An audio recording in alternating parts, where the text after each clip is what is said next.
Hello, everyone, and welcome to SmashBoxxTV's podcast 504. The 504? If you had to take a guess on the area of the country, this should be our game, 504 area code is? I'm going to say somewhere west. I want to say, does Oregon kind of have 520 or and then I'm thinking Arizona either has 520 or 620. Which I don't think makes any difference. I think there's some geographical... Because we're 920, 262, and 414. So. Well, but we started as 414 back in like the 70s and 80s, and we didn't get 920 until like the 90s. And then 262 didn't come in until sometime in the 2000s. We used to, though, have 715 and 608, though, and 414. Those used to be the only three in Wisconsin. This could be a fun game we play every week. Well, this week, we're coming from the greater New Orleans, Louisiana, the 504. That would have been my next guess. Yes, you were. Out there by Utah, Bend, Arizona, and Louisiana. That's out there, right? Yes, exactly.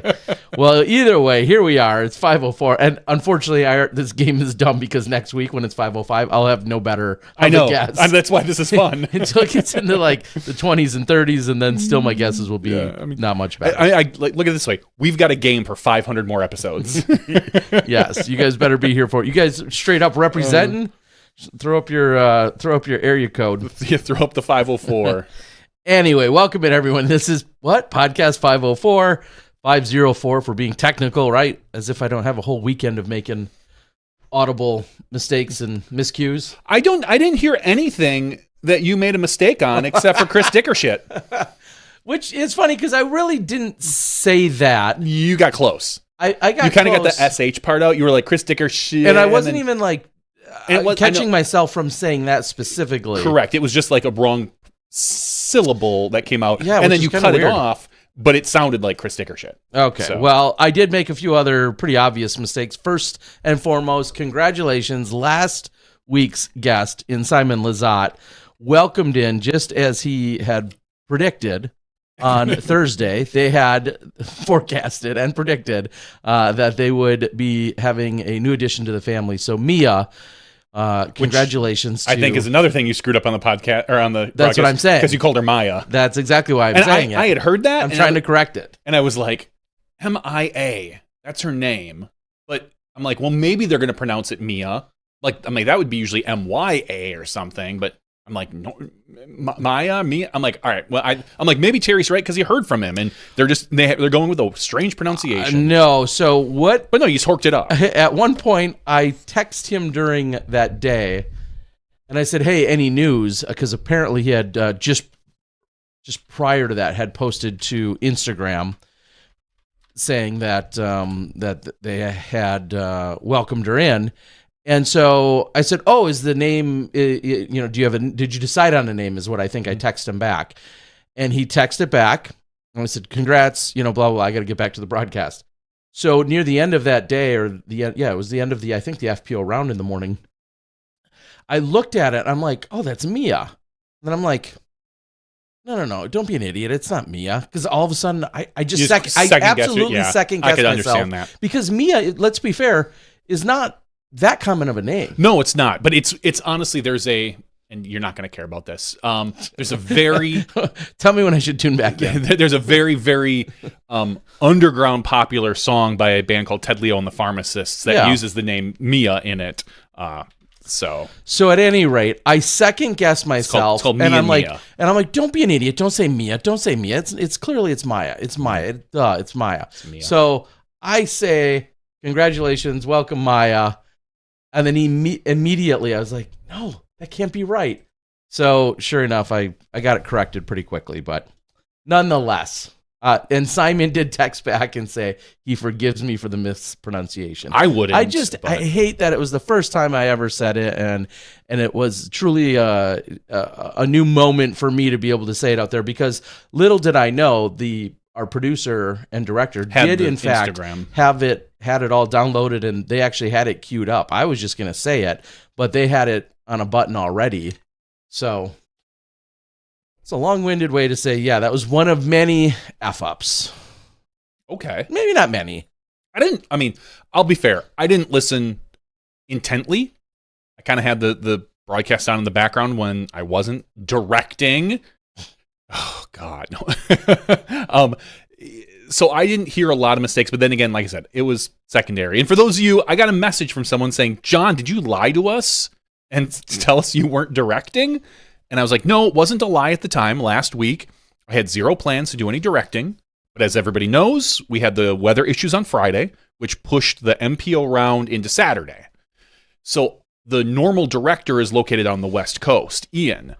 And Ian would have had to have wake up when Terry woke up, which, come on, we're control room. We're better than those talent people. We don't do that much work. No, so he would have had to wake up at like 3 or 4 in the morning at his time, and then intensely, I will say, work the MPO, FPO, then take a break and go back to the MPO, which, I'm not here to say one job is harder than the other as far as talent versus directing, but with director, you are focused on a lot of different things going on at once, just like you are with talent.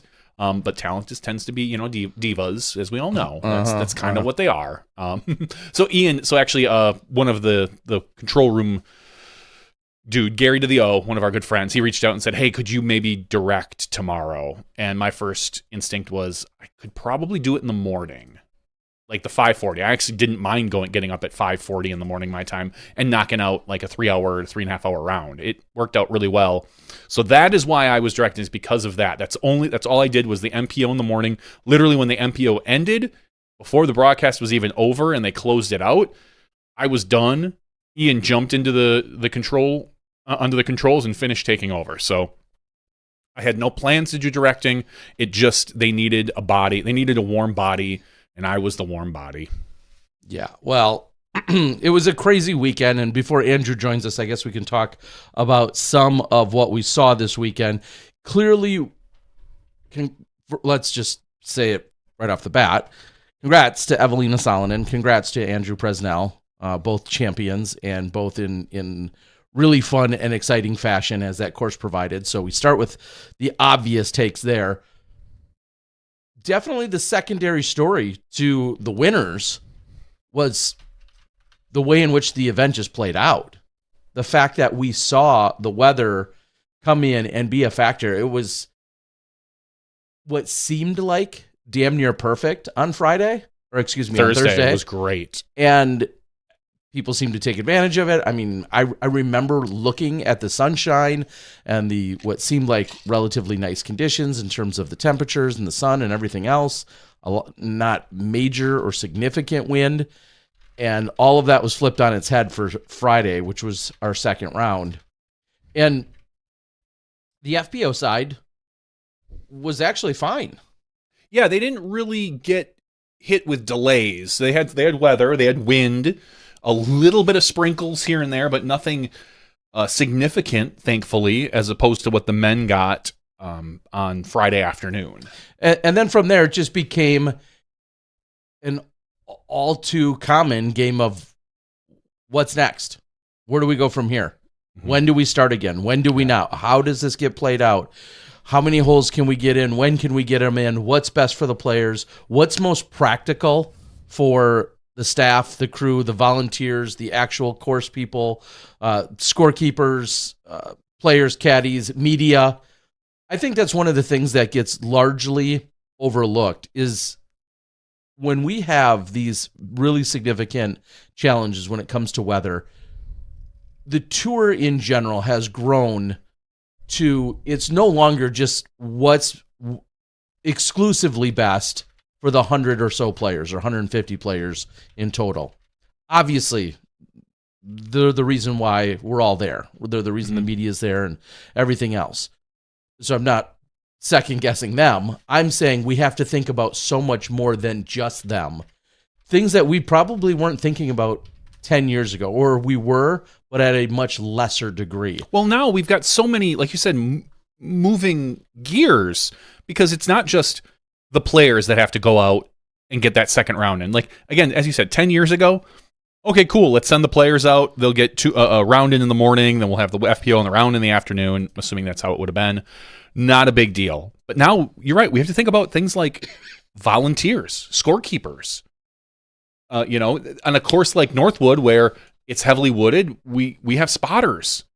I'm not so much concerned about PDGA and DGPT, a little less. I think they're going to accommodate and find a way to make it work regardless of what's thrown at them. Although obviously that does kind of suck too, because you do need to consider, or what needs to be considered in the future are things like camera ops. And that should be a very small consideration, in my opinion, and coming from the control room. And I'm sorry to all my camera guys out there. I do love you, but ultimately they should be less of the decision when it comes to how the event is going to be handled. But all I think is, like, people lately have been complaining a ton about not having these detailed scoring statistics, that the PDGA and event coordinators are dropping the ball by not having them.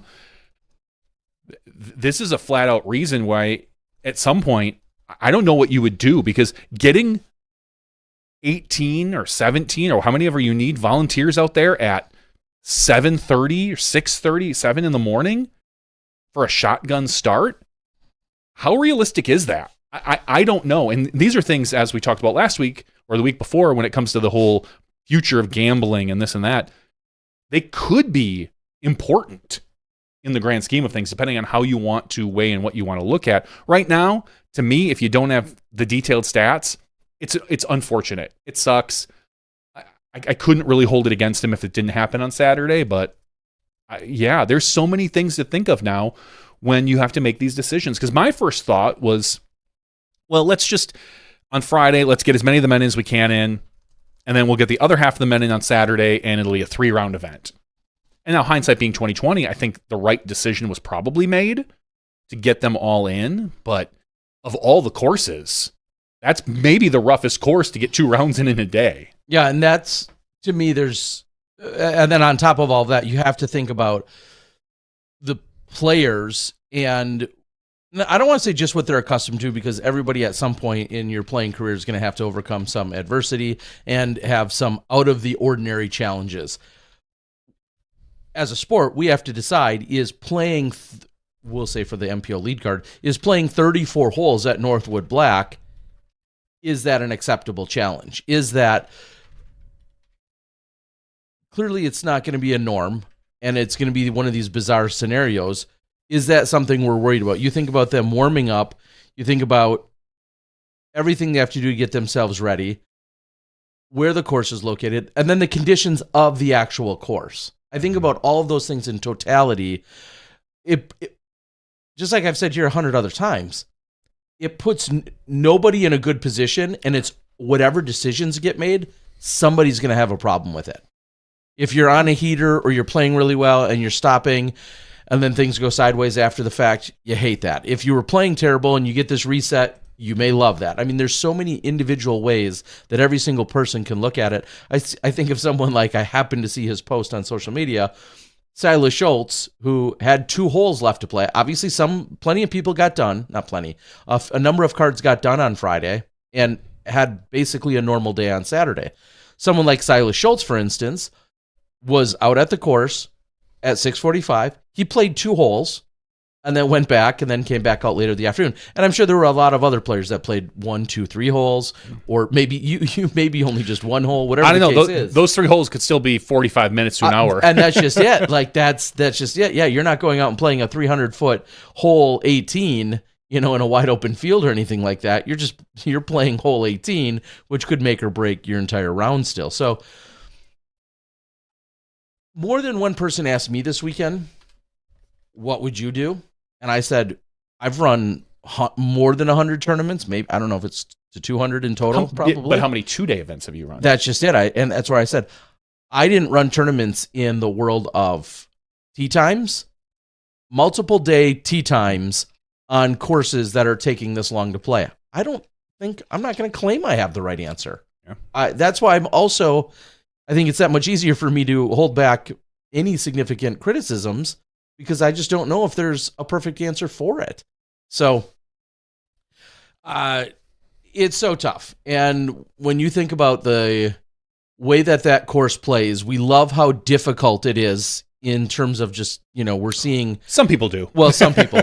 We love how difficult mostly it is and what it challenges for the players, but that comes with this caveat. That comes with 3.5, 4.5 hour rounds, and it also comes with when you're playing at wooded golf and it gets wet, you're going to have slipping to worry about. I said the same thing about Ledgestone. I'm going to say it here. I think there are too many players for this major. And I know that's a judgment call. And time of year can factor in, clearly. Of course. Just in general, and there are obviously less players here than there were even, I think, at Ledgestone. But maybe we need to think about restricting our majors even a little bit more, just on a general principle. Not only just general principle, but for instances like this. And I don't think it would have helped here. I think you could have had 60 players in that MPO field, and you're still going to end up having to play some the next day. But it's just here or there. All right. Well, what is really important is the guy that outsmarted and outplayed everybody else on the course. And it was so incredible to see. I felt so honored to be in the booth. There's lots of stats and details and things that can be broken down, and we'll get to some of those. But at the end of the day, our brand new president, the guy that got to hoist the trophy, we're talking about Andrew Presnell, joining us now on the show. Andrew, how you doing, buddy? Hey, I'm doing great. Thanks for having me. Our pleasure. Thank you. Thank you so much. What a whirlwind. And I'm just going to start with the fact of, I'll kind of piggyback on what you talked about the other day, even in your awards speech.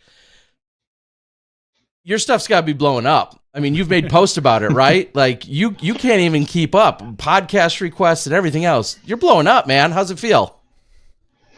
Man, it's great. It's a little overwhelming, but it's a good feeling. It's a good overwhelming. I've probably gotten a couple hundred messages over the last 2 or 3 days, and I think you guys are my 4th podcast interview, and I did a local news segment this morning. So yeah, it's been a lot of attention, but it's something I'm cherishing.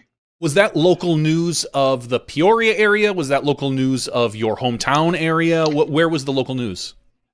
Yeah, it's back home in Springfield, Missouri. Okay. On a scale of 1 to 10, where do you put yourself in terms of introverted, extroverted, or how extroverted are you? And then therefore, how do you react to all of this extra attention?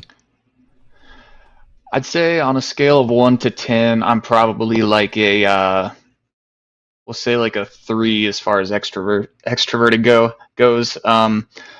If I'm with my really good friends, I'm pretty I come out of my shell a little bit more. But when I'm around strangers or just things like that, I tend to be a little bit more quiet and just kind of centered on me. Yeah. No, fair enough. I mean, we don't see you getting overly, I feel like acting in any given way. Like you seem to be steady is I guess the word that I would use, which is where I'm going with that.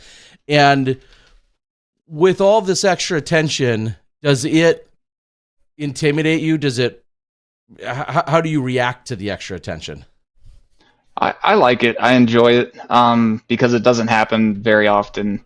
Like I won the Silver Series last year. I got some attention, which was nice. But then, kind of the rest of the year was pretty quiet as far as getting any kind of interviews or podcast invites and stuff like that. So, yeah, I mean, winning this last one, I'm just kind of enjoying the extra attention again.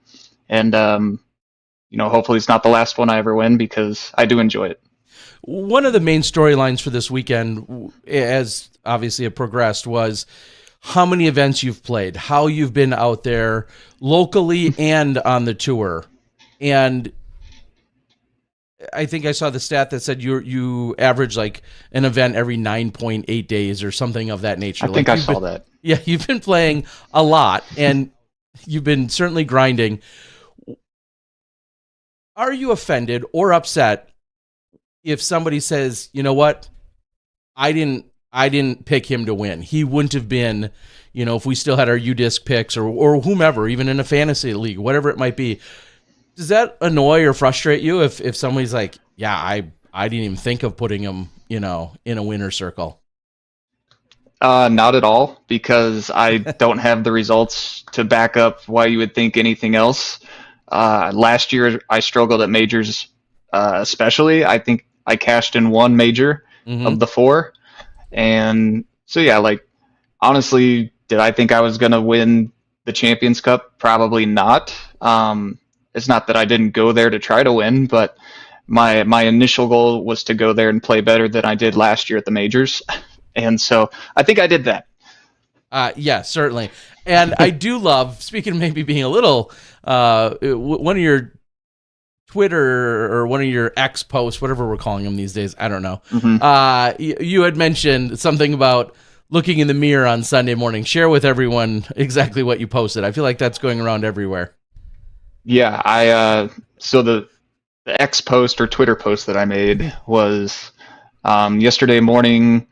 I woke up and looked in the bathroom mirror and said I was gonna effing win, and that's exactly what I did. I woke up super anxious at like 5 a.m. Could not fall back asleep, and just was kind of walking around the Airbnb. Went to the bathroom, and then just looked in the mirror and told myself 3 times that I was gonna do it. I was gonna win.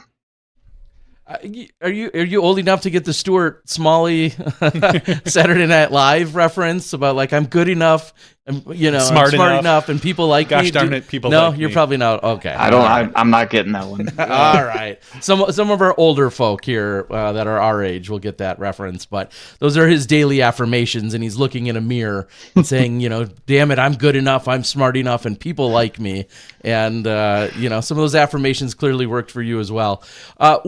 Describe what your tour strategy is like in terms of, you just said an Airbnb, but is it a van? Is it a car? Are you flying in and out of places? Kind of break down for the world, like what your tour life, so to speak, looks like. So I am the total opposite of somebody that likes spending time in the outdoors, like the wilderness. I Really? Yeah, it doesn't really make sense that I play disc golf, but if somebody were to say, "Hey, do you want to go camping or fishing?" I'm just like, absolutely not. That just is not me outdoors. At all. I need my bed. I need some air conditioning. So I travel around in a car by myself, and I usually share an Airbnb with a couple guys. But over the years, I've also met some hosts at all the usual tour stops that like hosting players, and so I'd say I'm probably like 75%. I stay with hosts who I've stayed with for a number of years, and then some of the newer events that I go play, like chess.com or Houston. This was my first time down there. We get like an Airbnb with some other players. Not gonna lie, I mean that's a very unique take, because I feel like so many of our golfers were kind of naturally outdoors. They love doing a lot of other random things. Disc golf's just kind of a walk in the park, throwing a frisbee. So to find you saying that is an anomaly, I would say. Well, then that begs the question, what got you into playing disc golf and then competitive disc golf at that? Yeah, my brother, I think, was the first person to ever take me out disc golfing. I played one time with him, and I think my dad came as well that first time, and I did not like it at all. Just I was no good at it, so why would I want to keep doing it? My dad stuck with it. He played for about a year, and then he eventually got me to go back out, play with him a little bit, and once you kind of figure out how to throw, you get hooked. And I caught the bug when I was a junior in college, and I found myself playing on my own and just kind of practicing to get better. And I eventually played in tournaments, I think in 2014. It was like 2 years after I'd started playing. And getting in that tournament scene and the tournament atmosphere, I'm a very competitive person. And and it was a good way to find that competitive itch again. It was a good way to scratch that itch, and yeah, it was great. The rest is history from there. Correct me if I'm wrong, but were you also weren't you into soccer at one point or no? Yeah. What was that career I played like? high school ball. Yeah, I played high school soccer. I quit all my other sports kind of in 7th grade and did like the club ball and stuff all the way through high school soccer, and then I played collegiate for 4 years at Westminster College in Missouri, and yeah, like once I graduated from college, didn't really have the that like structured team that team sport where like mandatory practices and stuff, and I found disc golf and found that it's up to you how good you want to be. You make your practice schedule, you make your tournament schedule, everything. And so it was a really good replacement after the soccer was over for me. And with that, what did you feel like in disc golf that was, I don't want to say that kind of kept you going, but like I think of when I would get my friends to go play, I more often than not would beat them. And of course that kept me competitive and excited about it. And I got more and more people to play. Was there anything specific that, kind of, kept bringing you back or that you recognize maybe right away within your skill set? I think I remember the first time somebody convinced me to play League. I had never played a League, never played a tournament, but they said I should play League, and I was kind of better than everybody. I don't know how to say that without sounding rude or whatever, but I was like, fair. Wow, like I'm better than these guys that play in this league. Like, am I actually like kind of good? And so yeah, like maybe that realization of just seeing how you compare with the local talent.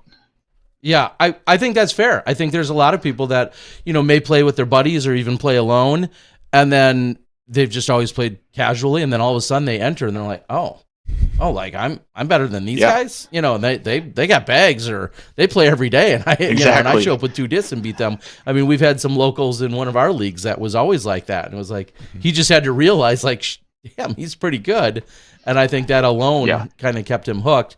And then after college, in terms of career, I feel like we had this conversation many years ago. Were you doing some teaching, maybe with kids with disabilities, possibly? Was that it? Yep. I got my teaching degree and worked at a school near Kansas City for 2 years in the special needs classrooms.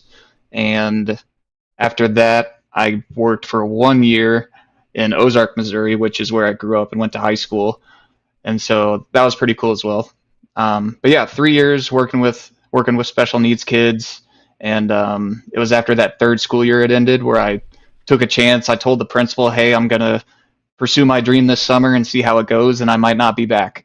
And he supported me. I did a little summer mini tour, and a couple weeks before the school season was starting, I told him that I was not coming back. That had to be, because I think you and I talked at Idlewild a number of years ago. Okay. And I feel like that's when we had this whole, initially that conversation. That would have been quite a few years ago. I feel like that might have been maybe right around the time you had made that decision. What year was that that you said? And 2017. Okay. I was just that would have been my guess. I was gonna say, is that a direct response to the idea that the Disc Golf Pro Tour existed? Or not really? Yeah, I think so. The first event I played was the Majestic. That was like the first event where I said I'm going to pursue this full time. Played the Majestic. I know I cashed. I don't remember what place I got, but I think I cashed in like my first 6 or 7 tournaments where I said I'm going to try to pursue this as a job or whatever. And yeah, like the Pro Tour existed. I remember that I think it was 2017. I got maybe 16th place or something at Ledgestone and cashed like $1,700 or something. I was like, holy cow, like that's not bad for 1 week of disc golf back in 2017. No. And yeah, like the Pro Tour existing, having extra money, and there's a lot of tournaments just across the country, and having the ability to play whatever you want. I think making your own schedule will definitely help too. So with that, you're kind of known for playing a ton of golf, and I know I said that at the top of the show, your average. You play a ton of golf. When is it that you're deciding, yeah, let's go get in an extra B tier. Let's go out of my way to go play this B tier, this other A tier, whether it's to fill in a weekend or whatever. What goes into that thought process about the events that you're playing? So the Pro Tour schedule will come out, and I kind of mark it on the calendar, all the events that I plan on playing, and then I see which off weeks I have, and I feel like I'm very lucky that I have Russ Burns, who's a tournament director who runs a lot of B tiers in my area. Mm-hmm. He runs probably 15 to 20 B tiers a year in my area. So when he comes out with his schedule, I'm just kind of seeing if any of them line up on an off week of the Pro Tour where I can go play. And if one of his don't work, usually there's something in St. Louis or Kansas City. I'm only 3 hours from each. So yeah, I feel like I'm very fortunate to live where I do, kind of right in the center of the country. And we play a lot of tournaments in the Midwest where I can go play this Pro Tour event, come home for 10 days, play a B tier during that weekend of the 10 days, and then go out to the next one. Do you think all those extra events helped you out at all on Saturday? You know, Absolutely. Having to play 2 rounds. We know a lot of pros that now are really one and done. You play 1 round and you're done. Whether it's a practice round, you might throw multiple shots, but at Northwood, I can't imagine a lot of pros are out there, emptying their bags, because that would just be miserable to have to probably go pick them all up after they've scattered all over the course. But so you think that playing all those events, playing those multiple day events, it really helped you out on that Saturday? Absolutely. Those 2-round B tiers, I'll be super sore after those days for whatever reason, even if they're not long courses. But yeah, I'm used to kind of being on my feet for those 2-round B tiers all day, and that's just kind of what we had to deal with at Northwoods. I didn't feel exhausted or physically fatigued or anything like that.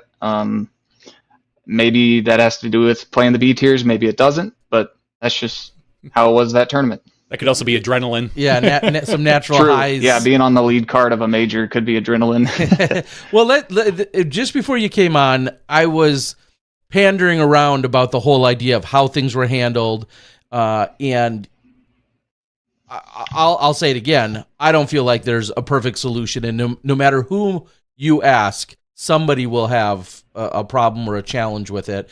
It'll, you can't please everyone, I guess is the long and short of it, as we all know. I know hindsight's 20/20 and you came out the winner, but even with all that being said, is there anything about how it played out that you either disagree with or maybe would love to have considered moving forward, that we should put into consideration moving forward with how delays and everything that happened, how it got handled? Is there anything that you would like to, reflect on? Yeah, it's hard to say because that delay when they went back out, I know it was super windy, and there were Pro Tour players chiming in on the Pro Tour private page saying like there are tree branches falling, this isn't safe. And I remember at Maple Hill last year that they had a wind delay because stuff was falling and it wasn't safe. And so, yeah, I mean it's a tough decision for a tournament director to make, especially at a major. It's hard to say. I don't mind the coming back out at 6:45. I think that's totally fine, because you want to play as much golf as you can. And I think it was handled fine for the most part. Yeah, especially not knowing necessarily what the future days hold.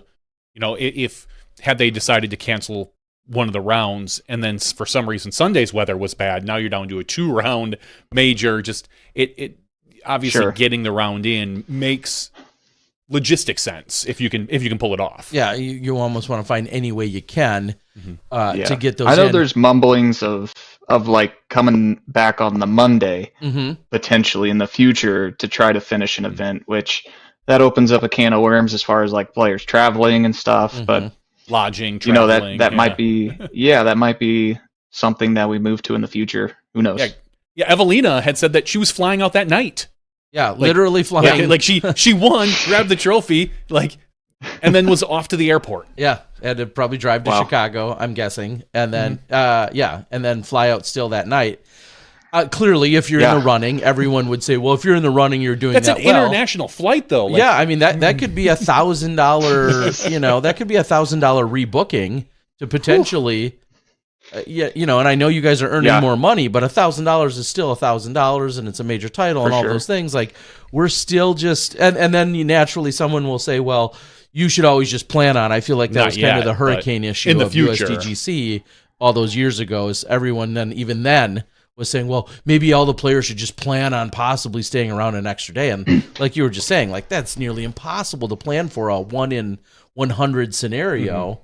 That's a pretty big what if. That's Airbnbs that you can't just cancel last minute. You're eating that fee every single possibly time. But so really, I had a similar thing. Like I had a meeting at 9:30 in the morning with the local parks department about a course that I'm putting in on Monday morning, and I had never thought I was going to be on the lead card, getting out of Peoria at 8:00 at night or whenever I got out, and so.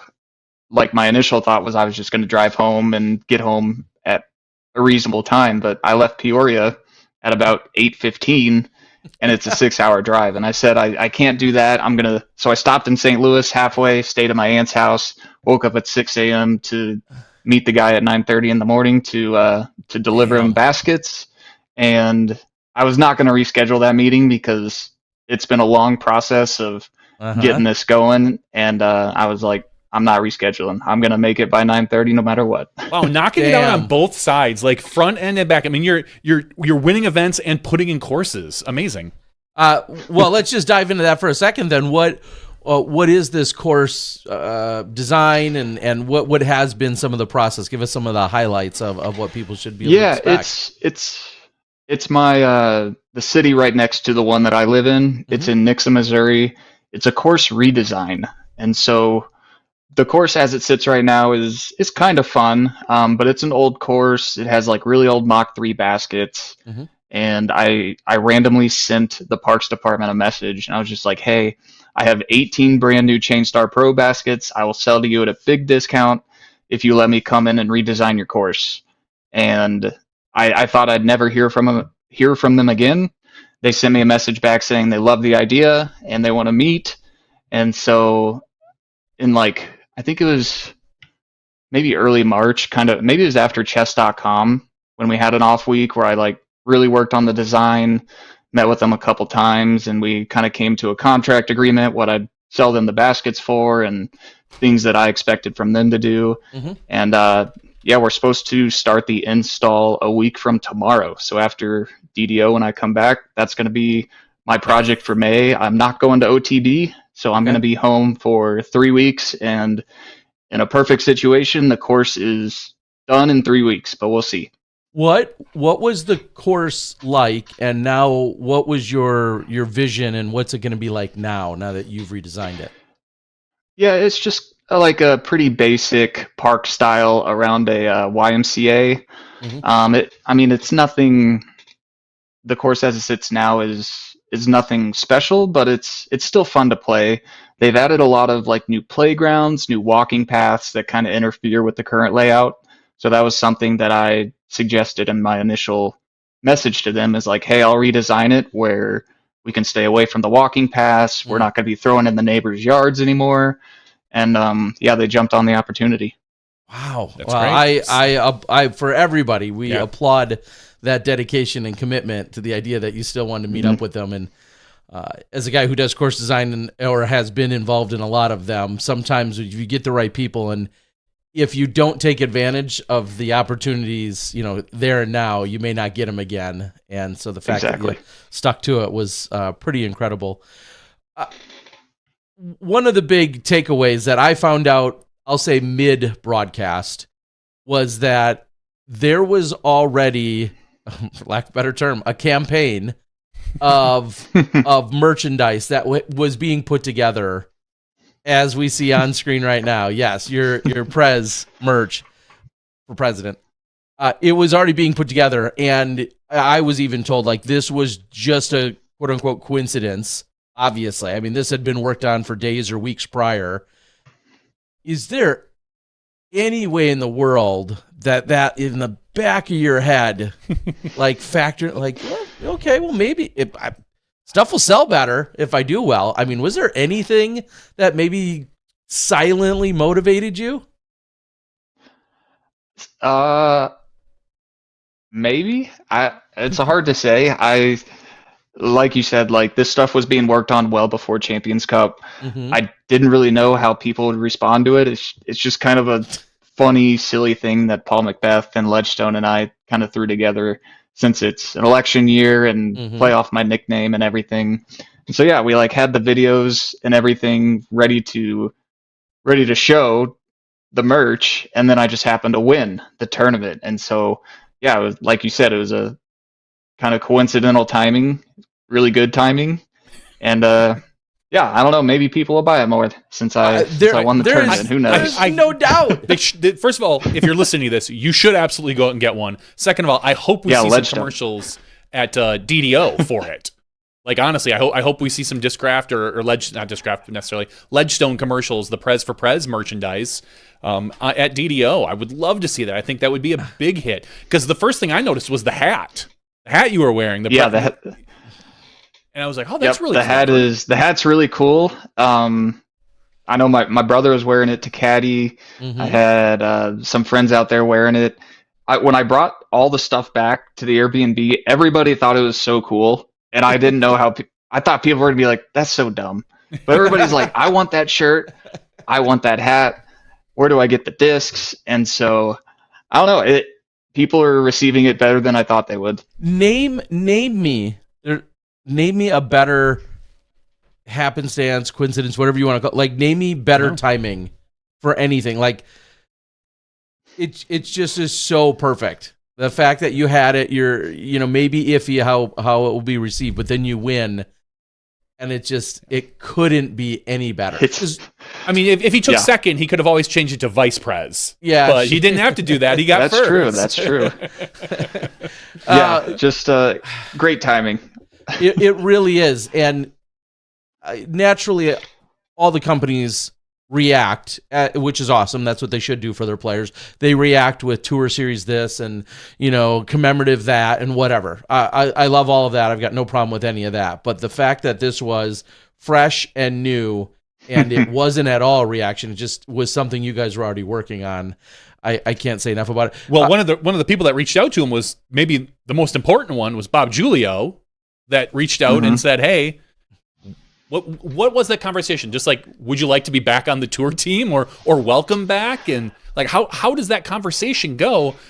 Is Bob Cowering be like, sorry, Andrew, we should have had you on the first? Paid the man his money. No. So yeah, after I won and gave some hugs or whatever, he came up to me, shook my hand and hugged me. And then he told me, he goes, welcome back to the elite team. Yeah. And the elite team. That's what it is. Yeah. I wasn't expecting that at all, because he told me later that he's never promoted a player mid-season onto the elite team. But he said if you win a major, that pretty much will get you that promotion. And so yeah, like we'll have Tour Series disc coming out. I'm going to be having the new Swarm mold. Okay. So Tour Series Swarm coming out, as well as a swirly color shift drone for the commemorative disc.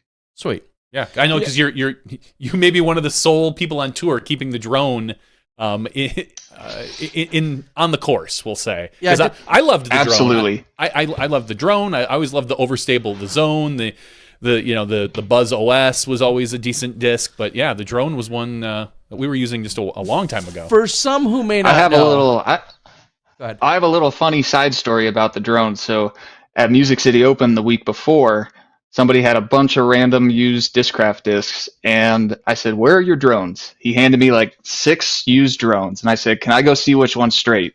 "Yeah, go throw them." One of them was perfectly straight, exactly how I like it, and I did not have a drone in that stability, which is the stability that I want.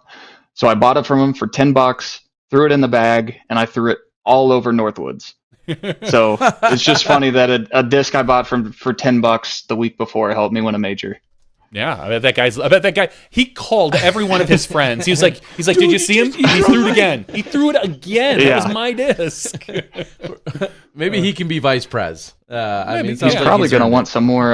He's probably going to want some more money for that disc now. Yeah, exactly. So for those that might be new here, again, I know our age levels all vary here, but break down the drone in the sense that it's not an overly popular disc or thrown by a ton of players. So what does it mean to you, and how do you describe it? Yeah, it's an overstable mid range. What makes it different is that it's pretty deep, and so for backhand it's great, and for forehand it's trash.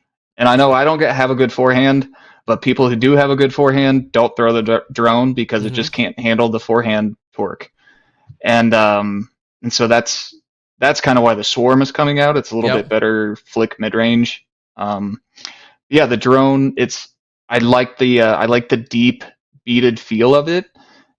I feel like I have a good grip on it, and I can just hit lines with it. And it's supposed to be really overstable, but I like having straight ones that kind of act like a buzz, or like maybe like a little bit more overstable buzz. That's how I like my drones to fly. Yeah, it's hard to find them beat in though like that. I was just gonna say, it came out.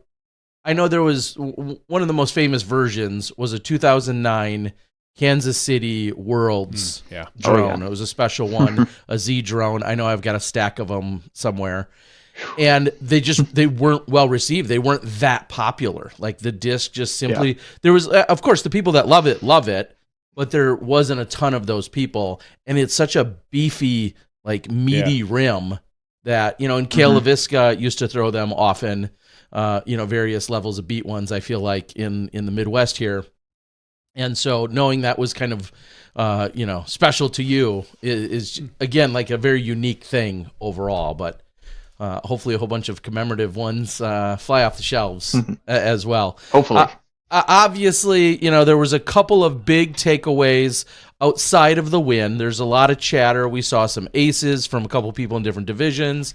Two of the biggest conversation pieces outside of the weather itself and how many events you've played to then get to this win. The two big conversation pieces being your putt on 5 and then your putt on 16.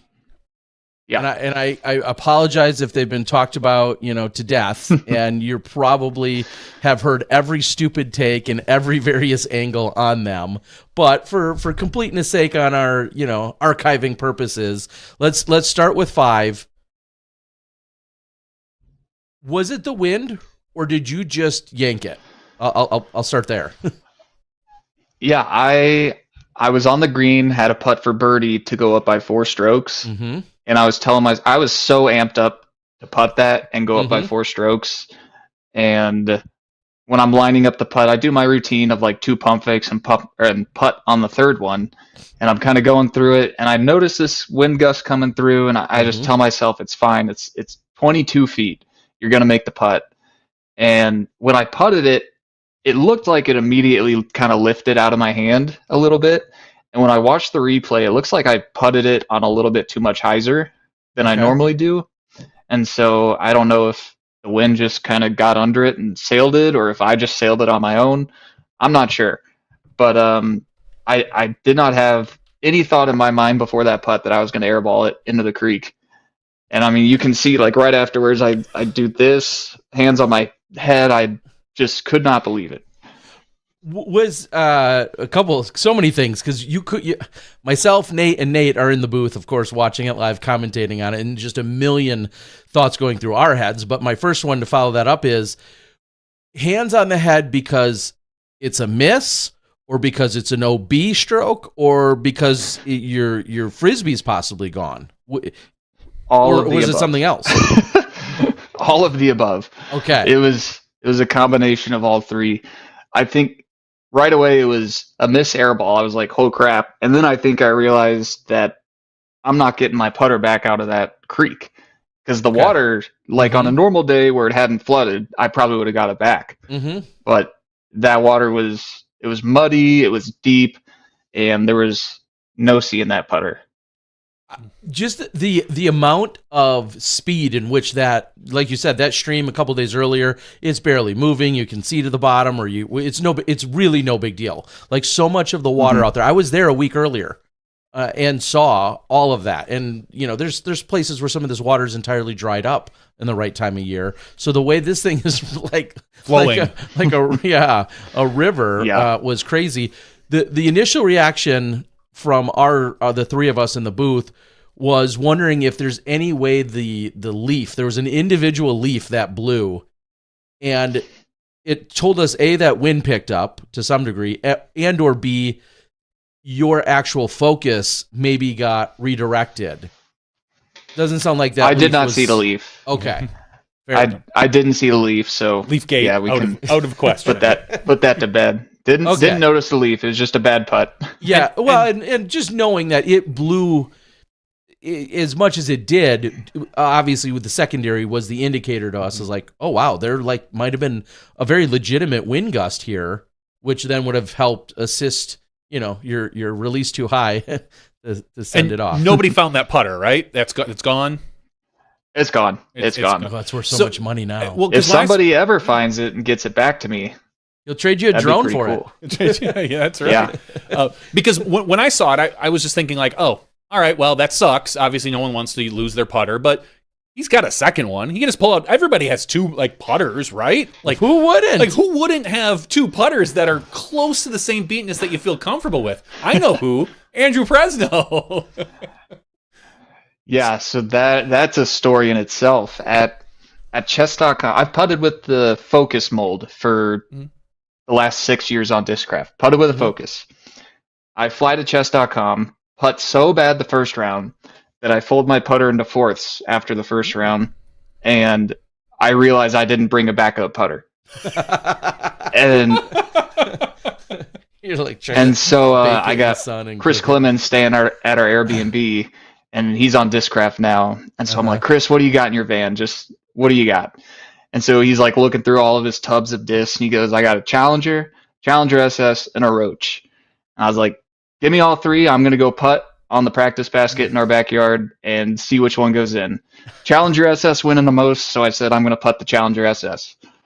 And so that's why I just carry one. I'm still throwing the Focuses. Like I have a really beat-in one, and then I have one that's kind of straight, but it's the base plastic, so it's chunked up pretty good. And I just don't have a slot or an extra slot for a secondary putter. So that's why I'm only carrying one. So is the plan to get two at some point? Like find a disc or like do you know a company that might have some? I don't know. Well, I picked up some more Challenger SS's at Ledgestone. Okay. So I have a brand new one in the bag for DDO. The one that my brother ran and got. I told him, I said, I do have a black putter replacement. It's in my car. Take the keys. So he's running to go get it. He comes back. He hands it to me. I'm like, okay, this is it. And I turn it over. I had no idea it was 167 grams. Well, and compared to the 173, 174 max that you probably putt with? And so I'm like, I guess I'm going to putt with this in 30-mile-an-hour winds. We'll see how it goes. Yeah. Because I would think in normal conditions, a player of your caliber would probably notice the difference, but could adjust. But with those winds, those 5 or 6 grams probably make even more of a difference, and definitely not ideal.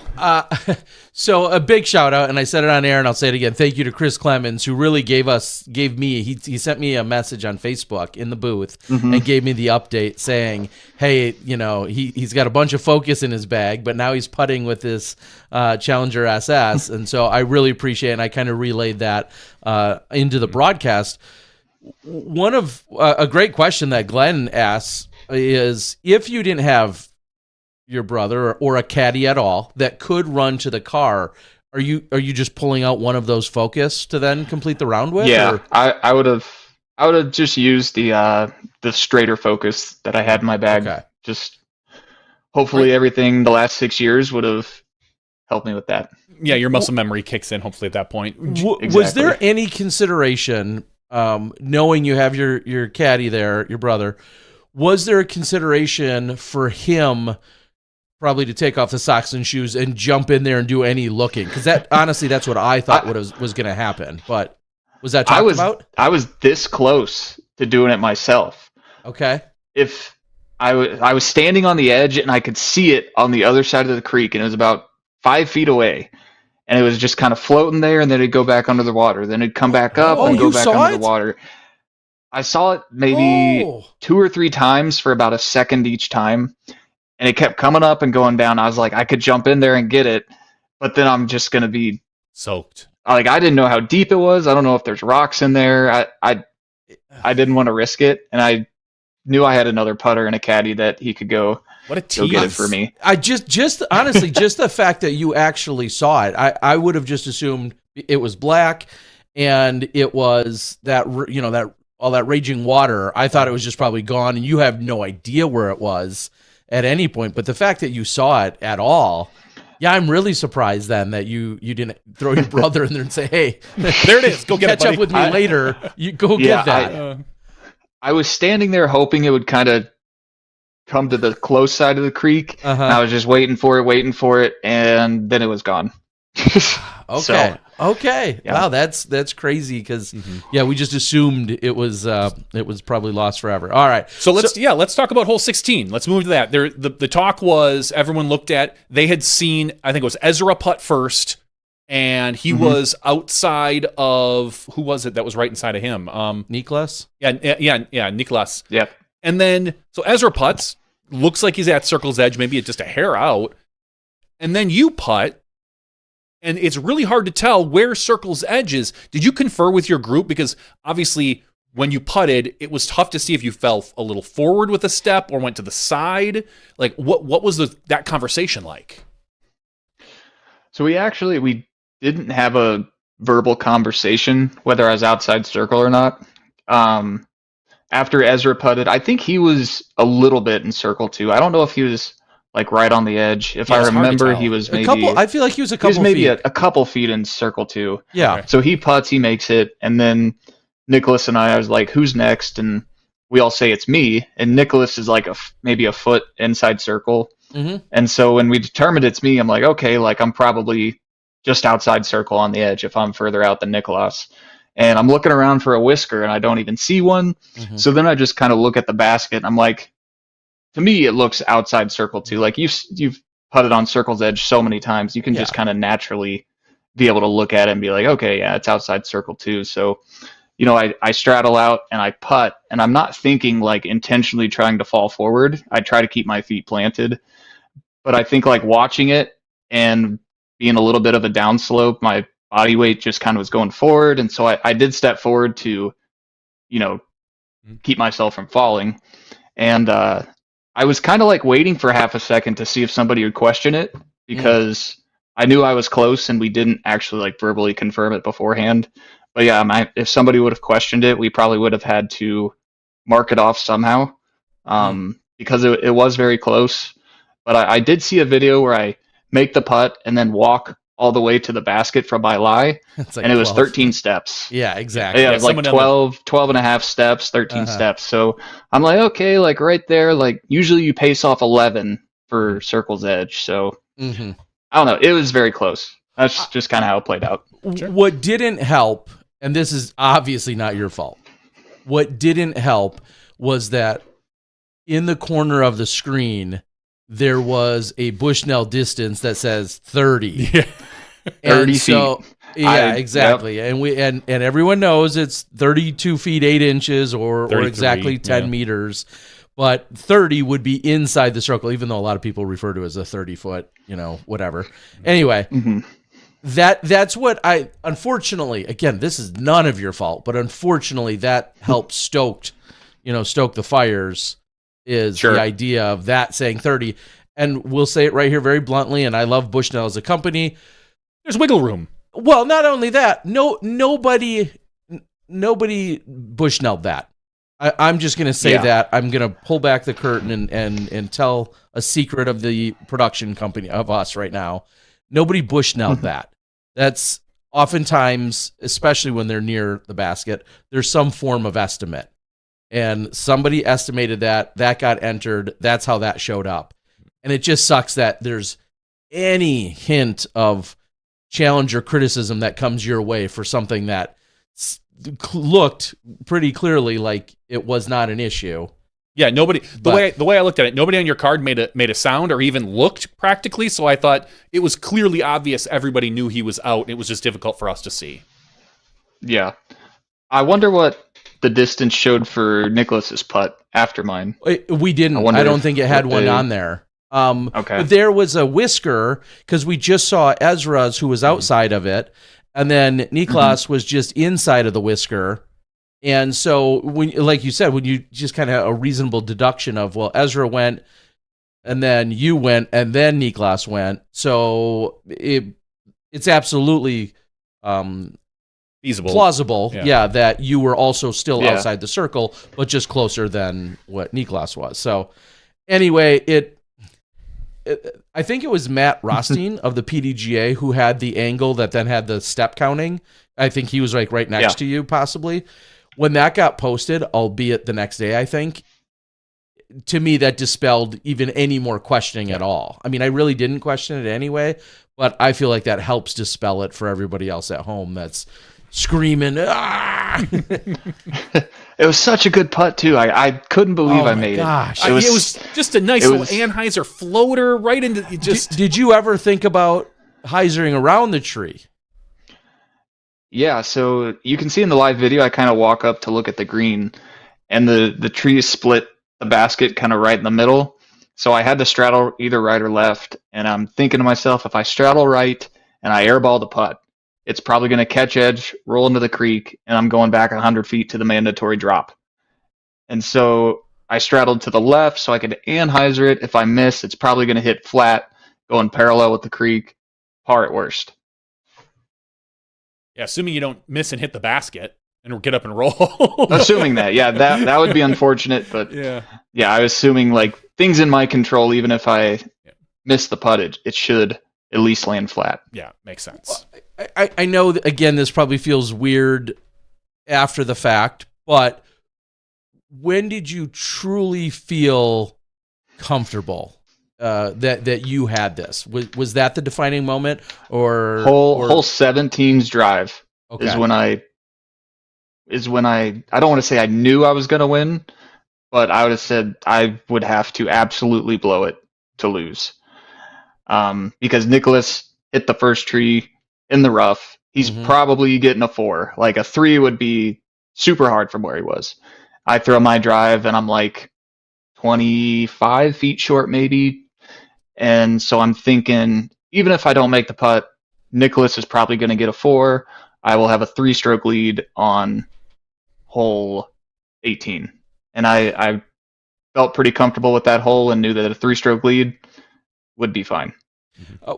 What was the rule change for that casual water on 17 specifically? Because of the fact that we were wondering if you could take it in front of it. Explain to the world how, because it wasn't standard casual water during that final round. So explain it on 17. And on the broadcast, we literally heard you say this is treated like OB, right? And then that was all. You like looked back at somebody. Yeah, correct. So before we teed off, we had the PDGA marshal kind of go over, hey, we got some new drop or like new casual areas. They all play the same as you played, other than hole 16 or 17. Other than hole 17. 17, you play it as out of bounds, but with no penalty stroke. So she's like, if you hit the basket and roll backwards in the water, you can take it on the basket side. That's how that casual would be played with no penalty. And so since I was I guess, past the casual line, but within a meter of it, I turned to the PDGA marshal and I said, "Do I get a meter off this since we're treating it like OB?" And they said, "Yep, you do."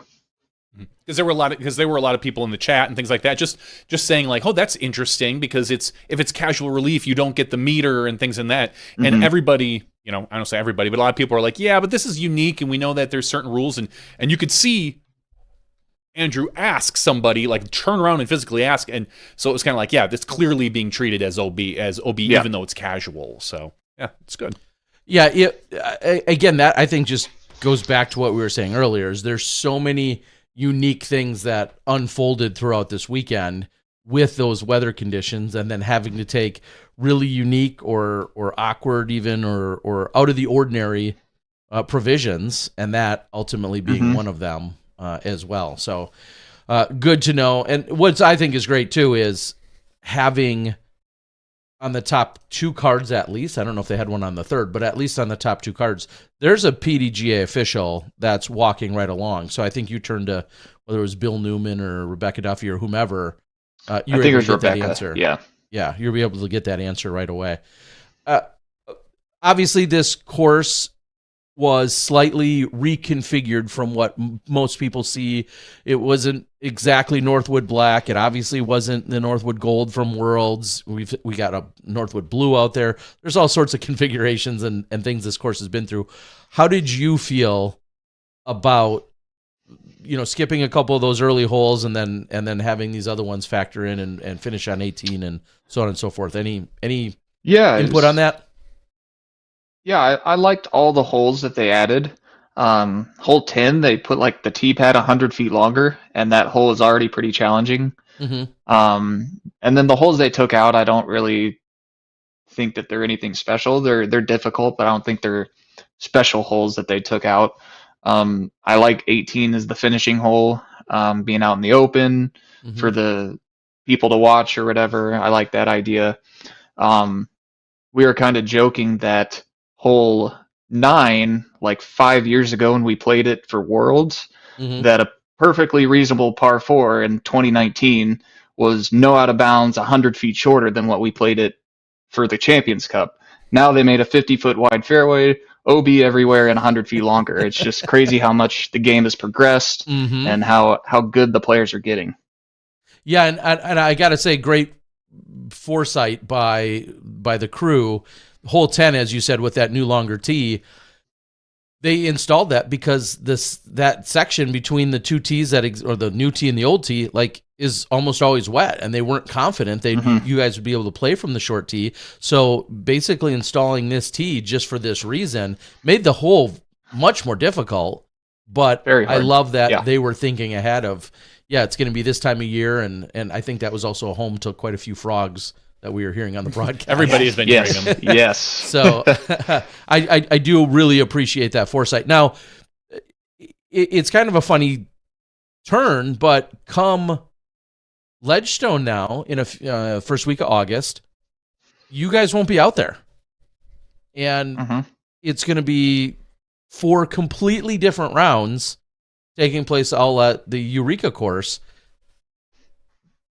Do you like that compromise of, well, they're doing that because you guys just played the major here? How do you feel about 4 rounds on a completely different style and playable course? I like Lake Eureka. I think it gets a bad rap from some players. Okay. I don't mind playing 4 rounds at Lake Eureka. Is it 4 rounds or 3 rounds? I guess it'd be 4 rounds. I think it's a DGPT Plus event or Elite or 4. Yeah, I can't keep track of right. the damn name. So I think like, it's 4 rounds. It might be like a little boring because you play probably the same shots every single round. Like Northwoods, you throw your first shot, you never know where you're going to land. It's always different. But yeah, maybe 4 rounds at Lake Eureka might seem a little boring, but I like Lake Eureka. I've shot some really good rounds there in the past. I've had some decent finishes when we had only played Lake Eureka, like early Ledgestone days. So I don't mind it, especially after winning Champions Cup in Northwoods. I'll take it. And then I'm just going to project and assume that 2025's version of Ledgestone we'll probably have 2 rounds at Eureka, 2 rounds back at Northwood in some configuration. But this year was unique in that sense, in that you're not, basically going back out to the Northwood course, which, I guess is kind of weird. One of the people that you thanked as you were, doing your interview after the fact was specifically Paul. You talked about Paul being your bag sponsor. Maybe just elaborate on that relationship as to, sure. Obviously he's on Team Discraft, but how does it come that he's your sponsor? Because some might think that sounds a little weird. Yeah, I was looking for a bag sponsor for this season. I had hit up like Squatch, Pound, some of the other ones, just kind of telling them what I'm looking for at a bag sponsor. And then I was like, I'm just going to message Paul on Instagram. He's got a series of bags through Grip with his name on them. Mm-hmm. So the message was something like, hey, Paul, looking for a bag sponsor. I know you have some signature bags through Grip. I'd love to rep these bags all tour season. I'd be looking for X amount of money for the year. Let me know if that sounds good to you. And he hit me up. He's like, I love this idea. And I was kind of taken by surprise that he liked it. And then he told me about the new Paul Macbeth line of bags coming out this year. And so he thought it would be a really good option to have somebody that's sponsored by him rep his bags. And so, he's just like, I get way more allotment from Grip than I'd ever use. So I'll just give you whatever I don't use as your allotment. And he actually offered to pay me more than what I asked. So, shout out to Paul for being a great guy. And then it was Paul's idea for the Prez for Prez merch. He came up with, the ideas of everything about it. So it was Nate Heinold was saying it was one of the few good ideas Paul has ever had. So I don't know if that's true or not, but well, yeah, I've heard enough of Nate's ideas to know otherwise. Well, at least there was a Paul Macbeth who won a major. It was the bag, but I mean, nothing for nothing. That's a pretty damn cool story. That's awesome. And the fact that Paul is turning his sponsorship and relationship with Grip, and in some ways paying it forward to then help you. With that exact scenario, I think is pretty damn cool. And to be fair, I was a little taken back when you said, thanks, Paul. And I know Paul's done obviously a ton of things for our sport, and I thought maybe generically that's kind of where you were saying with it. I thought it was something Discraft related. Discraft, yeah, but to hear the full story there is pretty wild. Yeah, he told me, he's like, you don't have to thank me in speeches or anything like that. I said, no, man, I'll do it. It takes half a second to thank you. So, well, and that's so much better because I bet you like that Barella chump is probably just using the Paul bag because he likes it, not because he's actually sponsored. I mean, come on. I mean, these other guys are schmucks. They should be getting sponsorship. It is a very nice bag. I'll go on to say that as well. I love it. I love it. Yeah, they're and the whole lineup. So now, do you have any of the duffel luggage as well, or the MBTSD1 or anything like that? Not yet. I do not have one of those. Okay, well that's he's just gonna fill it with putters. That's what he's gonna do. Yeah. What? Looking ahead, just a little bit. What does this change for you? What do you feel like this changes overall for you, or either internally or externally, meaning physically or mentally? What does this change for you? Yeah, I think maybe just getting my name out there a little more is going to help. I've gained like 1,000 Instagram followers the last 2 days, which is pretty cool. Might get a little more popular, might see a little bit of boost in disc sales and merchandise and stuff like that. So, and then it also gave me a promotion on the Discraft team. And so I get a little bit of extra money through disc sales and tour series sales and stuff like that. I don't know if it'll change my game. I don't feel like I don't think I'm a better player than what I was at Music City. I just had a really good week, and everything just kind of set up well. And I played solid for 4 rounds. And I've always told myself that if I shoot well every round, then I'm always going to be in contention, have a chance to win. And just so happened that it it lined up this week, and we'll see. It's still a long season ahead. I know there's some courses that'll suit my game more than others, so I just got to capitalize on the opportunities whenever I have them.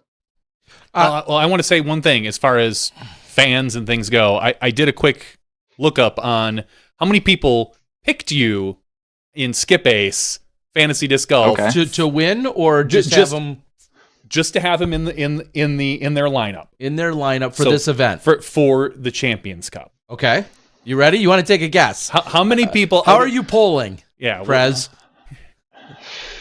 Do you want a percentage or a total number? Johnny, what would be easiest for him to guess? Let's just say total number. Okay. Out of how many? I'm gonna say. I would say out of probably. I think there's probably going to be about 1,500. About 1,500 people, maybe 1,000 that have the chance to pick you and have you in their lineup.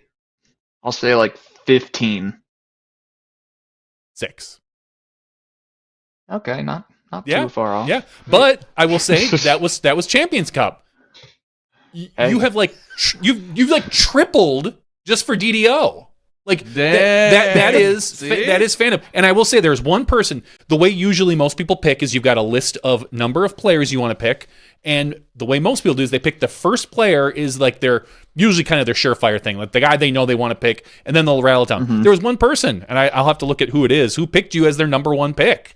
So shout outs to that. Shout outs to whoever that was. I'm gonna find out who that was. Does your dad or brother play fantasy disc golf for you? But no, they don't. Yeah, but now, I mean, you're obviously trending up. I'm seeing a lot more people picking. I'm sorry. For this week, now we're up to it's 38. 4.6% of the people have picked you for DDO. That's already six times the amount of people. 6 times the amount of people. Yeah, so that's great. All right. Let's keep it moving. Sweet. Yeah. I'll try not to let you all down. That's right. Do you with that? Obviously bump up on the team. All this additional recognition. Do you think you'll feel any additional pressure or onus to anyone at all? I think maybe I'll feel less pressure because I know it's still a long season, but if you don't get that win, you're pushing all season. You're man, I got to get a good finish. And to get one this early in the season's kind of nice. And any other solid result from here on is just extra. I feel I'm still obviously going to play my best and play to win, but getting the win early definitely feels good. And I think, forgive me, because they change this frequently. This guarantees you a spot in the Pro Tour finale, right? A major win? I heard no. No? Okay. I know every year I heard it's separate. Yeah, is it? Okay. I'm not 100% sure, but I did get 200 Pro Tour points. Yes. You got and that jumped me from 28th to 10th. Okay. So that's a big jump. Yeah, the major win. I wasn't sure because I know the last couple of years they've always changed it a little bit. One year if you made a win, it for sure got you into the playoff to get into there or something. So I wasn't sure about this season. But yeah, that major win will definitely give you a nice little cushion there. For sure. One thing, you were just talking about, additional recognition, lots of things that go along with this. One thing that I've known that you've been doing is kind of assessing the feature cards that often get started for that kickoff tournaments. And kind of what that can do for someone's brand, what that does or doesn't do for, coverage and everything else. Give everyone kind of the cliff notes on what your findings and or your concerns are with that for someone that maybe doesn't follow along with that. That was back in 2022. I decided to make a big spreadsheet of all the popular names in disc golf that are touring, and I just kept track of. If you played the event, were you selected for featured card? And if you played the event, were you not selected for the first round featured card? And I mean, the findings were that there was if you had anywhere from 8 to 12 feature card spots, because that's back when Gatekeeper would film, and then Jomez would film, and then a live card would film. Yeah. So I think there was anywhere from 8 to 12 spots, but Yeah, it just I found that like anywhere from 8 is about 7 players were getting picked almost every single week, and then there'd Mhm. be a handful of different ones sprinkled in, and I don't know. I mean, it's understandable why they're picking the top players, is because it's the players that people want to see. Um, but there's always a discussion like, is it an advantage to play on a really good card where you can get really good wind reads and see the line of really good players and stuff like that, play at the same time every single week? That's you're going to play at 2:30 every Mhm. single time. It is what it is. You, as a pro athlete, you just have to be ready for whatever whatever time you have to play, and whoever you're playing with, you just have to be ready to play. So but yeah, I mean, it was interesting to keep track all year and see just who's making feature cards. Yeah, that is those are some interesting statistics, and I'd be willing to bet that you're going to be getting that day one late card feature at DDO. Is my guess that normally the way it tends to work is the winner from the previous week will become a feature card for the next week. That's the way the Pro Tour has kind of done it. Then there's a sponsor pick, then there's an event pick, and I think like a DGBT pick is I think how it usually works. So my guess is that we're going to see you at that 3:30 card at DDO on Friday. Hopefully, Yeah, it should be. Yeah, it should Friday. be It's only a Friday. 3-day event at DDO. What was your? I know what you just said about the. What was your takeaway from all that, in the sense that you've probably felt some frustration, right? Because as you're keeping track, because clearly, and I think some of your angle was the fact that people are building Brands. recognition and brands around those opportunities, and understandably, you probably weren't feeling that you were given some equal opportunities. Yeah, and people would be like, well, if you want to get on feature card, just play better. And that's very understandable. But then you look at somebody in 2022 like Joel Freeman, who was arguably had a top 10 season of any player back then, and he was selected for 0 feature cards the entire year. And so, I don't know, it just seemed like the same people were getting picked because they're popular and people want to see them, but then it was like people want to see them because they're popular and they're getting selected. I don't know. It just seemed like a cycle. Just kind of like a back and forth thing. Like, like anybody who's 10, 15 or rated higher, like you're capable of throwing really good shots and like being entertaining. And so it would just been nice to see a little bit more branching out of players being selected. Yeah, I've always said that I've got no problem with the previous week winner coming on the next week. I think that's kind of a nice bonus to get, but that it should almost be, if you were on a feature card round one week, you have to have a 2 to 3 week break. Like, you can't pick them again. Sure. Just try to cycle people through. And because we all know usually the cream is going to rise to the top for rounds 2 and 3. We're probably going to see some of the favorite players because they play so well usually. But at least that first round, let's mix it up a little bit. But I understand it's a business and everyone wants to make money. And exactly. It is a fine line, and we've been in live really since the early days of live, which was always trying to garner as many views as possible, and that goes along with some of the popularity of the players.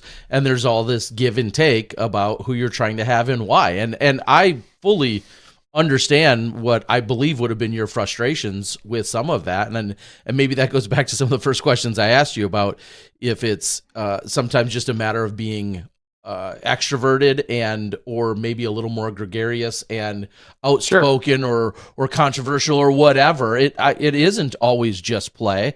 Sometimes I feel like we see our players that are maybe, I don't want to say over the top, but some people draw more attention to themselves than others, and you've never really struck, everyone is like, look at me. You've never struck that, I think, to anyone. So it's funny how it all plays out. I'm not going to spoil anyone and say that you're for sure on a late feature card, but I will. If anybody wants to make any bets, I'll put money on I'm it. here to make a bet. I'll take those bets. That we'll see you late in the day on Friday. So that is definitely pretty exciting as well. Merch, I'm kind of bouncing all around, but where and how can they get the merch? Like, what is there going to be anything on site, or is that exclusively all on a website? Tell everybody that. What kind of merch? Just like anything? I'm sorry, your Prez related to me? Name anything. Yeah, we'll start with the Okay. Prez stuff. Yeah. The president stuff. But then tell us anything. Yeah, like this whole Prez for Prez campaign. That's been the latest release on Ledgestone. There's hats, there's discs, there's this shirt. And I think there's like stickers and buttons too. If you order something, you'll get those in your package. But then I also have plenty of discs on Ledgestone with my name on them that support me. And if you like the jerseys that I wore on the Jomez and the live coverage, Under Par Apparel Company, they have those specific jerseys and with my logo on them. So you could buy one of those and rep me that way and support me that way. And then it sounds like I'm going to be getting a Tour Series disc and a commemorative disc, so that'd be another way. And I think that's it. Okay. And Johnny and I know Scott over at Under Par very well. I'm going to be ordering some jerseys, some additional jerseys for my media crew here very soon. Scott was one of the very first supporters of Skip Ace, yes, the Fantasy Disc Golf. As he lived up here in Wisconsin for a number of years. Nice When we look at your schedule, I don't see you going overseas. So I am going to Europe for European Open. Okay, yeah, I apologize. I see you for the one. Okay, yeah. Sorry. Yep, just the one. Just the one. Anything change? Will anything differ? I mean, with your travels and any of this? I mean, you're going to stick to that one event. I'm going to stick to that one. My girlfriend is going to come with me, and she could only get off work for 1 week, and so we're going to make a fun trip out of it. And I mean, it would be fun to play the other events, but we kind of decided that we didn't want her traveling back by herself. Sure. Just we'll travel back as a group, and yeah, we're excited for that one. Well, the one thing I notice about it is, the one thing that we started the conversation with was calling you grinder, playing a lot of events. I really only see basically the Rumble on here that's almost not a DGPT or large scale event. Is that going to change? Are you going to, because right now it feels like registering, you got to register early or you're not getting in. So after DDO, I think there's 2 or 3 B tiers that I'm playing that are kind of local to me. And I have never been out to OTB. I feel like it's very far to go for one tournament. And so I don't go out to OTB, and then I just fly to Portland. Luckily, the guy I stay with up there has a second card, and he lets me use it. So awesome. I was just looking at as to how many times I've had you that I've covered events that you've been in on my channel, and if I look back, I think I'm seeing a 2018 Jonesboro and 2020 first round of the Preserve, and then also 2021 Waco. First round. It looks like you played with Brody and Jonathan Nicholson. Okay, nice. Yeah. Okay. Very cool. I don't have much else for you. I'm so excited about what's obviously transpired. Go ahead and share what you had to share. Since we're talking about cards that you covered of me, do you remember? I think it must have been Worlds at Northwood Black, hole 14. I think you were covering my card, but the video was never uploaded, where I threw the disc 180 degrees backwards trying to stop throwing. Do you remember this? I totally forgot you did that. I don't believe you're bringing it up. When you threw backwards. It's so hilarious, and so many people make fun of me still. and you didn't upload it? I think it was never uploaded, and I would really like to see it. Was it a Worlds? It must have been a Ledgestone and not a Worlds. It might have been a Ledgestone. It was a Ledgestone. I can't remember, but it was. It was Northwood's Black, hole 14. I was having a really good round. I'm looking right down the tunnel of hole 14, and I just said, I'm going to throw this disc as hard as I can. And I tripped running up to it, and I pulled like the Simon or the Grady shoe, where I tried to hang on to it, and it goes 100 feet backwards into the rough, and I abandon the lie, and I take a 9 on the hole, the only 9 I've ever taken. Was it 14 or 12? It was 14. Okay. He wouldn't forget that, Terry. Yeah, clearly not. Again, I put it out of my memory. Every single time I play that hole, I walk up to that spot and I tell the story of whoever I'm playing with. Oh, man. Now, if there has ever been a time that clip needs to be cut out and found, it's this week for me. I literally know what Terry's doing this week. Now you just gave me homework for tonight and tomorrow. I would love to see it. I would love to see it. I'd be like, look at this fool did last time we filmed him out here. What I'm thinking it was we had a couple extra cameramen that were new to being cameramen. They were out there trying to get extra footage and may have been covering either the entire round or some of it. And I remember now Dylan coming back and saying, yeah, Press threw backwards, and I think I looked at it, and he showed me, and we talked about it. But you were nice enough not to embarrass the man. Look at you now. He's okay with it. Now he's like, I'm running on that platform. All right, so I will go. I really do believe it was a ledge stone, not the 2019 Worlds. I think it was a ledge stone. And okay. I will. I'm gonna have to go look. He's gonna try to find it now. It should be relatively easy once I find the correct hard drive.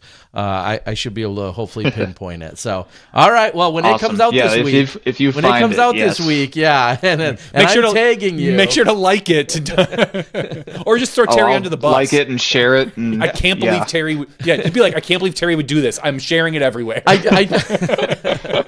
I just won this event, and then Terry's got to go dig this up, even though Terry asked for milking the views on my success. I'm just such a clickbaity.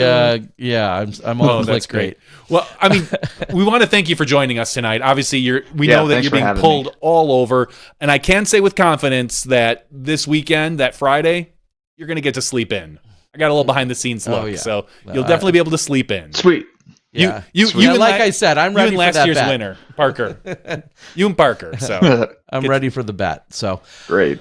Andrew, it's been awesome. Like I said, I know we've had a few conversations out on the course before, and everyone has always, said how hard you work, and the fact that you pick this up, your 93rd win, and then this being the biggest one of your career. Do you before I let you go, do you have any just words of wisdom or inspiration or anything you want to share with anyone else that's maybe second guessing or thinking about their life on the road and playing golf? So my news interview this morning for our local station, they asked me the same question. I said I didn't start playing disc golf till I was 21 years old, and I feel like that's a pretty late start to ever throw your first disc. And 11 years later, I'm winning a major, and it's pretty crazy. I know a lot of people start earlier than 21, and if you're not seeing the results that you want to see,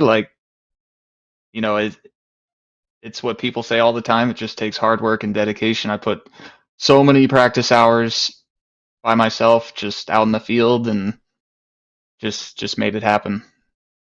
Well, I don't know how anyone could be anything but inspired by what we saw from you this weekend. The way, just all of the mental challenges in addition to the physical ones throughout the weekend, but to be in the position you were, to have so many of your peers, some of the best in the world, most of the best in the world, in fact, obviously, all trying to hunt you down on such a difficult track, and to maintain the focus and all the concentration, everything you did, it blows my mind, honestly.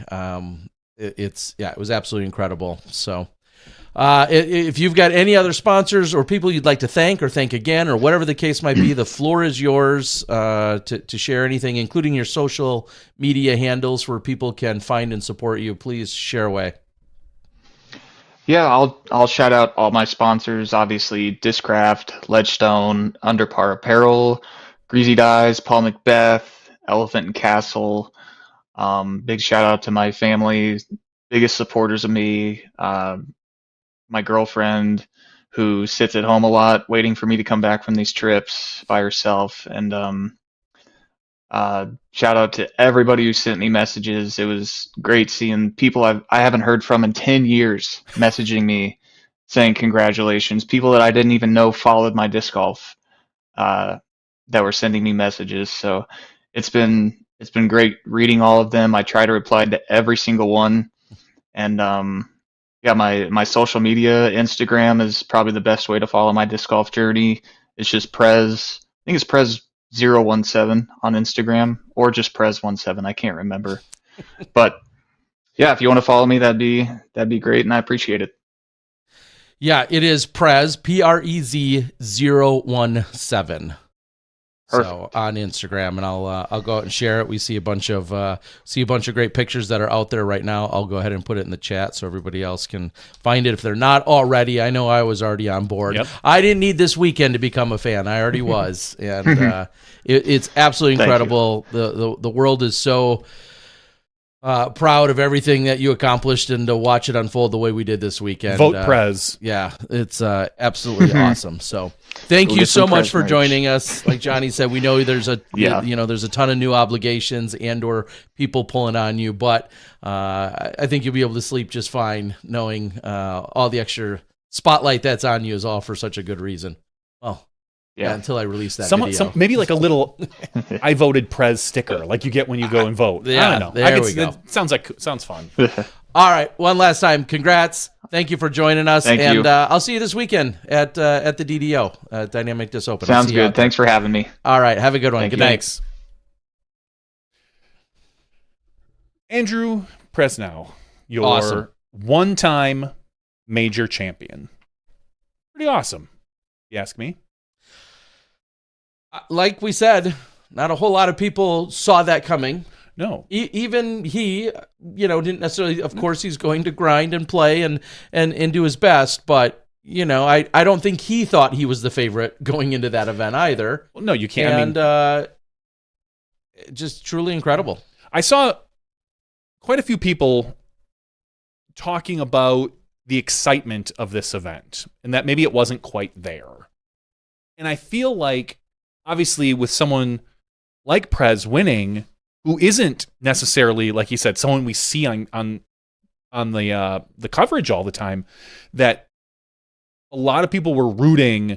I would say it's hard to get excited when you're maybe not rooting for him to win, because you're probably rooting for like Niklas or Ricky to get that major. Like had one of those two won, I think that might have flipped everyone's. You take the exact same round and maybe the last two holes are different and somehow Niklas pulls it off or somehow Ricky pulls it off. I think people would look at this whole event differently than the fact that with like 3 holes to go, it was pretty close to obvious that Prez was going to win. And I think just that half hour of time can really change someone's perspective on the entire event, which is kind of crazy to me, because I thought it was really exciting.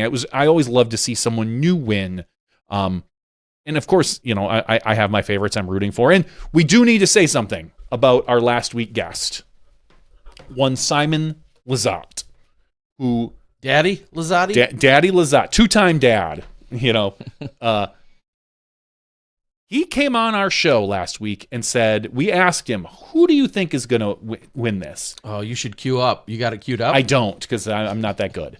Damn it. But he flat out said, I don't think it'll be a Discraft. A Discraft player won't win this. Damn. And Cold take. Andrew Presnell, yeah. What are those, cold, warm milk takes or something? Andrew Presnell comes out and shows him wrong, and gets the victory. So eat it, Simon, while you're sitting at home with your wonderful family and baby. Just know, we hope you don't get any sleep this weekend. That's Prez right. showed you. That's right. So. I forgot that he had said that, but now we gotta pull the tape, and we're gonna have to throw it in his face. We'll find it at some point. I'm not gonna dig it up now. But next time he's on, we'll dig that up and and shove it at him. Shows what Simon knows. Yeah, don't trust that guy for gambling. I mean, how did he not pick Prez? I don't know. I don't know. But let's talk. Let's go through the results just a little bit. Obviously, we talked with our winner, Andrew Presnell. We talked about Nicholas Antala, who really this weekend felt like he was on fire and then cold and then on fire. And this course will do that. You know, it's consistency that tends to win this event, apparently. But Nicholas taking second place by 4 strokes. Obviously, at hole 17, we kind of knew that the hope was the dream was over, and he was going to take his third second place at a major. This one, the last Champions Cup, and then USDGC to Gannon Buhr. That kid's on that cusp. He's going to win one in the next, I feel, 2 years. You know, it's not a hot take there.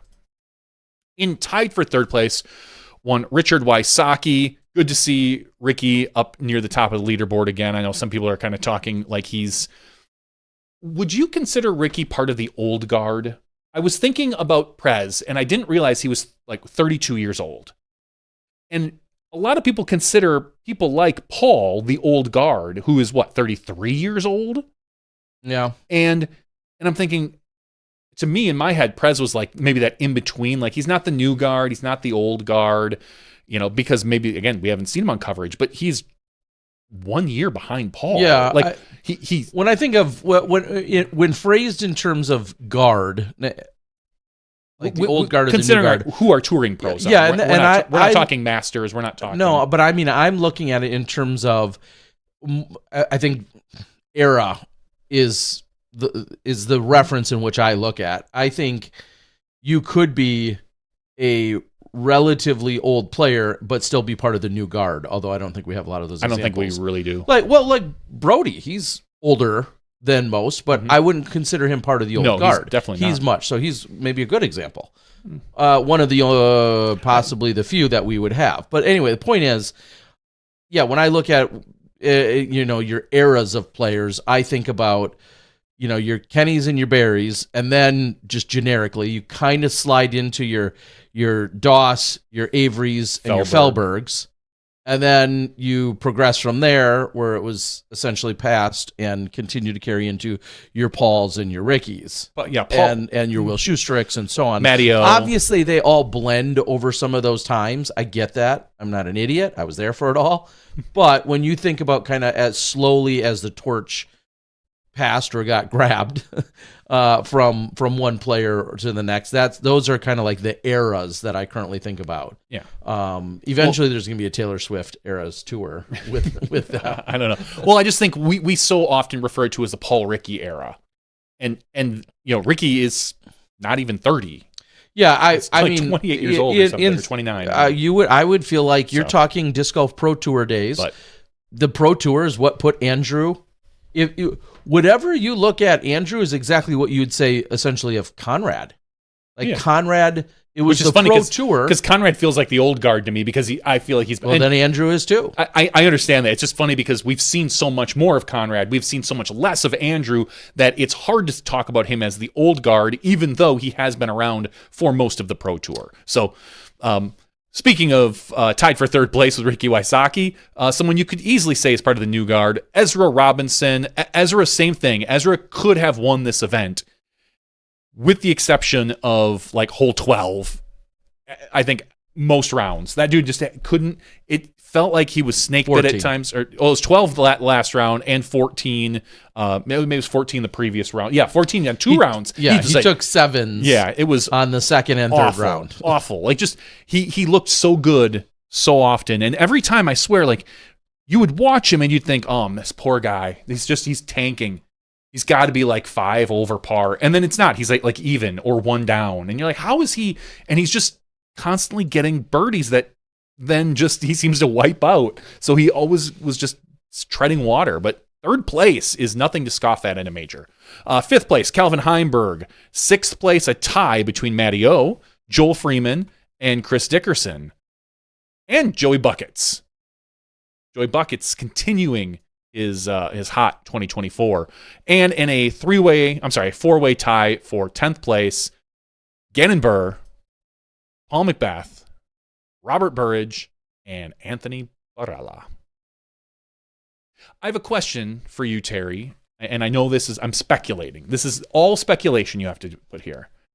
Casey White, who is 14th place, who really that third round just started crumbling. How much of that do you think was his finger? Because I know he had some issues with it. He couldn't get it. Because that was like the middle of the second round in the morning. He started really going after it. Couldn't get the glue or the skin, the fake skin. It was around hole 6 or 7 is when we started to make more note of it, so to speak. So clearly it must have happened to him physically sometime before that, but it was around hole 6 or 7 where we had an actual I'd love to ask him how he feels about it. What I would say is what may or may not have been a significant physical thing probably snowballed into being both physical and mental. And that would be my guess. And I think if we got him on the show right now, he'd probably say something of that nature. Is even when it's on, you're second guessing it, whether it's the new skin or the Band-Aid or whatever.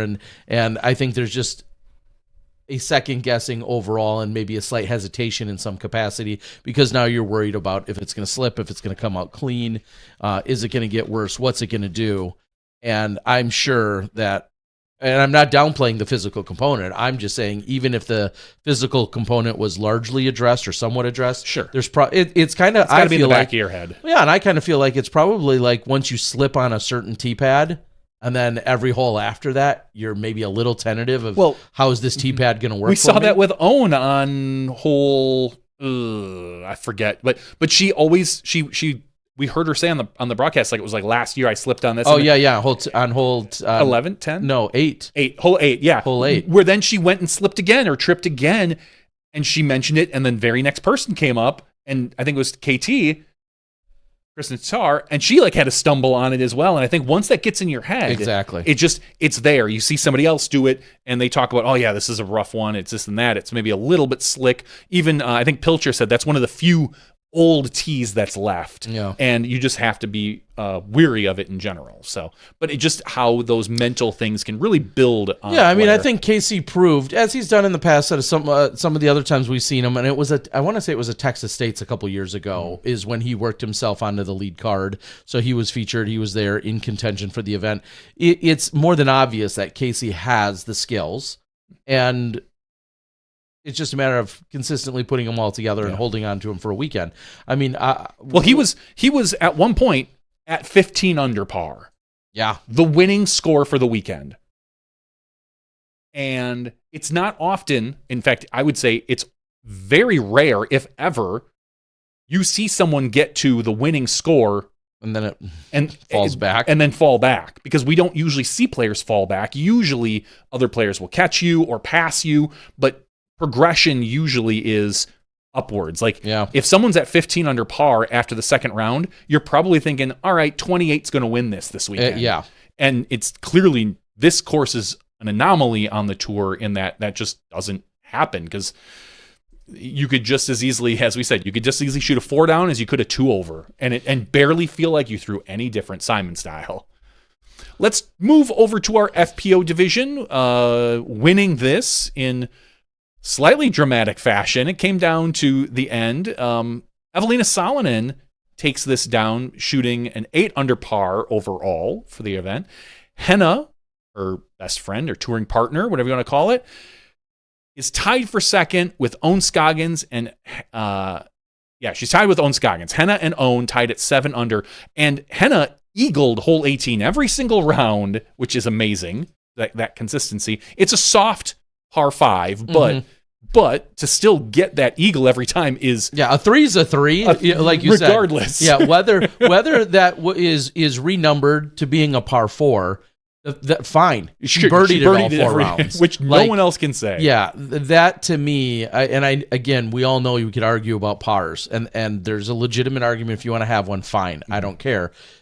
At the end of the day, she 3'd it 4 rounds in a row, and that is the takeaway. Yeah, so Henna was on the chase card, shoots a 5 under par to jump herself up 4 spots to get into second place. Owen Scoggins, very I feel this could have been one that Own had won.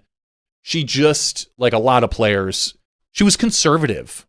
It felt like in a lot of places where I felt like maybe the fourth round, and I know this is a dangerous course, she maybe could have been a little more aggressive in spots to get herself. I mean, there's nothing to scoff at a second place. No. But if you want, like, I think she's the type of person right now that is like, second place at a major is great, but I want to win. Yeah. Like, I feel she's the type that would sacrifice a second place to win an event. Whereas if some of our, like maybe like a Silva Saarinen doesn't feel that way because she's still so new that a second place is something really special to her.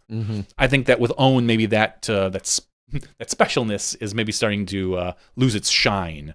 But again, phenomenal to see the very first person to come up to Evelina and hug her was Own, as it seems like it always is.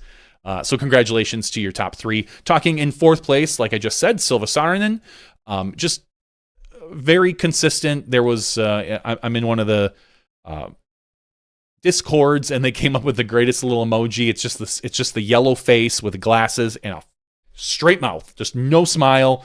Every time Silva, she showed zero emotion out there this weekend. It was a sight to see, to be honest. You couldn't tell if she took an 8 or a 2 on most holes. Yeah, and I'll just say it again that's obviously very cultural. Like that's steeped in culture. Sure. We even Niklas's putt to win the tournament at Texas State's maybe the largest outpouring of emotion. Emotion we ever see from him ever again until he takes down some other major. And I'm not. All I'm pointing out is that is just very.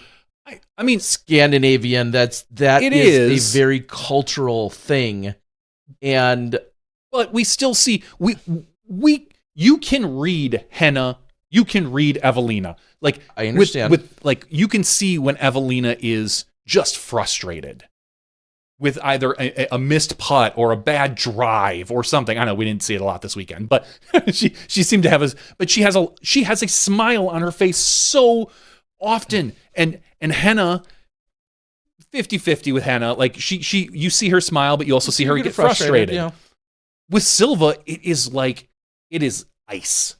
And maybe she'll change. She's business. I'm there for it, man. I am there for it. So it's cool to watch. Kristen Tatar, she had a very rough final round. Shoots a 3 over par. She was at the winning score going into that final round. She ended up at 5 under par, but just couldn't get that final round. And very interesting about Kristen Tatar is she's obviously going to be very, very close to the 1,000 rated, as everyone's talking about. It looks preliminary like she's just barely going to squeak in. The funny thing is, if she doesn't, let's say she just comes up a fraction of a fraction short,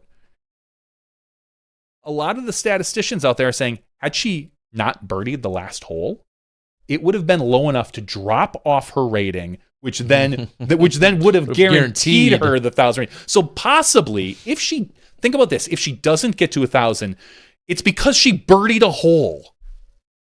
I know it sounds silly. I understand how it looks because you're always trying to get the best score possible. She had a stroke to give, and there's no way she knows that stat. But it's just a funny thing to say, I'm going to shoot worse, my rating's going to be worse because I shot better. Just a funny way that the statistics work. So, 6th place, I don't want to say the world, but some people were introduced to Rachel Turton out of the UK. We've seen her before. If you followed the European tour at all, she was over there. She's been over here a little bit. I love how she says, I think she said Chipotle instead of Chipotle. Good. I do find it funny that was what she was kind of, talking about eating quite a bit. But I suppose if you're in Peoria, there's not a lot of choices as far as if you're in Peoria, you've got choices. They're not in Peoria. Yeah, they're in Morton, which has even less choices. Has less choices. So Rachel Turton with the 6th place finish. She was in the lead at one point as well.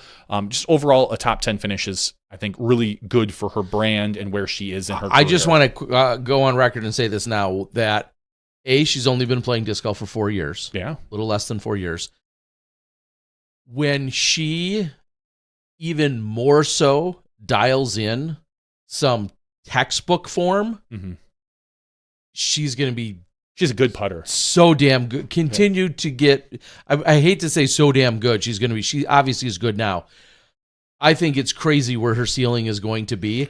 I am not a form expert or breakdown, blah, blah, blah, any of that. However, to me, I've watched enough golf to know there's some things that from just purely from a technique standpoint that once she gets those things dialed in, she's going to be even better. Yeah. And if that happens, she's only 940 rated. Like there's room for her to improve a lot. yeah. And she's the type of person that I think could pull that off. Missy Gannon, who traditionally has done really well at this event, or at least this course, we'll say, she shot a 1 under, tied for 7th place with Ella Hansen. And quick note to Missy. Yeah. Shredded the final day. It was 6 under. Yeah. I believe that then went ahead to be the best score Of the weekend? of the entire week. Yeah, the entire weekend. If I recall. But shredded the final day, keeping her mistakes to a minimum. She went, I would assume, out of bounds on 1, and picked up the bogey on 1, and a bogey on 16, which is kind of a crazy place to get a bogey too, considering it's one of the easier holes. I guess she didn't go out of bounds on 1, but anyway, she had a 2-putt or a 3-putt. But damn, like a solid round to close it out. I'm sure she's going to feel a little bit disappointed overall with the effort, but big shout out to just the fact that she went on to have the hottest round to close out. As I said, tied with Ella Hansen in 9th place, Hedi Laine.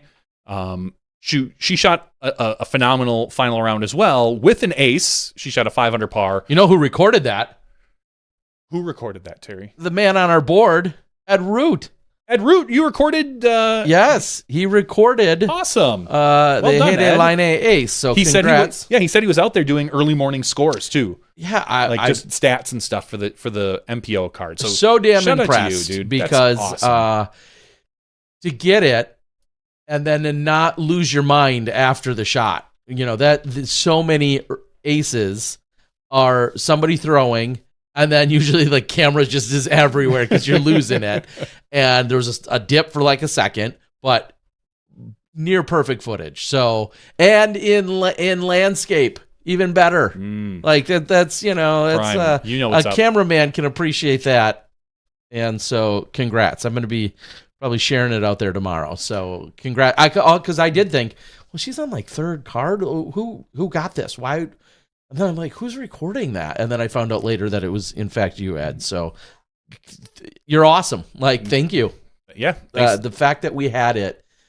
Every player, there's no player in the world that's like, oh, it's okay, I got an ace, but nobody got it. Like, when you find out somebody actually did record that moment and you weren't expecting because you weren't on one of the, the top cards being covered and somebody actually got it, absolutely awesome. So next time, hire a catch cam. Anyway. Yeah, all right. Now, if we're going to get nitpicky, I'd like a little zoom. No. On his phone, his camera, with his finger, he's pinching. It is absolutely awesome. Ed says, yes, her first ever tournament ace. Oh, that's really cool, and too. even cooler than, like I said, that she has that. Yeah, that you captured it. So that's why our Smashies are the best. They are. And finally, rounding out our top 10, Holland Handley and Valerie Monduhano. Both of which just not the best final rounds, but ultimately only dropped them 1 or 2 places to round out our top 10 for the FPO at the 2024 PDGA Champions Cup. Yeah. We won't see Northwood again this year. Not this year. And some people are probably really happy about that. Others not so much. I wouldn't mind seeing it 2 more times at Ledgestone, but I understand. Yeah, I can appreciate that. Wanting to differentiate it from the event later in the year, because that understandably would be a lot of the people's frustration of like, well, so we're just playing Ledgestone, and it's easy because we even like reference this event. It's like, well, this is Ledgestone. And it's like, well, it isn't. Obviously, it's in the same town and using a lot of the same facilities and people and such. But I do like that they tried to make it different so that when we do go back, it'll be exclusively Eureka. So. All right, let's move into just a little bit of other random news, and we're coming up on it. We're less than, I don't know if we're 1 or 2 hours away to the minute, but if you are trying to get your name submitted to be on the PDGA Board of Directors or the Global Board of Directors, make sure you get your stuff in now. If you're sitting here listening to us, well, then you're doing it wrong. But hopefully you're getting all of your stuff in. The deadline is today. I'm going to put the link in the description.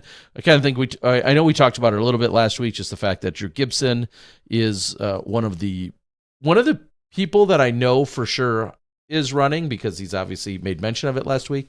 And I will just gladly shout out a good friend of the show, a Smashy, and just an all-around amazing individual in Luke Turnbull, who is going to be running. He's in Australia, and I'm guessing he's going to find himself on the ballot again this year. So get out there, make sure you read all the statements, align with whoever you think is going to be, aligns with you the best. But I've got nothing but incredible experiences in both Australia and in Thailand with my good friend Luke Turnbull. So I know he's going to be submitting. Tim is asking, are the women playing just the other course at Ledgestone, which would be Sunset Hills? And I believe the answer is yes. So they're just doing 4 at Sunset.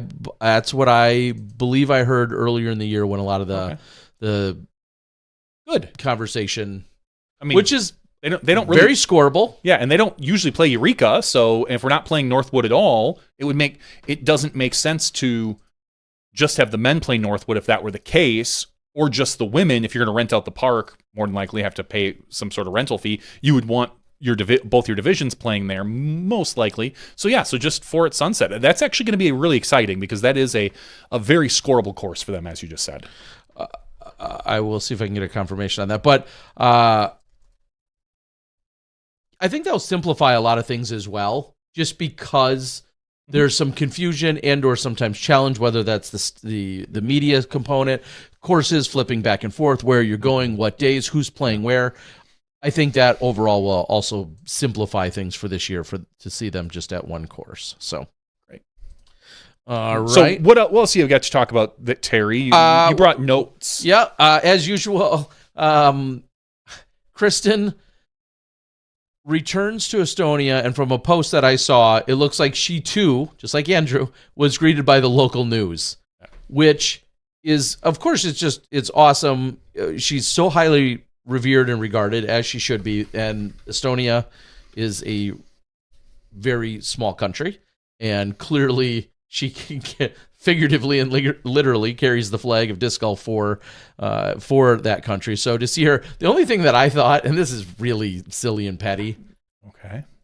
I'm here for it. Just the idea of getting off of an international flight, returning home after 8 weeks, you get off a flight, and then there's a camera to put you on your country's news. Like, you know what I mean? Like, that's a long flight. If there's ever a time where you may, and maybe they give her a few minutes, maybe she doesn't need to freshen up. I don't know, and I'm not trying to be superficial, but I just think nobody is excited. Like, heck yeah, I'm about to put my best face and effort forward right after I get off this 8 or 10 or 12 hour flight. That was my only silly thought when I saw that, but obviously cool. And I'm sure she did just fine in terms of representing herself in disc golf. I'm genuinely not concerned, but I did see that. At least she has a really nice ride home. Yeah, exactly. Her and her, now she'll have her Porsche sponsorship to be able to drive around, and then obviously visiting with her daughter and her family, the rest of her family, to have her reunited. Maybe this was a note earlier, and I don't know who has or hasn't done the research. I haven't. At the end of an 8-week stint like this, tour, leg, whatever, I think she's maybe even said it outright, so maybe that's where it comes from. Is she fully focused? No, and that's, I think, something I had brought up to someone else, that I believe it was last year, the last event before she left, she didn't perform very well. Yeah, that was Throw Pink. Throw Pink, where it's just... No, I was thinking even... Oh, the Tour Championship. No, before that, like the first leg of the tour last year. Oh, okay. Yeah. But like, it feels like she had, maybe there's a focus issue.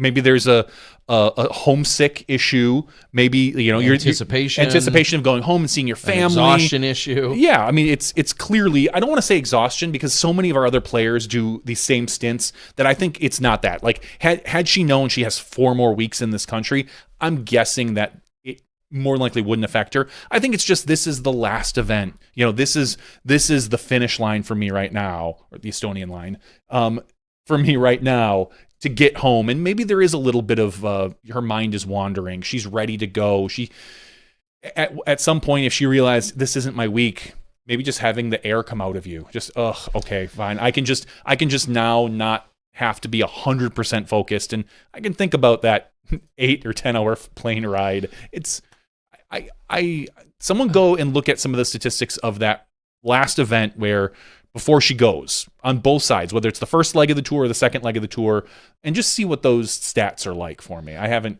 dug into that. And if any of those stats seem to correlate and line up with maybe what we're thinking, I'm not second guessing it or doubting it or surprised or making any judgment on it. I could fully understand it. It is something to maybe make note of, though, is that anticipation and excitement about being done and getting back home, and then how that just mentally maybe drags her down more than elevates or excites her. Mm-hmm. And if so, again, hard to blame her. Completely understand. Exactly. You don't blame her. But yeah, here we are. This year, she's 0 for 2 on major victories. And clearly she's shown some brilliance at all of her individual events she's attended at one time or another and collected a couple of wins. That's a lot of pressure, you know, after sweeping them last year to now come back this year and now go over 2. I think it's fair to say it's surprising. I mean, she's the number 1 rated player in the world, and we've come to expect her to seemingly play, maybe not necessarily flawless, but consistent, well enough to win. Yeah. Because that's what we grew accustomed to last year. And we'll see. Now it's going to be some time off. And, of course, wish nothing but the best for her and Silver and her daughter and everyone else. So, and the other story of players, I guess, at Champions Cup was Eagle McMahon returning from his hiatus after his injury. He returned? No one saw him. Well, that's not true. I think they saw him first round. It was not pretty. Well, he was on someone saw him on the wrong fairway of 12, I heard. Yeah, I mean, it's hard. Again, it's hard to blame Eagle. He's coming back from an injury where you're probably still questioning your body, to a course that requires pinpoint accuracy, which he's never been quite known for, to a new set of plastic that he's probably hasn't had a huge opportunity to get to really know and love. It was a recipe for disaster, and that is really what we got. And that was what Eagle, I mean, he just, everything was not turning up Eagle. Well, I did listen to, he has a new channel, an additional channel on YouTube. Okay. And I listened to him kind of break it down. So, I'm not in any serious capacity throwing out jabs, as some are saying. It was a little bit of what you just said, in the sense that one of the things he mentioned, and I feel like we downplayed it and didn't talk about it enough, and maybe we said it off air, that he was playing with his new bag of plastic. I think we all forgot. We all essentially forgot. Because it's the middle of the season and you don't really think of that. Exactly. I was thinking that clearly, so maybe I should have messaged you, Terry. No, I was thinking it too. I just didn't bring it to light. And then we talked about it, I think, during a commercial. And then at that point, maybe Doss or Sexton talked about it. But I had brought it to light, like, yeah, this is the first time we're seeing him in a competitive format playing with these discs. And he had mentioned playing in Colorado, training in Colorado at elevation. It's different. He doesn't feel like he had all of his discs dialed in as he wanted to. And it wasn't from a lack of playing or prep. It was a little bit of that adjustment. Yeah, and playing Music City, which obviously he felt, he hates that he couldn't play. I think playing in Music City may have helped him make some of those adjustments. Possibly. Even though it was a wide open course. Relatively open. But he couldn't do because he was injured, and I respect him not doing that. He had that back. Oh, of course. He had that back injury. But from what I saw from Eagle, though, it was it was a little bit of timing. It wasn't just like, oh, these discs are too stable or too under. They're flipping too much on me. I'm used to like he was hitting trees early. It was not a pretty sight, and you can blame some of that maybe on just the feel of the plastic. It's something you're not used to. Maybe it's coming out your hand a fraction of a second earlier or later than you expect. All of that. I think we should not look at this as any sort of precursor or indication to what we're going to see from Eagle this year. I agree with that. Especially at a place like DDO where the fairways are a little wider, you can be a little bit more off. First, he'd have to be there.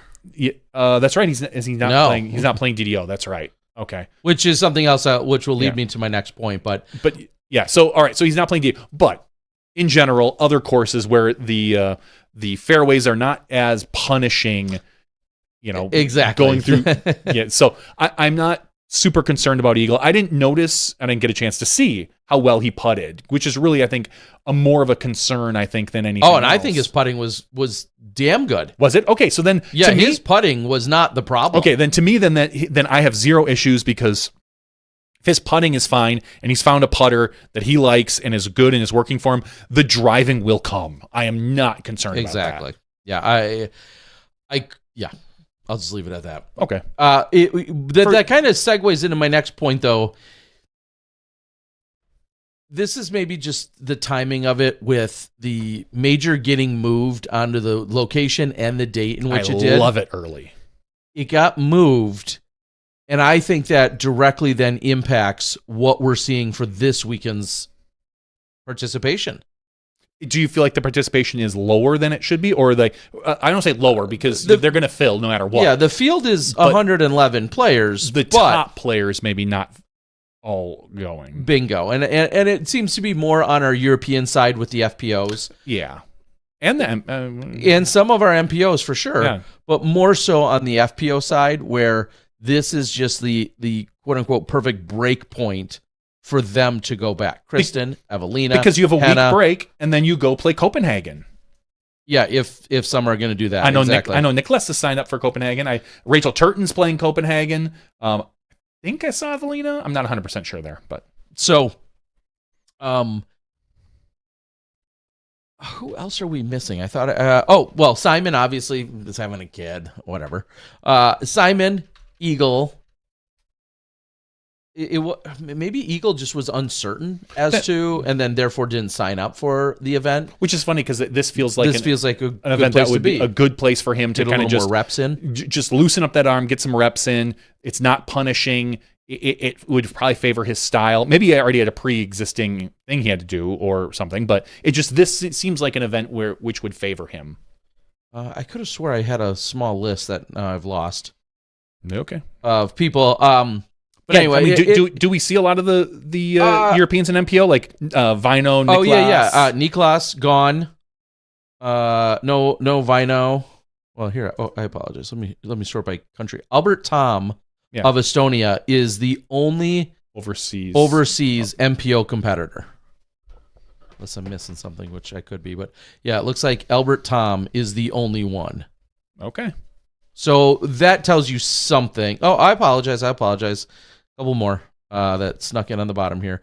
Randy Duke, Linus Carlson, and Alan Kask are all playing. One from Estonia, Sweden, and Belize. So. I just mentioned. I think there's more at the bottom of that list. Yeah, excuse me. Yeah, well, sorting is sometimes tough.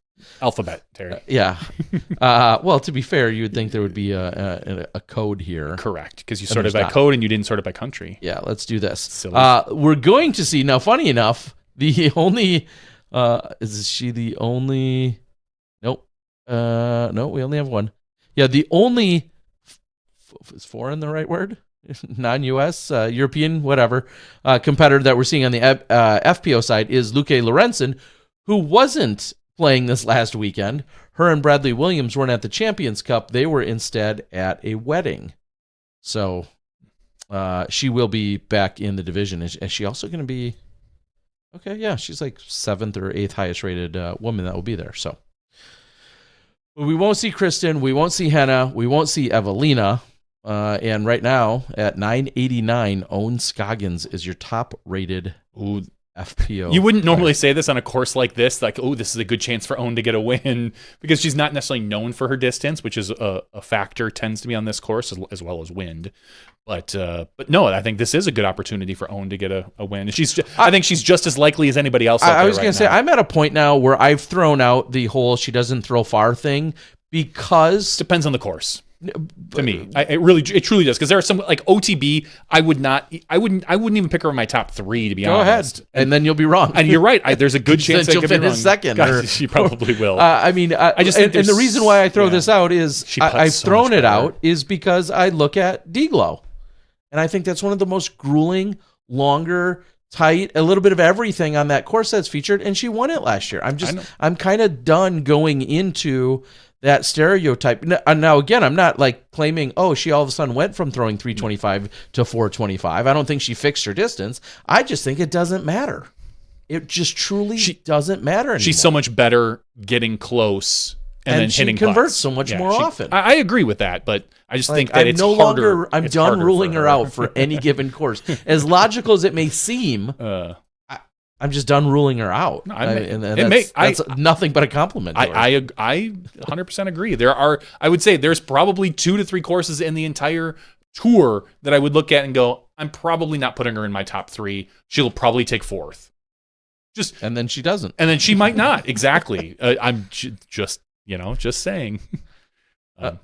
Northwood would not be one of those courses. I would definitely have her in there because she is so good flexing lines and hitting and hitting where she wants to be. And I didn't think she putted that great this weekend in general, and she was conservative in the final round, and she still took tied for second. So that's just yeah. All right. Well, just for giggles, real quick, I'm going to read down the events that we see here: DDO, Masters Cup, OTB, Portland, Beaver State. Yeah, OTB would be like one of the few ones I would say I would pick other people above her. Pro Masters Worlds taking place at some courses in Emporia. I don't know which ones. The Majestic, True Bank in Des Moines, Ledgestone, LWS, Pro Worlds, and the Great Lakes Open. What are you? Is there any courses that you think maybe the True Bank one, the Des Moines one, maybe.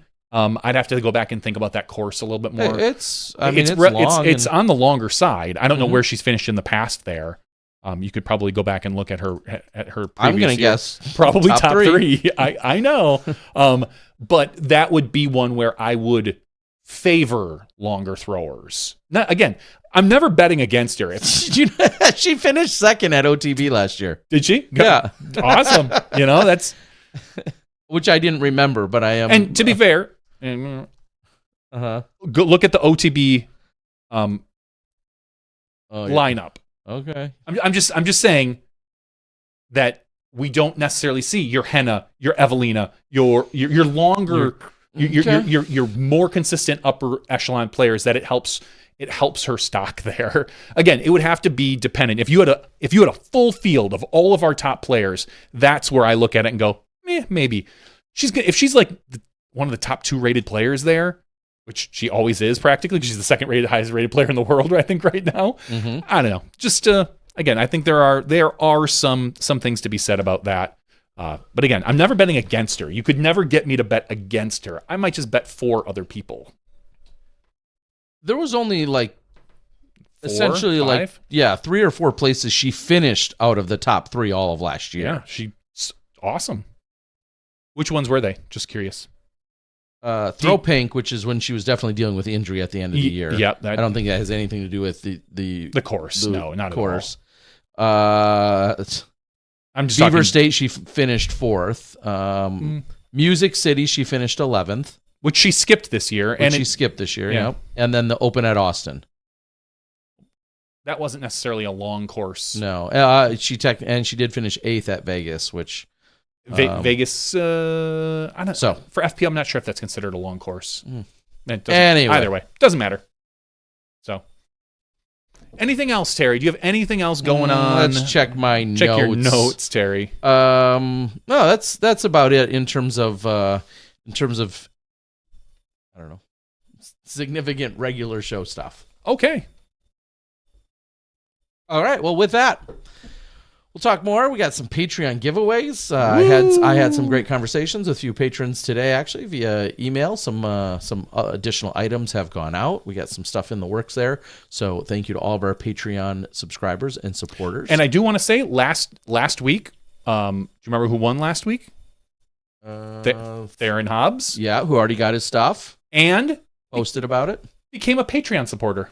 Ah, look at that. He wins and he becomes a Patreon supporter. So after getting in on the free action, much, I love it. Theron. Yes, he posted about it on Instagram, and then I reposted. And I'd encourage anyone that if you guys get free stuff, feel free to post it, and we'll amplify that. So we very much appreciate you as well. And I think he was out here on the board earlier. Yes, I think I did see him. So that's awesome to see. Yeah, he said, "Shame me enough," as he just chimed in. Yeah, quit freeloading. Now you got stuff. You freeloader. No. We love you. I was gonna say we love all our supporters, but the ones that pay, we love even more. I mean, if we're being honest, right? And that's what we do on this show. I mean, we're sellouts. We're honest. Yes, we're honest sellouts. Yes, we can do that as well. I can be bought for a low amount. Happy birthday to one Steve Dodge, who just recently celebrated a birthday as well in the last few days. So want to shout him out. All right, we'll close it out for now. And then when we come back, it'll be the after show. We've got a few random topics we could cover, and maybe most importantly, a little giveaway action. Giveaway action. Remember, if you hurry now and you're watching and you're not a Patreon supporter, smashbox.tv/weekly giveaways. You've got I'll give you 5 minutes from this minute when I pull those names. Yeah, so if you want to get in the cheaper freeway, that allows you to do so. You too can be a freeloader on Smashbox. Yeah. Thank you to Andrew Presnell for joining us. Again, we know just how busy he is, but we appreciate it. And if you message him, just hang tight. He will get back to you, I'm sure. He was just on our board thanking everybody. Yeah, keep throwing out that love and support his way. Certainly deserving, and maybe more so. Very, very inspiring and awesome to see. So congrats to him. Congrats to Evelina. That could be a whole nother show and a whole nother conversation about her incredible successes this year and the triumphs that she's had.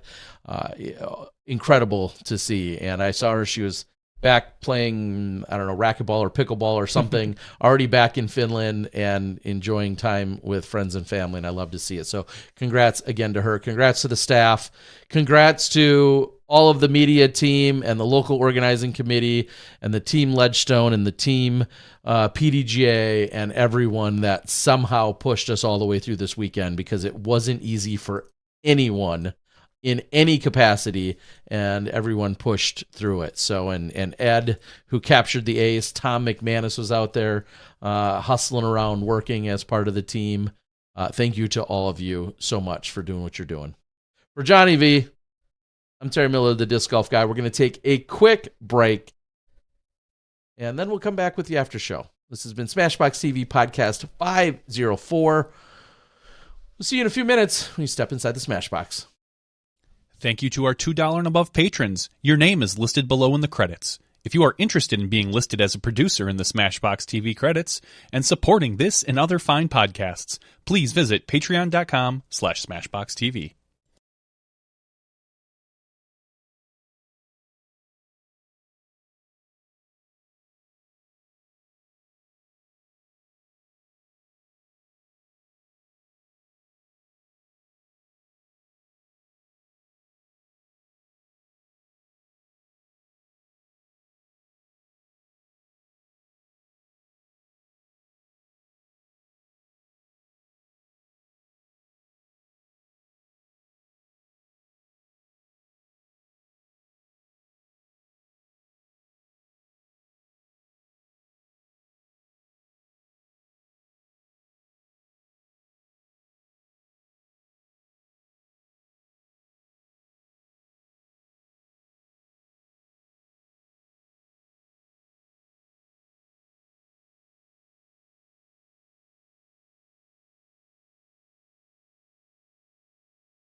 Hello, everyone, and welcome to SmashBoxxTV Podcast 504's After Show.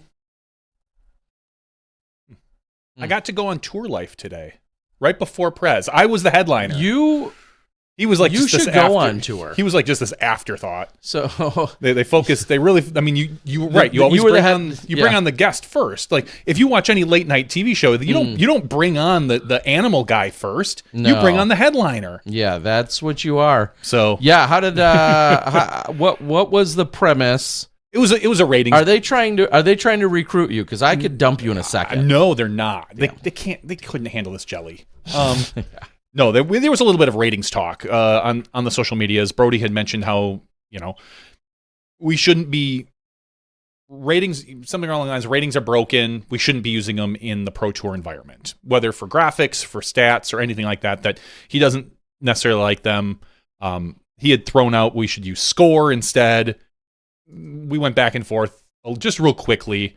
It wasn't combative or anything, but just saying, my point was, hey, guess what? Score doesn't equate when you want to look at it. And he's like, well, you can just look at the whole field. If someone shoots a 4 down and they're leading and everyone else is shooting 1s and 2s, you can probably assume that the course is hard or the weather was bad. He's like, but then and I'm like, yeah, then you still have to gather the information. You still have to do research. He didn't like that, if Andrew Presnell's 1040 or 1041, whatever that was one of the lower rated major wins in the last couple of years. He doesn't think that equates, it makes people question. And I said, well, you're doing just as much research if you want to find that out versus, why what was the it lowest 1040? score was. Like, I guess my point, if you want to look at scores, I can understand that.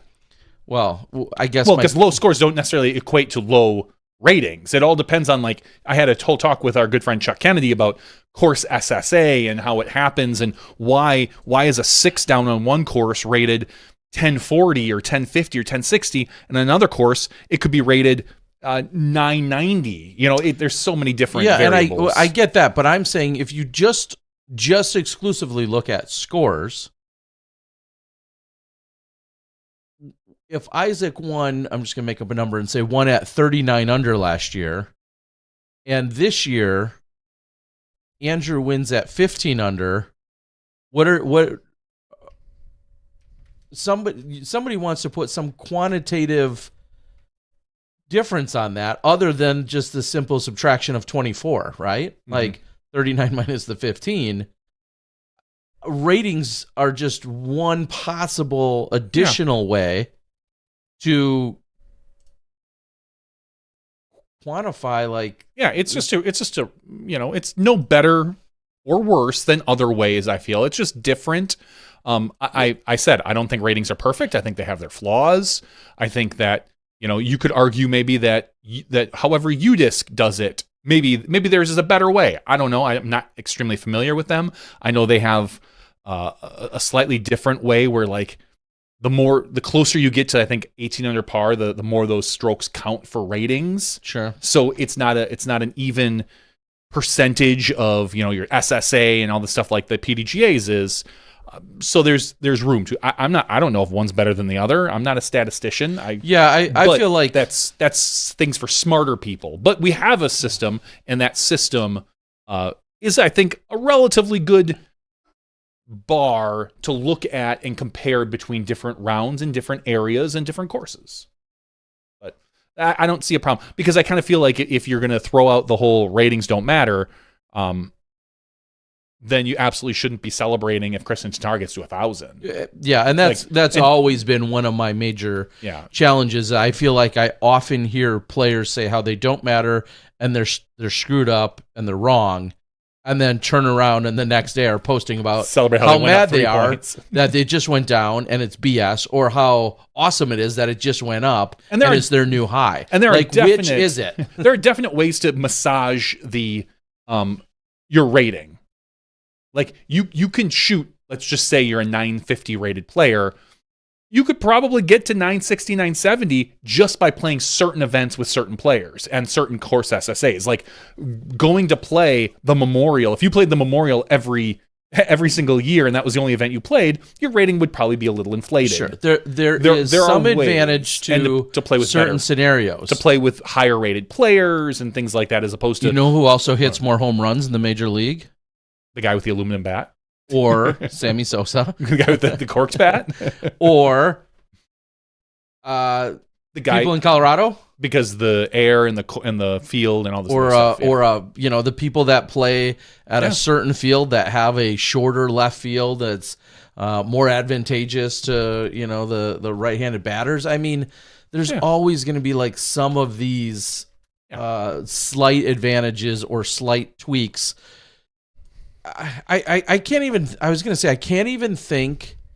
If you really want to get like really granular, and I am by no means any kind of sports nut, but if you named a sport, I could probably name some advantage that could be taken when it's played in one place versus another. If you want to get like insanely nitpicky. Mm-hmm. I was thinking about things that have like set and static things like a bowling alley. No, every bowling alley is a little different. Patterns are different. Lanes react differently. Like I think basketball is a pretty controlled environment. You same size court, same type of probably flooring. Obviously, with the exception, but that's a team sport, so there's a ton of other variables that can come into play there. I'm even just trying to think of an individual sport like darts. I bet you darts fly a little bit different even in Colorado than they do in Florida. Yeah, quite. I mean, and we're talking like 0.0001% probably. Mm-hmm.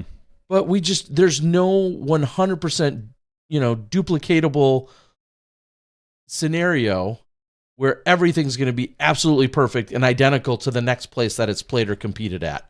Yeah. Maybe there is. I don't know. I guess that's kind of my point, though. My bigger point to the whole ratings is there's always going to be some variance to some degree in some capacity.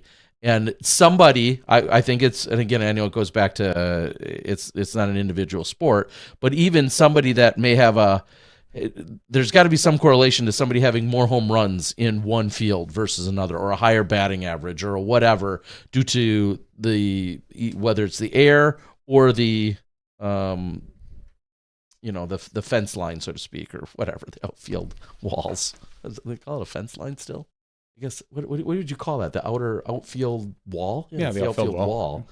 Outfield fence? I guess that's what you call it. We just don't, I think when I think fence, I think of like chain link. I don't think of they currently That's funny because I think of wooden fence. Either way, neither are in the MLBs. That's my point. Yeah. Anyway, indoor kickers in the NFL. Sure. But indoor, I was going to say indoor versus outdoor. Like there's always, obviously, not just from a wind, just from a humidity and temperature standpoint. Yeah, and the funny thing, I think of someone who plays ball down in easy there, Tom Brady. You don't need to. That's what I mean. Deflate ball any deflation. Balls. In Dallas, where the punter occasionally will hit the screen that's up there, the jumbotron, and they have to actually literally adjust for some of that stuff. Like, that ain't fair. Tell me about it. Yes, Glenn. Happy birthday to your wife. If she's listening, I'm sorry. For you and her.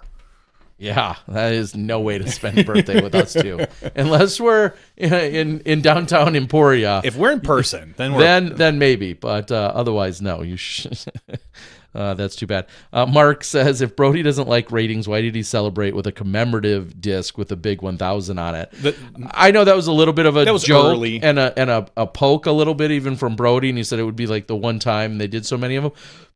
But you're not entirely wrong. That just in general, that when somebody celebrates, I'll give him a slide on that. It was pretty early in his career. He got up there really quick before he really got on tour. I will say the best joke I heard. I like it. Let me be clear. Yeah. I like it, but you're right. If that's why I say I feel like so many pros generically. I'm not saying Brody. I'm just saying so many pros generically, like they rip on them so much and say they don't matter and they don't care, and then turn around and fast forward and talk about them. And then they talk about him. Well, again, the funniest joke, and nothing against Brody, that I saw was, is he going to do another one when he gets back down to 1,000? Gort. None of that matters to me. No, it's clearly just a joke because he even admits he's not been playing well and he just started practicing again, is what he said on the podcast. So good for him. Obviously, it's always, to me, just note that I was on the Tour Life podcast. You're big time now. I am not. I try not to be. I mean, I'm big. I am tall. I'm still. I didn't shrink much. but it's always good. We're all friends. We're all friendly. It's good cross promotion. We're always happy when Brody or Yuli or tonight Brian was the guest come on our show, and we'll go on their show. And Terry and I are always open to talking about things because we like to talk. I am now going to be at the Dynamic Disc Open, which was not on the schedule or planned. I got a call from our producer a week ago, roughly, and asked if I would be interested. So one of the new things that's going to get implemented this weekend is myself on the chase card, or maybe come Friday you'd call it the second feature card, as that annoys me, so I want to make it right. I will be on that card. It could still be called the chase card. They're still chasing that lead card.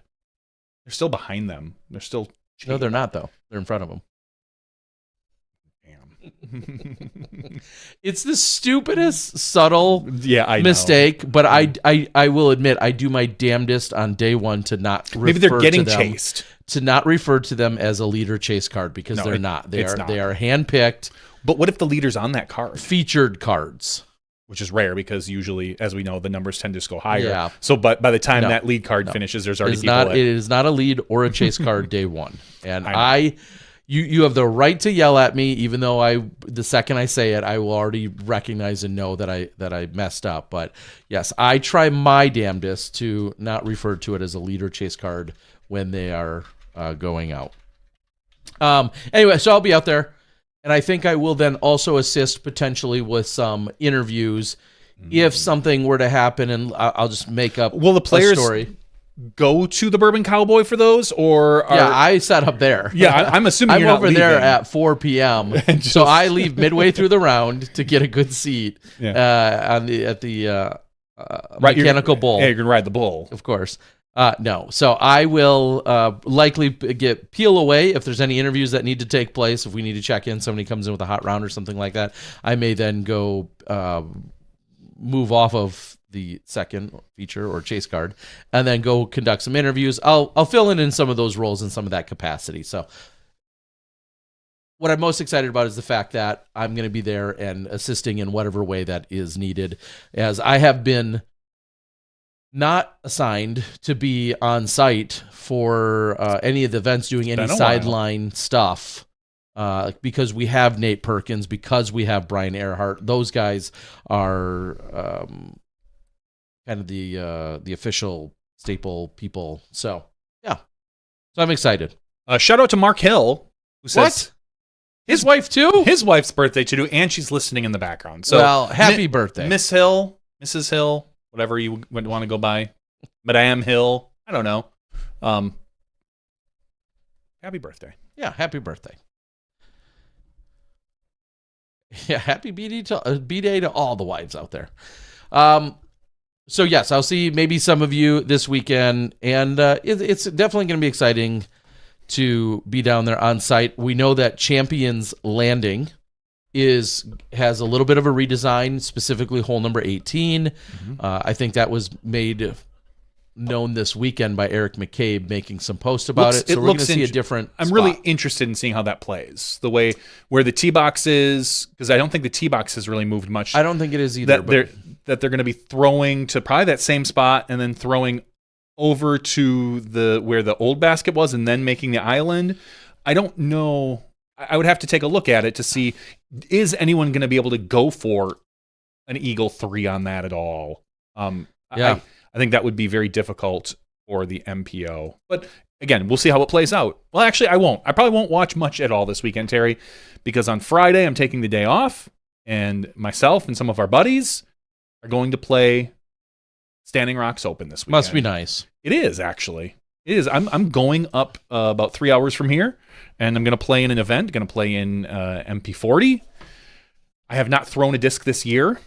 So this is always a good way to start. You and Eagle, you guys are starting at the same. No, I guess he's thrown more discs. He's thrown more discs than I have, but he's played in one more event than you now. That's true. He has. So he's got a leg up. So on you guys me are there. pretty much equal. He's got a wing up on me. Yeah, I have done a little bit of putting in my backyard, but I literally haven't thrown a disc in many moons. So I I am eager to find out how poorly I'm going to play. The good thing, those courses are very well known to me. They haven't changed in about 2 decades. There's a few new holes, I think a couple of years ago, but for the most part, they're identical to what we're used to playing. So it's just going to be hopefully Friday, me just getting in a bunch of reps, assuming the weather's nice, to get used to what's going on. So if you happen to be at Standing Rocks, say hi. Good luck. Yeah. I saw today that, unless I was confused, which is possible, that Very. Cale LaVisca appeared to be in Green Bay, Wisconsin. I don't know how many other Green Bays there are.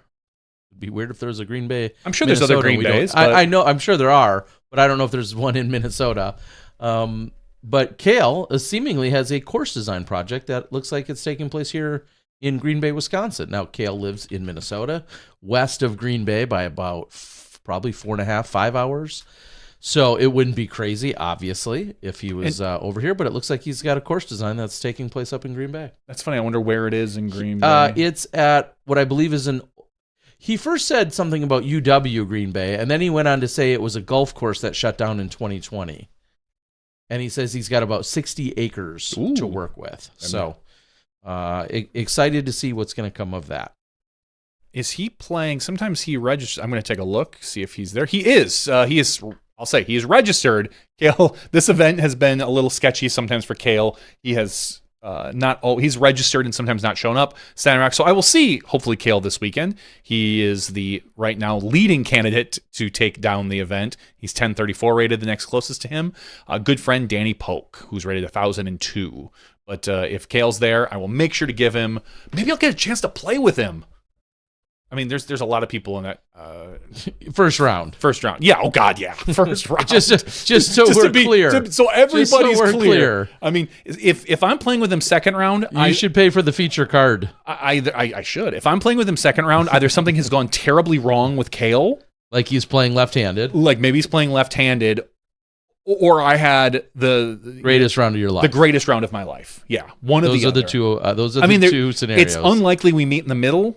Yeah, because I don't see that happening to Cale. Because a really, really, really good round for you is going to be like really terrible round for him. It's like 980. Still separates you. Correct. Like a great round for me right now. I feel like if I came out and shot a 1080, I'd be really happy with that. Like really 980, yeah, or 980, yeah, or whatever. 1082, 1080. I'd be happy with that as well. Would you be happy with that? So I think someone would question my scorecard at that point. Yes, but no. So. If I shot a 980 and if Cale shot a 980, I think that there's an issue. So if I'm lucky, I get to shoot with him first round.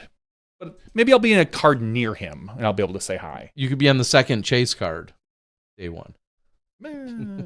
Or something like that. Where right now I am the 7th lowest rated player. Oh, out of 53. Out of 53. I'm hoping to finish above that.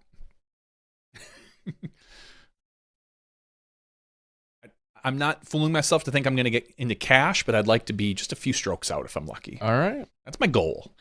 Set your... Jeremy on the board says Pamperin is a great course in the GB area. Yeah, played Pamperin Park many moons ago. Tim says you need to play in the Wisconsin-Illinois Border Championship, Johnny V. Ooh, when and where? Well, I think it's one round down at Round Lake and then one round at Silver. That's Ryan Pilcher runs that. Oh, well, it depends on the weekend. And yeah, did you ever pick a date on that, Ryan? I know you were looking into it, but... I don't know that there's a heck of a lot of other things that were out of the order. I didn't post any pictures yet, but I did have the pleasure. We went out and actually played 9 holes after everything on Sunday. Oh, that's nice. Because that you and the whole family? Because I saw a picture of you and Sharon. Yeah. So Sharon Jenkins, Val's mom, Nate's mother-in-law, also mom to Avery Jenkins, just to put it all together. Sharon has done a ton of work over on this course called, I don't know if it's Seven Heavens, something Heaven 7. I gotta look. she's done a ton of work. Her and another group of people have put together these beautiful tee pads where otherwise was a bunch of just dirt pits for many years. Now they put in some giant pavers, have made like 5x10 tee pads that are phenomenal. She's running a junior event there, and then she's going to be running the women's global event there as well in that area. So just a ton of work, and she continues to do a ton of work. So they put in these brand new tee pads. She's working on some new pin placements and baskets and all of that really good stuff. But it was myself, Sharon, Val, and Nate, along then, of course, with little Luca in a little buggy stroller thing. We got 9 holes in. Very nice. And there's going to be some news. How much did Luca beat you by? There's going to be some news about Nate Doss and Val coming up here soon. Coming up to Wisconsin soon? No, just just coming up as in the coming up in the news. Coming up in and the news. I don't want to All spoil it yet, but I'll tease it out there that it's some good stuff going on. Oh, Mark. Yeah, Mark Hill. Thank you. See, the money you saved on not getting your wife a card, we appreciate here at Smashbox. Thank you for the super chat. Seriously. Tom says Shorewood Golf Course. Thank you. There you go. Tom says Shorewood Golf Course, UW Green Bay course. So is that like it just was funny because he said UW Green Bay. So does the university own a golf course? It might. Because and what confused me for a moment when he mentioned it is UWGB has a disc golf course. I want to say it's 9 holes. I played it forever ago. 2 years ago, there was an article saying the UW Green Bay closed their 90-year-old golf course, which was Shorewood. Making way for Student Recreation Center. Huh.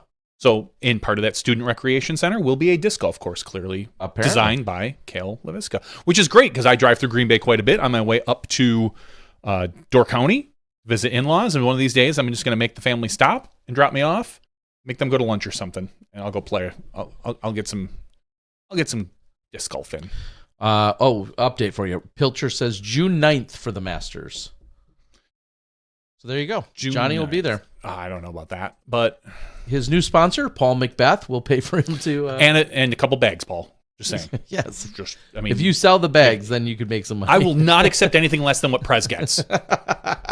I am the VD. I'm the vice something. Vice D bag. Yeah, that too. Wait, he said June 9th? That's Beaver State Fling Weekend. That's the weekend I'm actually directing for the Pro Tour. But you could swing it. You're talented. Could I do both? You could. Because I'm supposed to do MPO and FPO. But no, that's otherwise that weekend I was going to register for, I believe that is Wilderness here up in Wisconsin. So sorry. Well, I Ryan. don't like how you have your calendar set up. How so? That you have Saturday and Sunday on. I mean, I understand it. Well, some of us that work Monday through Friday, Monday is the start of our week, so it's at the left. Oh, and I just work 7 days a week. I don't know what the hell you're talking about. You probably put Thursday first because you don't care. You're a weirdo. No, I'm looking at it on his calendar, and again, I understand it. It's just not normal. Yeah, because my calendar starts Monday, Tuesday, Wednesday, Thursday, because that's my week. Saturday and Sunday on the far right. It's easier because especially if I have 2-day events or something I'm doing all weekend, it's not split up on each side. It's less confusing for me. I understand it. It's just not normal. That's clearly a setting within your Google I'm calendar. sure it is. Yeah, I'm sure I set it years ago. It's not traditional for like a paper calendar, but I feel like for the digital calendar, it makes more sense for me that for the most part, this side is work, this side is weekend. Oh, what was the question that we had before we started the show? So Terry was questioning, at your house, if you have 2 vehicles, usually husband, wife, do you always park on the same side of the driveway? So do you have a designated side, so to speak, kind of like sleeping in a bed? You normally, if I'm looking at the bed, I'm standing at the foot and looking at the bed, I'm always on the left-hand side. My wife is always on the right-hand side. When it comes to our driveway, usually my wife likes to park on the right if you're looking up the driveway from the road, and I park on the left for a couple of reasons. One, her car's bigger. She doesn't like to park under. We have a tree that kind of hangs over the driveway a little bit. She doesn't like to park under that because it'll drop things on her car. But on top of that, it's a little bit lower. During the winter, I park in the garage. Terry thought it was strange because last week he came in and I think the cars were opposite. And so we had this discussion about, do you have a designated side of a driveway that you park on. And I said, normally we kind of do, but we also have an assistant who comes in and helps with my daughter, helps bring her home from school, work with her after school for special needs stuff. So sometimes, depending on who gets home first, they just park on the opposite side of wherever she decided to park. Because I don't think she has a designated side, because she's willy-nilly. She should, clearly, by now. She doesn't. Sometimes she's on the right, sometimes she's on the left. I think it depends on if she picks my daughter up from school with the car, she's coming in, and I assume she makes a wider turn and parks on the left, versus if she comes in, parks on the right with the wider turn, then gets out and walks the block and a half, depending on weather. So I think maybe that has something to do with it. I don't know. I'm not in her brain. She's a 21-year-old college kid who I have no clue what she's thinking. So, but that's how a lot of determined. So if she's parked on one side, I get home first. I'll park on the opposite. She'll leave. My wife will pull in. So there can be some fluctuation in our parking situation. Yeah, that's effed up. I'm just, hey. So we're wild. We live wild. A couple of people have chimed in and said, yes, like a bed. So yeah, you typically, I feel like, most households that are set up in this capacity that have 2 parking spaces, we'll say outside of your house or outside of your garage,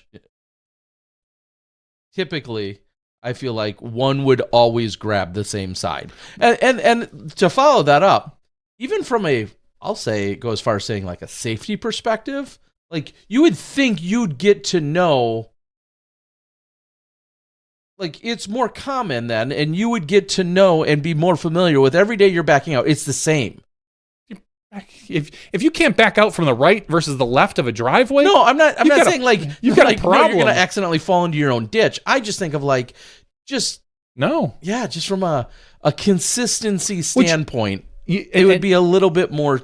You're in a different situation because you live in a condo, so you don't have. I mean, you probably either have a designated spot, literally a spot, or one of a few you could take, right? In your upper lot. Yeah. What are you going to do? Imagine if you lived in a place like this and suddenly your daughter Allie gets a car. How do you designate? Like, I think there was some. You think some norm would get established and it would always stay that way? I don't think so, because the way kids come and go at different times, I think it would be difficult to say, oh, I'm always going to park here and you're always going to park behind mom. Well, you can't, because I think once you have a kid, it kind of throws a big monkey wrench into it, or a third vehicle, we'll say, a third driver, whoever that may be. It probably, with a two-car wide driveway, probably throws a little monkey wrench into it. Now, I will say this, and I've shot my wife down for now. She has talked about possibly wanting a turnaround, because we have a lot of space off just past the house, and we could, in theory, have a turn, where whatever. Yeah. I don't like that idea. I've told her no, just because I think is she just lazy? She doesn't want to back out? When we're going to have, the good thing is we're hopefully only going to have to worry about having my son here for a few years with a vehicle. And honestly, I said, well, who has to snowblow that? You're going to get out and snowblow that when there's a lot more? And she's like, well, of course not. You're going to. And I said, well, then we're not doing it, because I don't want to snowblow. One of the things I love about this house is that the driveway is smaller than the driveway itself is bigger than the old house that we were in, but I don't have to snowblow an entire alley behind my house, which I had to before, because that was part of my job. That was part of owning the house, is that we snowblowed the alley portion directly behind us, which was a giant pain because there's no place to put the snow except for in Chipotle's lot, which is what I did. I threw it into there, but it wasn't ideal. So anyway, left or right, to me, for parking the car, it doesn't matter. Let me ask. I tend to go into the left side, because if there's nobody else there, it's easier. Here's the one question: is if you didn't have the babysitter that is here either frequently or infrequently or occasionally or whatever, if you never had a third car here, do you feel like you would have an established norm? Maybe that's the better question. Probably. We probably would because what you're saying with the inconsistency of the babysitter, which I wouldn't go for, what you're saying there, I understand how you've arrived at this cluster F that you have going on out there. That is your parking, your driveway. But I prefer to call it a dicker shit. Thanks. If you didn't have that third car and it was just the two of you always, every single day, we would probably fall into some sort of pattern. Just because my wife, if we didn't have if we didn't have the tree there, I think it would be less likely, just because I know she doesn't like to park underneath of that tree. again, I personally don't. Is she afraid care. about hitting her head on it or what? No, well, she's always afraid like a branch is going to fall off, or the fact that in the fall it does drop all these like orange, almost like pine needles, but they're not. I don't think they're pine needles, but they cover the car, and so for like a couple I wouldn't weeks. want to park under those either. Yeah, I don't personally care because you normally by about fall is when I'm looking at make sure the garage is clean so I can park in there. She can't park in there for two reasons. One, her car is pretty big. She's got a Grand Cherokee. So she really would have to squeeze it in there based on how the garage is configured. My little Honda fit without a problem. But second of all, she has remote start on her vehicle. So she can warm up her car without having to go outside. Mm-hmm. My 2009 vehicle ain't got that. And in fact, my 2009 vehicle might not even have regular start if I keep the way it goes. Because the last week, when I put my key into the ignition, I have to jiggle it to get it all the way in. So I think maybe the tumblers that set the key that allow you to turn it are having an issue because I kind of have to jiggle it to make sure it goes all the way in before I can turn it.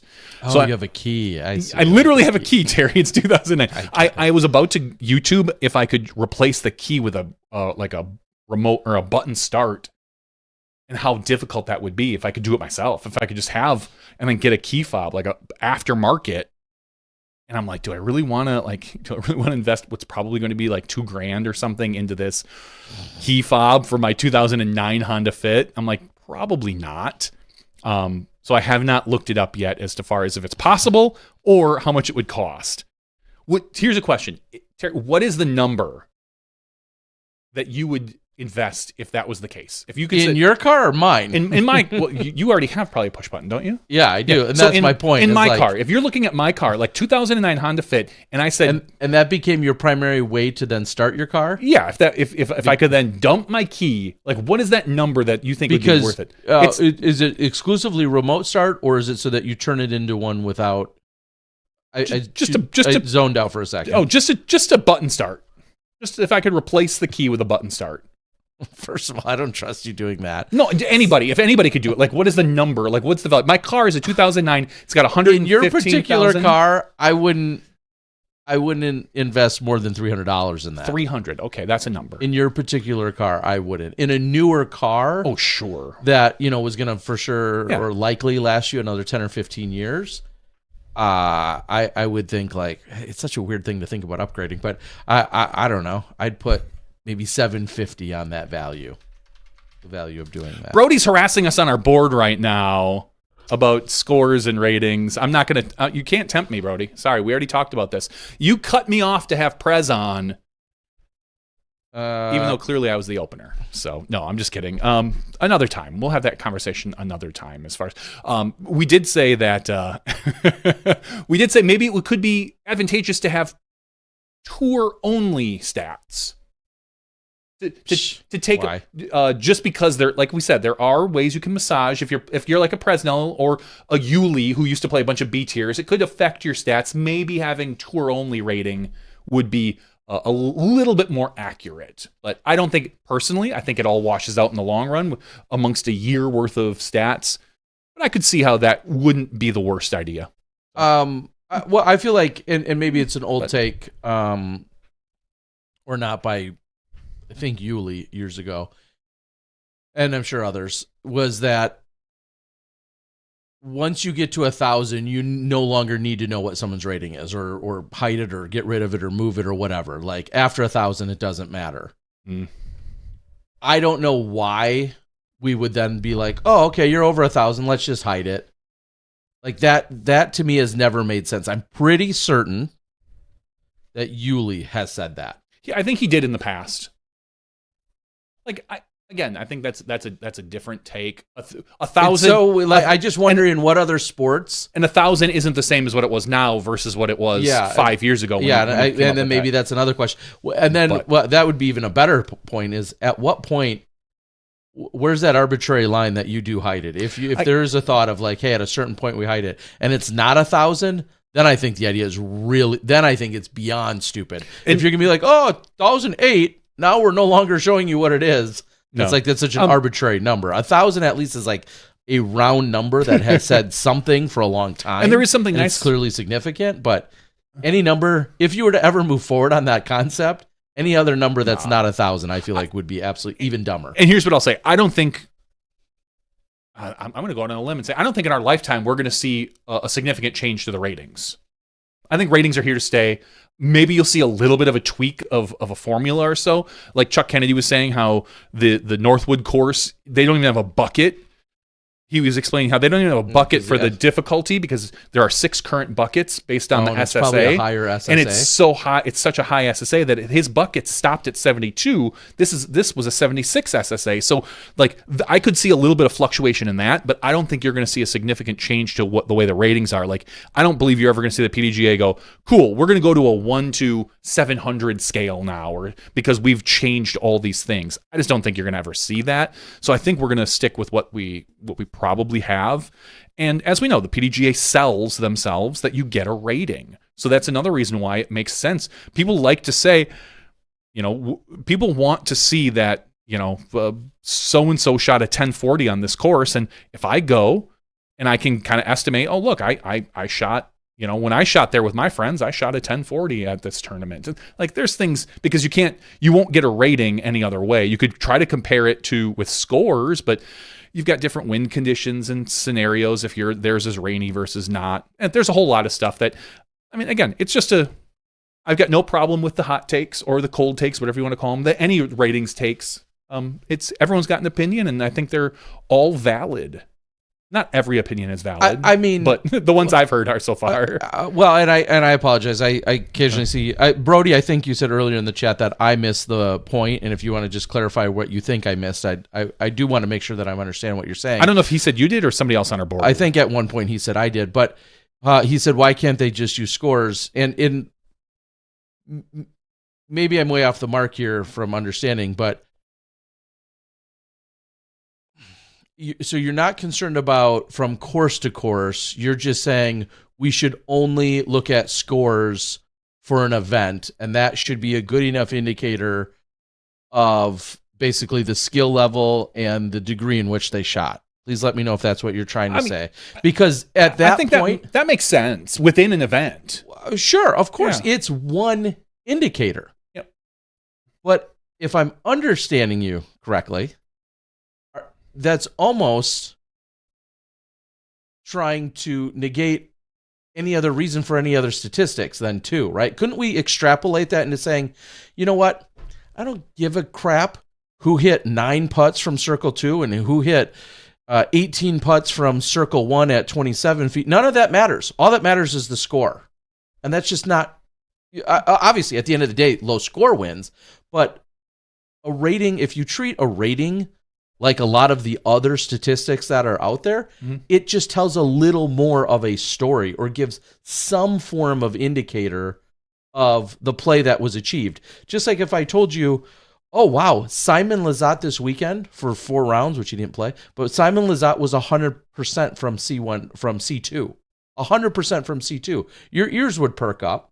And then you'd want to think, well, okay, well, did he have 10 opportunities? Did he have 9 opportunities? Was he 20 for 20 somehow from circle 2? Or did he have 1 look from circle 2 and he happened to make that 1 look? Like, of course, just saying you're 100% doesn't give the whole story, but it gives some kind of indication of what was happening from circle 2. And I feel like a rating gives some form of some indication of what was happening out there. Is it perfect? Absolutely not. No, everyone agrees that it's flawed. It will never make sense to all of us because it's like a lot of other scenarios out there. There's just too many variables. I still don't understand a lot of advanced baseball statistics these days. If it's not batting average, RBIs, or home runs, I'm lost. All right, there's all sorts of sabermetrics. I'll do my best here to just quickly catch up with you, Brody. I see you. You said, yeah, scores should be compared to scores on that course, which I think is how we create a leaderboard. I follow you, right? That's how the leaderboard is created. And then you said, what's more impressive, 10 under at Northwood or 10 under at Memorial? Obviously, a 10 under at Northwood, you could say is more impressive. I got that. I totally get that. Seeing... Can I call in for a sec? Sure. You want to send him... You have the link you sent to Prez. It'll be the same thing. No, all I'm saying is that it's a general and easy, like looking at the rating is a very, very simple and easy way to look at 2 rounds that are totally disparate, different rounds, different courses, different environments, and say this person shot relatively the same as what this person did, and that's kind of a general idea, because a flat score just doesn't say that. And you can say that that's not accurate. I don't think it's 100% accurate, but again, if this weekend Terry Miller shoots a 1050 rated round in DDO, and I shoot a 1050 rated round in Standing Rocks, you could probably say, wow, they both had about the same good weekend. But those scores might be significantly different. Because Standing Rocks is a way wooded course where the scores are probably going to be lower than what DDO is for that type of thing. That's all I'm kind of getting at. I mean, obviously there's nothing crazy or silly about that. But no, we're always welcome if Brody wants to come on. I think Terry just messaged Brody in. All right, I text you and texted him the link. Allegedly, the past tense of text is texted. Is text. Oh, it's text? Like I text you that? Yeah. I don't like that. I know it sounds weird because none of us say it, but No. I heard that once, so that's what I try and drill into my kids' heads. Oh, no. Past I know. tense. I won't say it. I don't care what. That's fine. I don't think you. See, now this says texted is correct. Somebody years ago said texted wasn't correct. Oh, well. I mean, I don't know. Let me check Urban Dictionary. I think the common pronunciation. Are we going to have video for Brody or no? Just curious. I would assume so. If not, that's fine. We can just bring him in via audio. Doesn't matter to me. Oh, can we hear you? No. Hold on a sec. No, we cannot hear you at the moment. If you see him on the call thingy. Let me open it up. I'll tell you. It says here. Oh, it's call connected just now. And do you have a little camera button you press? There he is. I see a hand. So he must hit the camera button. It looks like it's just dark in your area. Use the dark horse, dummy. This is branding. That's all branding. Valid point. There we go. All right. Hello. All right, here we go. We'll bring you on. We don't even need your video if you don't want there, Brody. We can just bring you on via audio. I was gonna say I'm in the darkness right now. Yeah, it is. You are the dark horse, right? This is getting weird. Can we get a whinny? I don't know. Do you do that? This is the best time to listen to you guys, just while you're lying in bed trying to go to sleep. I'm so sorry for Kelsey. No, she's already in Vegas. I had to drop her off at 5:00 this morning. That's why I'm so exhausted. So she's getting ready. She's getting ready for Raiders Nation. Is that kind of the deal? Yeah, it was kind of crazy. She some stuff was going on in the organization. She thought she wasn't going to come back. Then all of a sudden, yesterday, some stuff changed, and so she got on a flight this morning and is trying out right now. So kind of some crazy stuff is happening all of a sudden, but all good. That's interesting that she has to try out again. I mean, she was obviously, what are they considered? Raider girls? Raiderettes? Raiderette. That she was one last year, and that she has to try out again. Everyone has to do it. Even if you're a captain, you have to try out. So it's just a fair way of making it so every girl has a chance, Yeah. Mm-hmm. That makes sense. All right. All right. Explain. I want to make sure I'm obviously even on the same page with what you're trying to say, and then I may or may not agree. But maybe I don't understand you. I'll just sit back. This was my whole point to begin with, and it all came from a tweet from someone asking me a question, and the tweet was basically saying, "Hey, Andrew Presnell averaged 1041 or whatever it was. Did everyone just play bad?" That is my biggest issue with ratings, is it's a very confusing thing for a lot of people coming into disc golf. If we're trying to make disc golf bigger and easier for people to come in and consume, the rating system isn't something that's used in any other sport. There's not really this arbitrary number that you can say like, oh, like this number shows how well this person played this week versus this person, or it shows this person played a tournament this and here, and this. It's just a weird number, and I've already gone into great detail on like why it's bad. Like my best example with that is if we play a 400-foot hole, me and you, Terry, that hole is going to play exactly the same for me if there's a 380-foot water carry or if there's not a 380-foot water carry. And for someone, it might be drastically difficult for them based off their skill level. So sometimes these tournaments make it look like it's a lot harder when in fact it's not at all, just based on the players in the field. So I think we all can agree that the rating system is flawed in a way. And my only thing is, I don't think we ever need to use it. That's my big thing. I don't see when there's ever a point to use it. And what I was saying is that I think you were kind of getting confused, or I maybe wasn't explaining myself well, is like Isaac Robinson. I can go and look at Isaac Robinson's scores at last year's Champions Cup, excuse me, and I can see how well he played. I can also go and look at Andrew Presnell's scores and see how well he played at Northwood. I don't need to look at, Andrew Presnell shot 15 under and Isaac shot 30 or whatever it was at. I'm not looking at those two. They're two different courses. I'm literally looking at, holy crap, Andrew Presnell won by 5 or 4 shots, whatever it was. Like, holy cow, he played really, really well. Yeah, like, I don't think you need. I don't need to compare between tournaments like that. Well, you don't, but somebody else may want to, and I think that the rating. But you can with scores. Isaac Robinson won by 10. Andrew Presnell won by 5. Isaac Robinson played better. Like it's right there for you. But I get it. But that's where I feel like, and I understand what you're saying. I think I fully understand now. But I feel like then you're also essentially saying, hey, let's just start taking away. It's a stat. No. Let's just start taking away other stats. Like the Milwaukee Bucks lose to the Pacers. The stats tell a story. Yeah, but the Milwaukee Bucks lose to the Pacers by 20. Yes. No, I'm just making stuff up. They did. But let's just say they did. Yes. And then again, someone would look and point to as to maybe why. Was it yes, of course. Was it free throw attempts?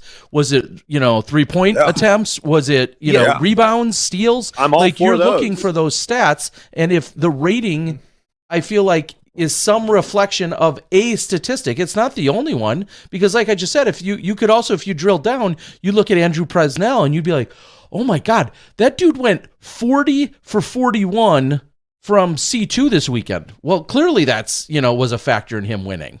Those are hard stats though, versus I think this rating. Yeah, but Terry, looking at algorithm. his rating, if I'm looking at his rating, I'm saying, oh, well, everyone played bad and he just got lucky that he didn't have to play that good because Ricky didn't shoot 1060. Paul didn't shoot 1060. Oh, AB, who's been averaging 1065 at these tournaments that he's winning, AB played terrible. He only averaged 1030. So Andrew Presnell just got lucky that he played okay and everyone else played bad. That's what the ratings is telling you. And we all watched. That is not what happened this week. That is not. Ricky played phenomenal. Ricky played incredible. AB played great. Presnell was just that good. It's kind of funny thinking that I don't know. One of the, as we say, the flaws in the rating is if everyone, imagine a scenario where everyone truly played bad. You've got people, everybody's missing C1 putts, like the whole field for whatever reason. Emporia Country Club a couple years ago, my best finish ever. Correct. Because it was so windy. Because it was so windy, the ratings would still, like, someone's still probably shooting at 1040, at 1050, even relatively if they clearly maybe shouldn't be, because you're comparing it against the rest of the field. I mean, again, I think they have a value. I guess, Mike, here's... go ahead, Terry. Sorry. I was just going to say, so I fully understand. Your example makes perfect sense as to it seems weird that the top rating for this weekend, whatever Andrew averaged, 1040 or whatever it was significantly lower than, I feel like it was just a couple weeks ago, you needed 1070 to win at Jonesboro. 1060 was the magic number that Calvin Well, it's like Heimberg 1020 to cash. Yeah, and at Jonesboro, for the last 4 years, Calvin took either first or second by shooting 1060, right? That was just how it worked out. And you're saying, here's a major with a bunch of the top players in the world, and Andrew won it with 1040. Does that diminish what everyone else's efforts were? Correct. So I understand you. I totally get it. What would be... Okay, so would you like to see players and media then just put less emphasis on ratings? Yeah, Do you feel stop. like that's essentially what you're saying? Yeah, I mean, again, like I don't think the Disc Golf Pro Tour, whoever it was, the PDGA, I get it. The PDGA, that is, I think Johnny made a good point in saying that is right now their number one thing to get people to sign up is ratings. Yeah, that is their. Yeah, that is it, right? That's got to be their number one thing. It ratings and then discounts for playing and being eligible to play in sanctioned events. I think it's the two of those. Yeah, that's shifted recently. Yeah, are certainly some of their biggest benefits to being a member. I don't think that's a secret or anyone's pulling punches by saying that. I also think ratings are good for amateurs. I think you need to have something to be able to classify where people are playing, whether it's flawed or not. You got to have something. Okay, so you can't just have someone that is like, now granted, I think the easiest way to correct this is how I would correct ratings is you literally drop all your low ratings. You only take your top 10 to 15%. That way you don't have sandbaggers. That way you can't have people that play bad on purpose to drop themselves so they're constantly playing in MA2. It happens. I have tons of accounts of people saying that this person should not be in MA2. If you play 100 rounds and you take your top 10 rounds, you no longer. And also, here's the other thing, Terry. We all know people that can shoot 1025, but also can shoot 900. We also know people. We also know people that are always going to shoot 940 to 960. They don't have a low floor. They don't have a high ceiling. Should those people both be competing? They're both 960 rated. Should those people both be competing in the same division? And the answer is no. Because should someone in MA2 go to a tournament and shoot something that they would have won MPO? No. But we see that. I've had screenshots of people in MA1 and MA2 would have had a winning score in MPO. And it's because they have such a low floor. To me, for the rating to make the most sense for AMs, is it should be at, and this is what the handicap is in golf. And honestly, they should have just copied what golf did, but they want to do something different and, pay this person a whole bunch of money, which we won't get into. But golf, it's literally your handicap. If you say, hey, I'm a scratch golfer, that doesn't mean every single time you go and play golf, you're going to shoot par. That means when you play well, you're going to shoot par. So Terry, your rating should be 1020 because when you play well, you shoot 1020. You shouldn't be playing with someone that when they play well, they shoot 980. You're in two different divisions. That's how I think you fix ratings for the AMs. Possible. I follow the logic. I think saying only don't like that idea. I think that's too few. In terms of your how many What's you the would negative take to that? Yeah, you're taking too few because that's what's the negative to that though? Because if you can go out and shoot a 1,010 rated round, but you only do that occasionally, 10% of the time. I don't feel like that's where your skill level is.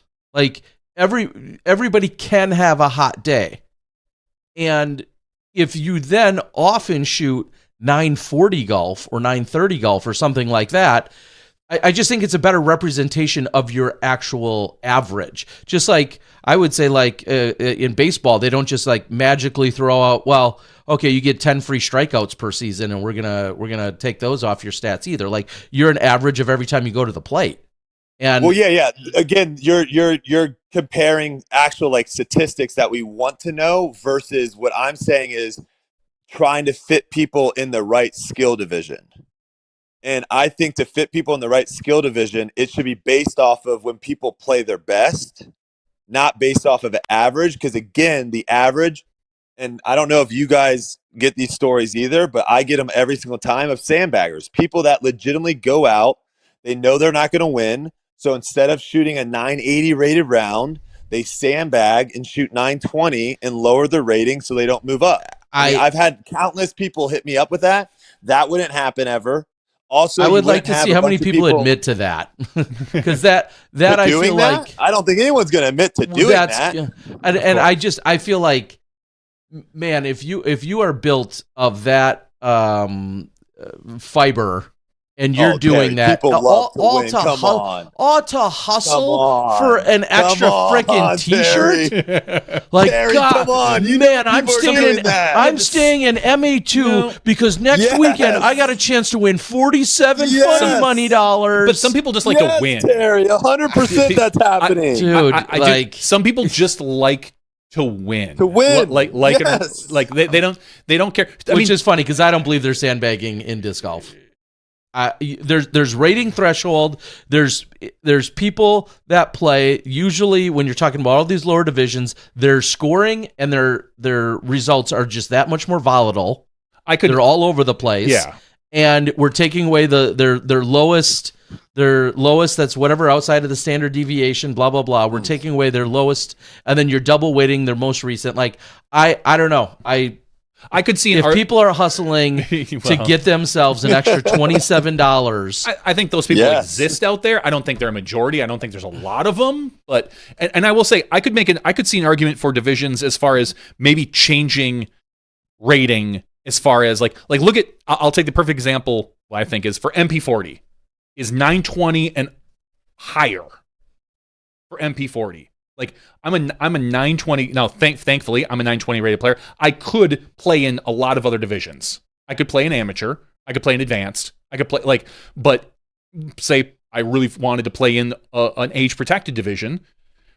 I'm not a pro caliber player right now. I think if should I be forced to play in a pro division, an age protected pro division, like.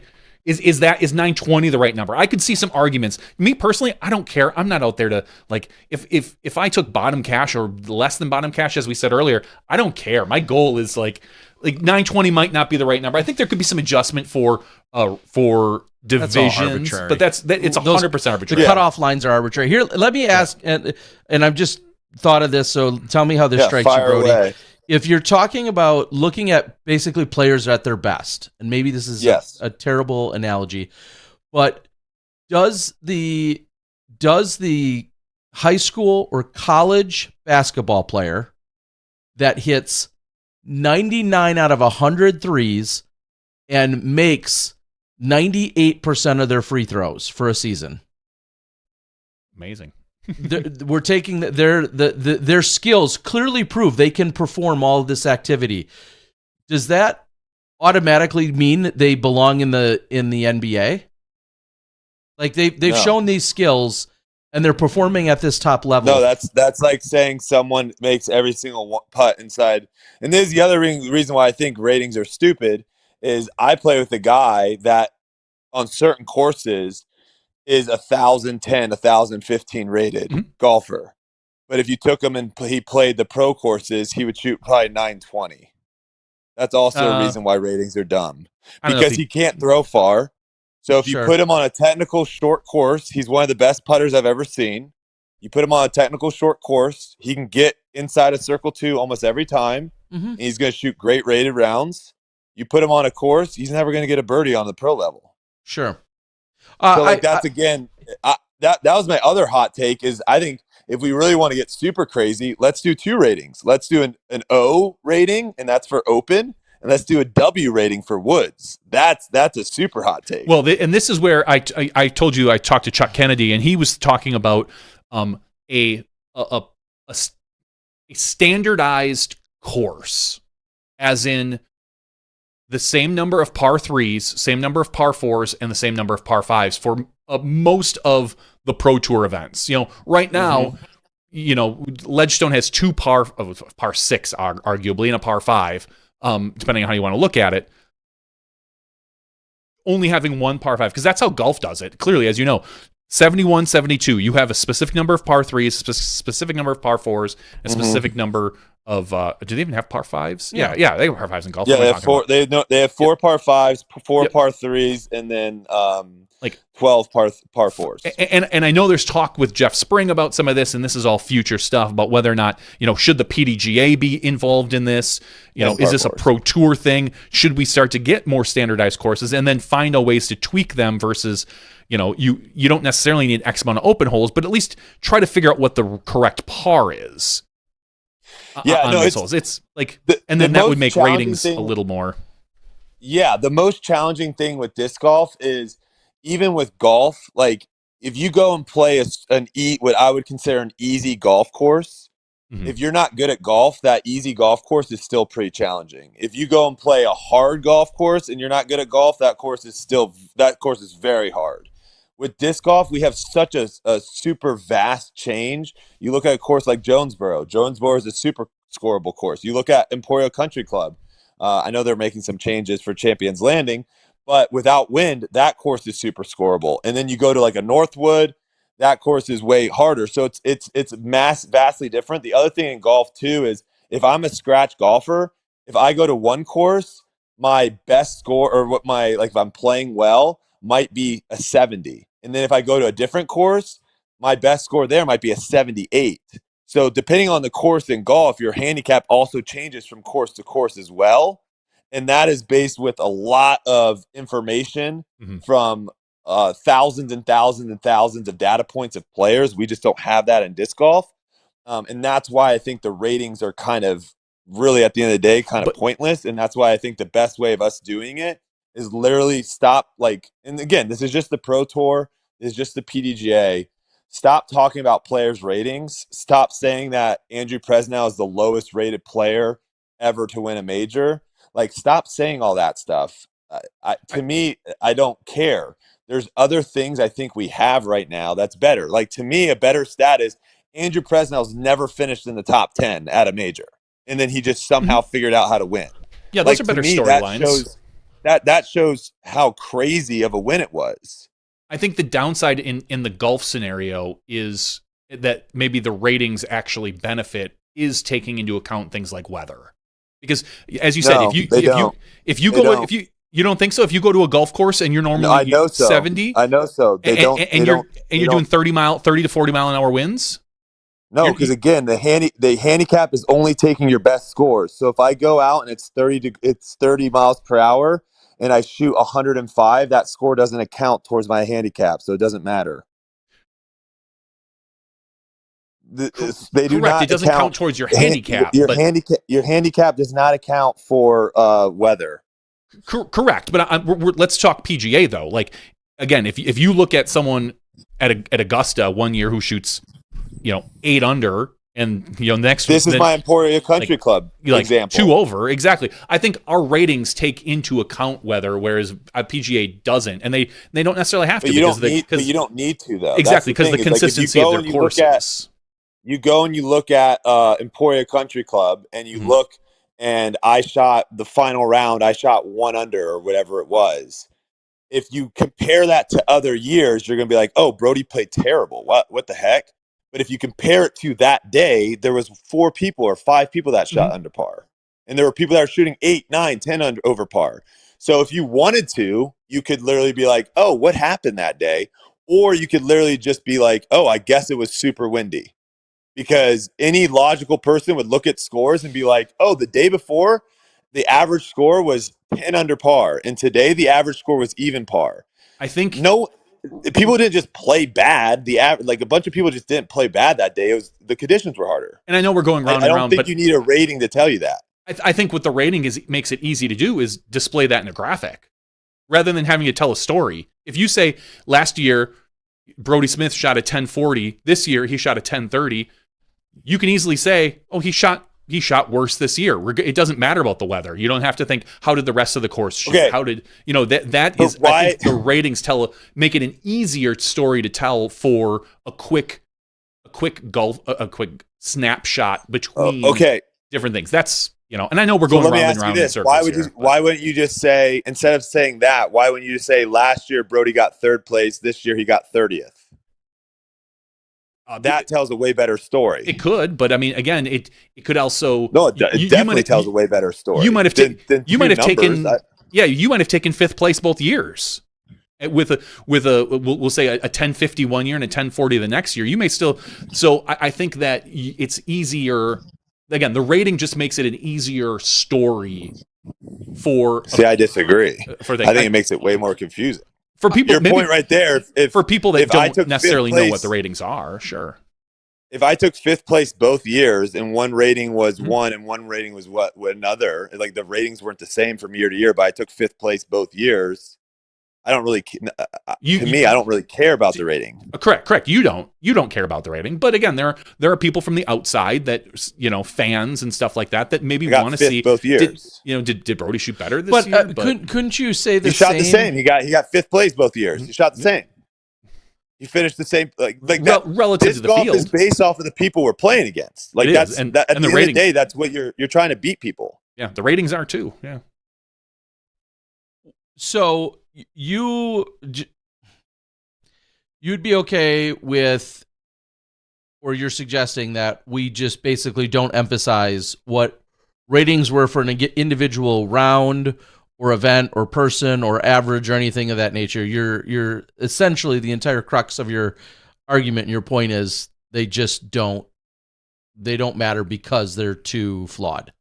Because right now, Terry, if I asked you what was one of the best rounds of the year so far, what would you say on the tour? Gosh, my memory's so bad. Because right now, are you trying to think of ratings? Are you trying to think of someone that popped off a high rated round? I'm running through winners in my head right now. I guess, and I haven't been involved in every event. I immediately naturally I think of like Barella, who wasn't even on the tour because it was the Memorial. I think of him shooting 17 under at Fountain Hills as just an incredible round. Not on tour. And 17 under is impressive, and whatever it was rated, which I think was 1,100 and something, wasn't even my concern. Just you're right, a raw score. Do you have anything on tour?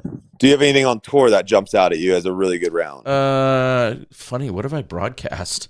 I can't think of any crazy rounds that we've seen on tour. I can't. Chess.com. I can't think of any. Waco's. Nothing jumps out. It's kind of funny. What was the best round of the year so far? I'll give you a hint. It happened really recently, like a couple days ago. Casey White's 7, right? Someone did better. See, and that's the problem, is that it wasn't highly rated, so no one's talking about it. No one remembers it. Ezra Aderhold shot 10 under par, 10 birdies, 2 bogeys, shot 8 under at Northwood. Mm-hmm. You had Casey who shot 7. After that, it drops off drastically. That 8 under is no one was. Matty O was kind of sniffing it the final round, wasn't able to pull it off. That 8 under is the most impressive round we've had this season. 8 under at Northwood is insane. Yeah, it's rated 1063 right now.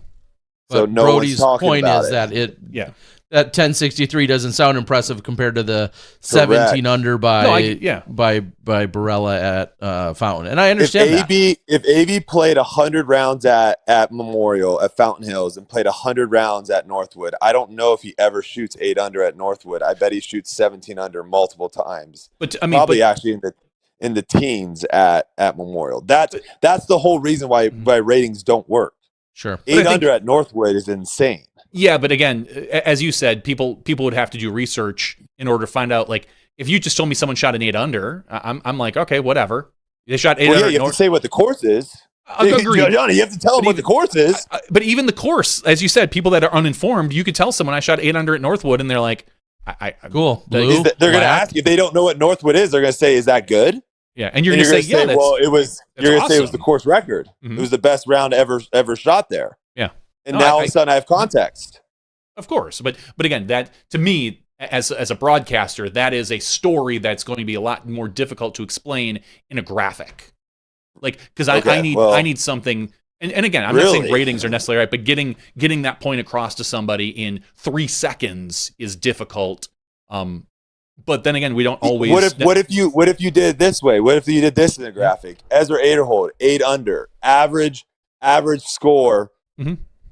I think it was 2.6 over par was the average score on that course. What if you did that? Ezra Aderhold, 8 under, average score, 2.5 strokes over par. That tells a story. That tells a lot. It does. Yeah. Here's another one. Ezra Aderhold, previous day, 7 over par. Today, 8 under. That tells a story too. Holy crap! Someone would then say, "Is it fluky?" Better. Yeah, exactly. What happened? Well, it to just him shows in you that 7 course over? is that like if AB plays Fountain Hills, he's shooting 12 under to 17 under. That's his range. Yeah. I don't think AB's going out to Fountain Hills and shooting 4 under, unless someone chops off his arm. Yeah, or it gets crazy windy for some crazy reason. But And like that's the other thing too. If I told you guys, hey, all you have to do to be a major champion is shoot 4 under at Northwood every day, you'd be like, oh, okay, that's pretty feasible. No one did it. no, Not a single person did it. Coincidentally, you're right, not 4 under as an average, but I think I saw another stat, or a friend text me and said Andrew was the only player to shoot under par all 4 rounds. There you go. That's another fantastic. See, to me, like that's another fantastic stat. yeah, That tells me way much more than he shot 1040 rated, and I'm like, oh, he didn't even play that well. Mm-hmm. No, he played really well. There was only one person in the field that. See, I didn't even know that. That's an incredible stat. Like to me, I think throw that on a graphic. Get rid of this 1040 crap. Yeah, I mean, and to be fair, to your point, when I'm in the middle of doing FPO and I had witnessed and experienced watching Kristen destroy the last 4 holes of the round, Day after and day she after did day. it day 1, she did it day 2, she did it day 3. Oh, when she got like 8 strokes or something. Yeah, and I'm we message Stat Mando and say, what is she under par on, the last 5 holes of the course? And she's blank, and the rest of the field was blank. I think we actually created a stat that said just that. Love that. And put it up on the graphic. So I am not disputing what you're saying at all in terms of raw score. Obviously, is yet another tool and a resource for us to point at. And that's exactly what we did. And it was funny because it was my idea that I had text Mo in the middle of the show. Fantastic. We'll pat myself on the back for that. But watching her, what she had done on those last few holes was obviously really impressive compared to everyone else. And we kind of similarly did that even as we were closing out with the MPO this weekend, which is what the best score was on the back 9 or the back 8 or 9 holes, and it was 4 under, and and only a couple people had achieved that. So just basically talking about how difficult the back 9 plays, and at no point would we ever been like, hey, you need to average 1,040 on the back 9. I mean, of course, we're not going to say that. So to your point, there's nothing wrong with using raw scores. I guess I look at ratings in this sense as it is another thing to look at, and I think you're saying let's just look at it less and put less weight on it, if any. Yeah, I just think it's. Right? I think it tells the same. I think it tries to tell the same story as scores. It just is worse. So, in my opinion, it's not like you were talking about C2 percentage, fairway percentage, how many times do they throw a B. That tells a completely different story, right? Like knowing that there was only 3 people in the field that took bogey or better, or like that never took a double bogey or worse. Like that tells something that a rating can't tell me. That also tells me something that a score can't tell me. So, like, I still want all those statistics, and I think you guys did a phenomenal job at the end of Sunday with MPO, with all those stats that you guys were providing. I thought that was phenomenal, especially when you start thinking about, all right, can he actually shoot the best round on the back 9 to actually put himself in a position? I love all that. I just literally think the ratings give you absolutely nothing, and the only thing it gives you is confusion. And then it gives people the idea of someone played way better than they actually did. And some people played not as good when they actually played really good. Sure. And this whole idea, too, like that's the other thing. Do we think Paul Macbeth is worse at disc golf? Do we think Ricky is worse at disc golf? Do we think Calvin is worse at disc golf? Well, their ratings would show that they are, right? Because they've dropped their ratings. But I don't think they are. I think they still are phenomenal players. And so that's where it's like, it's used right now, too, in a lot of manufacturers and their sponsorships, which I think is lame. It's used to sign up for tournaments. I think that's lame.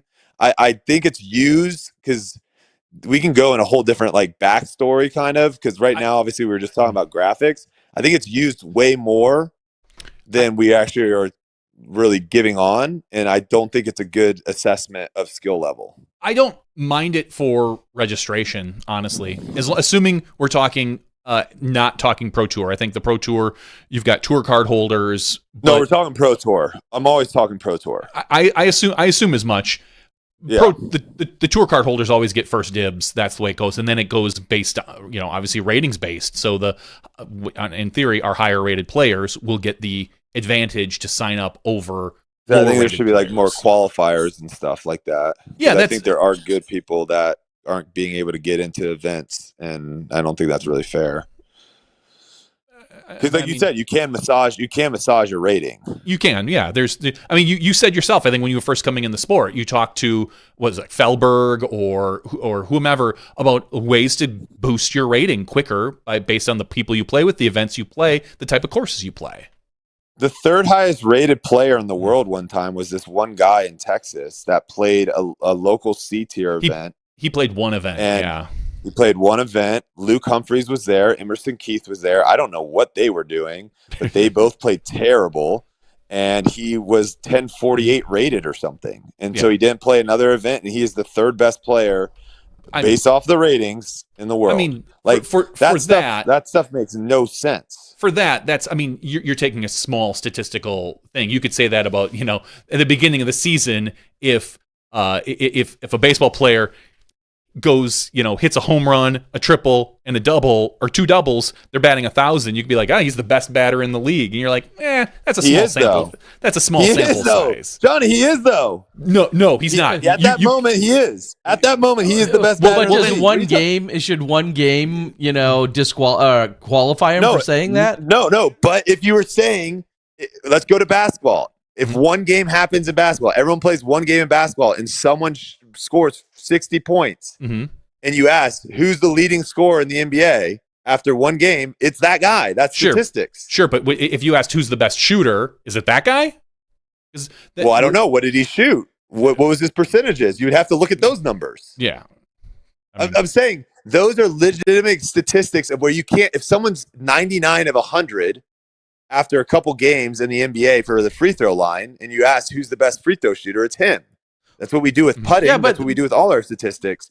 The ratings things, no one's saying that this guy's the third best player in the world because we know ratings are flawed, and he isn't. Look at Manabu. That's the perfect example. He was the highest rated player in the world. Does anyone think he actually is the best player in the world? No. Does that make any sense? No. Like the highest rated player, if ratings actually made sense, the highest rated player should be the best player in the world. And he came over to the United States, and I think what was his best finish? Like 90th? No, it was higher than that. But like 100th? You're saying higher? No. Way? I think it was better. I think it was better than that. But should we? But you see what my point is? I see your point. No, of course. This is a tangent to what you're saying, and I totally follow what you're saying. Should we care or then celebrate something like Kristen potentially getting to 1,000? Or that's such a tough one. Because or should we just disregard it because you're right. You're essentially saying that the ratings are flawed and they're goofy and massage, and I can understand all that. Should we not celebrate something like that? Or even 999, pick a number. I don't care. She's the highest rated woman in the world. Should we not even recognize that feat of her being the highest rated woman in the world? Because if ratings are flawed and weird and goofy, then you're essentially saying we should not even recognize them by anyone ever. Or no? By pros. In a perfect world, I think the answer is yes. Like when she hits 1,000 rated, we should not make a big deal about it. Okay. But I know for a fact that's not going to be the case. What I would love to see happen is just some dark horse person in Europe or something come over and play Memorial and do one round at Memorial and shoot 1,005, and now that person's the first ever 1,000 rated FPO player ever. And so then we're like, well, this is kind of stupid. Like they're clearly not as good as Kristen Tatar. That would be a dream situation for me. So then it would just be done. Because drive your point home. I follow. I'm not going to be an idiot. Yeah. I'm not going to be an idiot and be like, oh, if she hits 1,000, I'm not going to talk about it. Right. Like that would be silly of me to say. But it does put me in a pickle for sure, because you better not praise the best woman in the world, or we're going to give you shit. I know. I think there's two ways to look at it. There's the marketing way, because FPO ratings are also inflated by like 20 or 30 points. Oh, okay, that's. I'm not going there, but. Well, just go. If you don't believe me, go to any course where the FPO played the same layout and the MPO, and you can compare the two ratings between the two. You can also go and look at courses where the FPO is playing shorter baskets, the FPO is playing shorter tees, and the difference in rating versus difference in scores between the FPO and MPO don't match up. I could see an argument that they're not the same. Yeah. No, well, like a 1,000 rated, let's say, is like 10 under, but 10 under is 980 rated for MPO, and MPO is playing a much harder layout. That makes no sense. Yeah. Right. So like that's you can literally go to tournaments and see that for yourself. European Open also was a good indicator when I was like fascinated with ratings and trying to learn everything. You can go and look and see when they play the same course layout, how it doesn't match up. Because again, it's just based off Chris Tatar is so much better than the bottom part of the field. So the bottom part of the field makes the course look a lot harder than it actually is. Yeah, I will say that when you could talk about course pars, you can talk about a lot of things that the bottom portion of our field, I am okay if we put a ratings floor on some of our bigger events. Like just say you can't play unless you're at least this, like no exceptions. Oh. I think well, that would be nice. I think for all of us too. We still allow issues. 970 rated players into the Pro Tour because if they don't fill up, you can. I'm saying like. We need to raise. There's like a 9. Right, it's like 9. I think it's 970. I think it's 9. Yeah, 970 or 970. They're raising it every year, though, right? But I think every year they're raising it. And you and I talked about this on the podcast, saying that like ratings hopefully will become more and more accurate as we get rid of some of the bottom and these players stop playing B tiers because they don't need to, so they're only focused on the toughest courses, and we will get there. As far as KT goes, Kristen Tatar. I think her 1,000 rated is easy to celebrate, especially for the PDGA. Like it is because the PDGA is, and of course her sponsors and whatnot will push that because as we know, the PDGA is selling ratings, which they should be. It's they want to do whatever. Moneymaker. I mean, it does it in theory does it matter to the Pro Tour at all? No, not really. Like it I'm not saying it shouldn't, but it doesn't. The Pro Tour doesn't matter. It doesn't care if she's 850 and winning every event, or if she's 990 winning every event. They will celebrate it. They'll talk about it. It'll be a talking point. But that's we all know that is how it's going to be. It just goes back to like because the floor has been raised year after year. That's why these guys can't hold the high ratings anymore. I mean, that's why Andrew Presnell just won at a 1040 rated round, right? Like imagine back when Paul Macbeth was over 1050 rated, he wins Champions Cup and his rating goes down, right? Like that's a crazy thing to think about. And again, I don't want people using ratings and looking at like, oh, like this person was only 1040 rated. Like 10 years ago, this person was 1050. Well, look at where the cash line is, right? The cash line's going up and up and up and up every year of like what you have to shoot to be able to cash. So I just don't think it's great comparing from era to era because in 2015, a 1050 rated round is not equivalent to a 1050. It should be. That's the thing. A 1050 rated round in 2015 should be exactly the same as in 2024. It is not. It's probably 15 to 20 points off. Yeah, Eric, only because this is in my personal favor, do I share this? Eric McCabe famously said that when I was rated 995 back in 2007, as he said, he's like, I feel like this. He said this a couple years ago when we were doing a podcast. He's like, I feel like with ratings inflation, that was probably closer to like a present day 1010 or 1015. And to your point, yeah, Kenny Climo wasn't probably shooting the rounds he was and winning worlds with 1,013 average rating compared to what his exact same scores would look like today. and But they would be rated higher, so to speak. The equipment has changed. And the equipment has changed, and the courses have changed, and there's a lot of factors to that. So, I mean, I'm feeding into your point, certainly, Brody, that... But the equipment shouldn't also have an impact, Johnny, on ratings. Ken Climo won his first couple of world titles with Cobras and Vipers. But if ratings are legit, and everyone's playing with the same equipment, it shouldn't matter because it's going off of those people you're playing against. But it's also going against there's and you'll have to forgive me. You should really reach out to Chuck Kennedy and I know the whole SSA thing. Talking about OB when Kenny played, there was hardly any OB. Like it didn't on average. That's why Memorial has the best ratings because again that goes back to my point. And Anthony Barella steps up to hole one and is not terrified of that shot. Me and you two are terrified of that shot. Yeah. Does that make if me and you two are in that field, that makes AB look like that shot is really hard. If me and you two aren't in that field and it's a whole bunch of ABs, that shot's not that impressive anymore. So that's my whole thing with ratings is like it makes absolutely no sense. Like if we all are throwing Cobras, then the rating should be like it shouldn't, and that's why like USGC they can't do ratings out there because it just is all a bunch of mess. It's a big mess. It's a big mess. And we're better off without them. We're better off without them. All right, but I always love talking about it. It's always fascinating. Yeah, it doesn't happen often, but that tweet just got me going again, so I had to throw it on there. And to all the people out there too, let me explain it again. The 1,000 rated zone. That was like an inside thing with me and all my followers because there was a bunch of people when I started playing disc golf that said I'd never be 1,000 rated.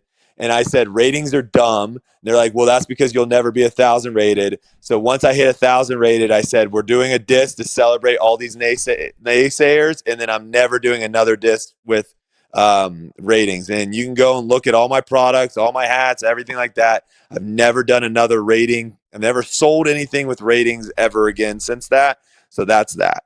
Yeah, and I know that story, and I'm all good with it. I've never second guessed that. I know. It's just always funny when someone's like, "Wait, didn't 4 years ago? Didn't you make 1,000 rated zone?" Yeah, so, I don't know, Brody. But no, it's always good. It's always good talking disc golf with you guys. It's always fun time. I know you've heard the joke, but if you get to 1,000 again, you should re-release them. That is funny, yeah. Definitely headed that way. That's for sure. You said you're practicing now that you weren't really practicing earlier in the season, and hopefully, it's crazy how practicing actually gets you better at something. I know it is wild practice. I thought disc golf was like riding a bike. I would just be able to go back out there and know how to do it. It's not the case. Also, Northwood's kind of a dark horse course to come back to. Oh yeah, we talked about that with Eagle. Yeah, ask Eagle. He knows all too well. Yeah. I understand. I won't say that I disagree with your take.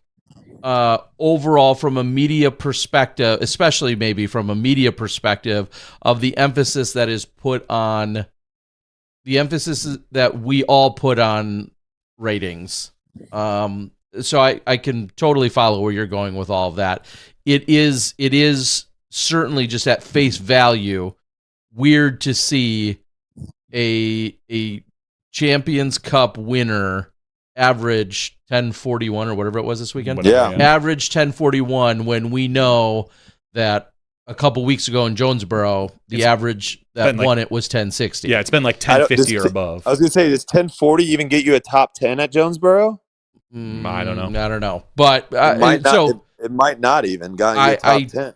Completely understand what you're saying with that, and I guess it's an interesting thing to think about. I don't put, maybe I'm not as opposed to them as you are, in the sense that I think it is one possible snapshot of one thing that you factor in when you're telling an overall story, but I would agree that it shouldn't be exclusively the story. And I understand you'd love to eliminate it entirely, and I understand that. I'm good with that. I look at it as one potential. If I'm telling a story about a weekend, I may rattle off 5 things in which rating is one of those things. And sure. maybe that's a better way to look at it, or maybe it becomes one of 10 things, or it's only, half of one of 5 things that I meant, 0.5 of 5 or whatever, putting less emphasis on it. So I follow what you're saying. One final question. Mm-hmm. One final question. What tells the story better? Andrew Presnell shot 15 under, won the tournament, second place shot 11 under.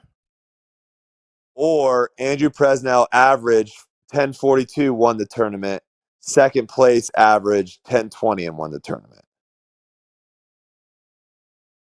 He second place won, or averaged 10.20 and took second place, not one. But yeah, I got it. Or sorry, took second place. I think if you were telling someone about what happened at Champions Cup, which one would be better to explain? And I don't want this to sound like a cop out, because I'm sure somebody could say that. But what I would say to that is, I think it depends on your audience. If I'm telling my dad, who doesn't give a rip about disc golf or know anything about it, I would tell him the scores.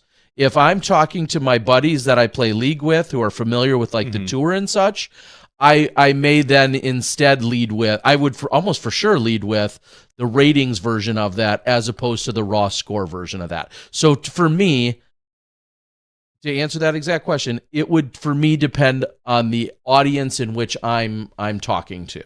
Would probably influence it, right? Secondary question. I think Johnny just said that your ceiling is 10.20, right? Is that what I think we said? Something like that? Yeah.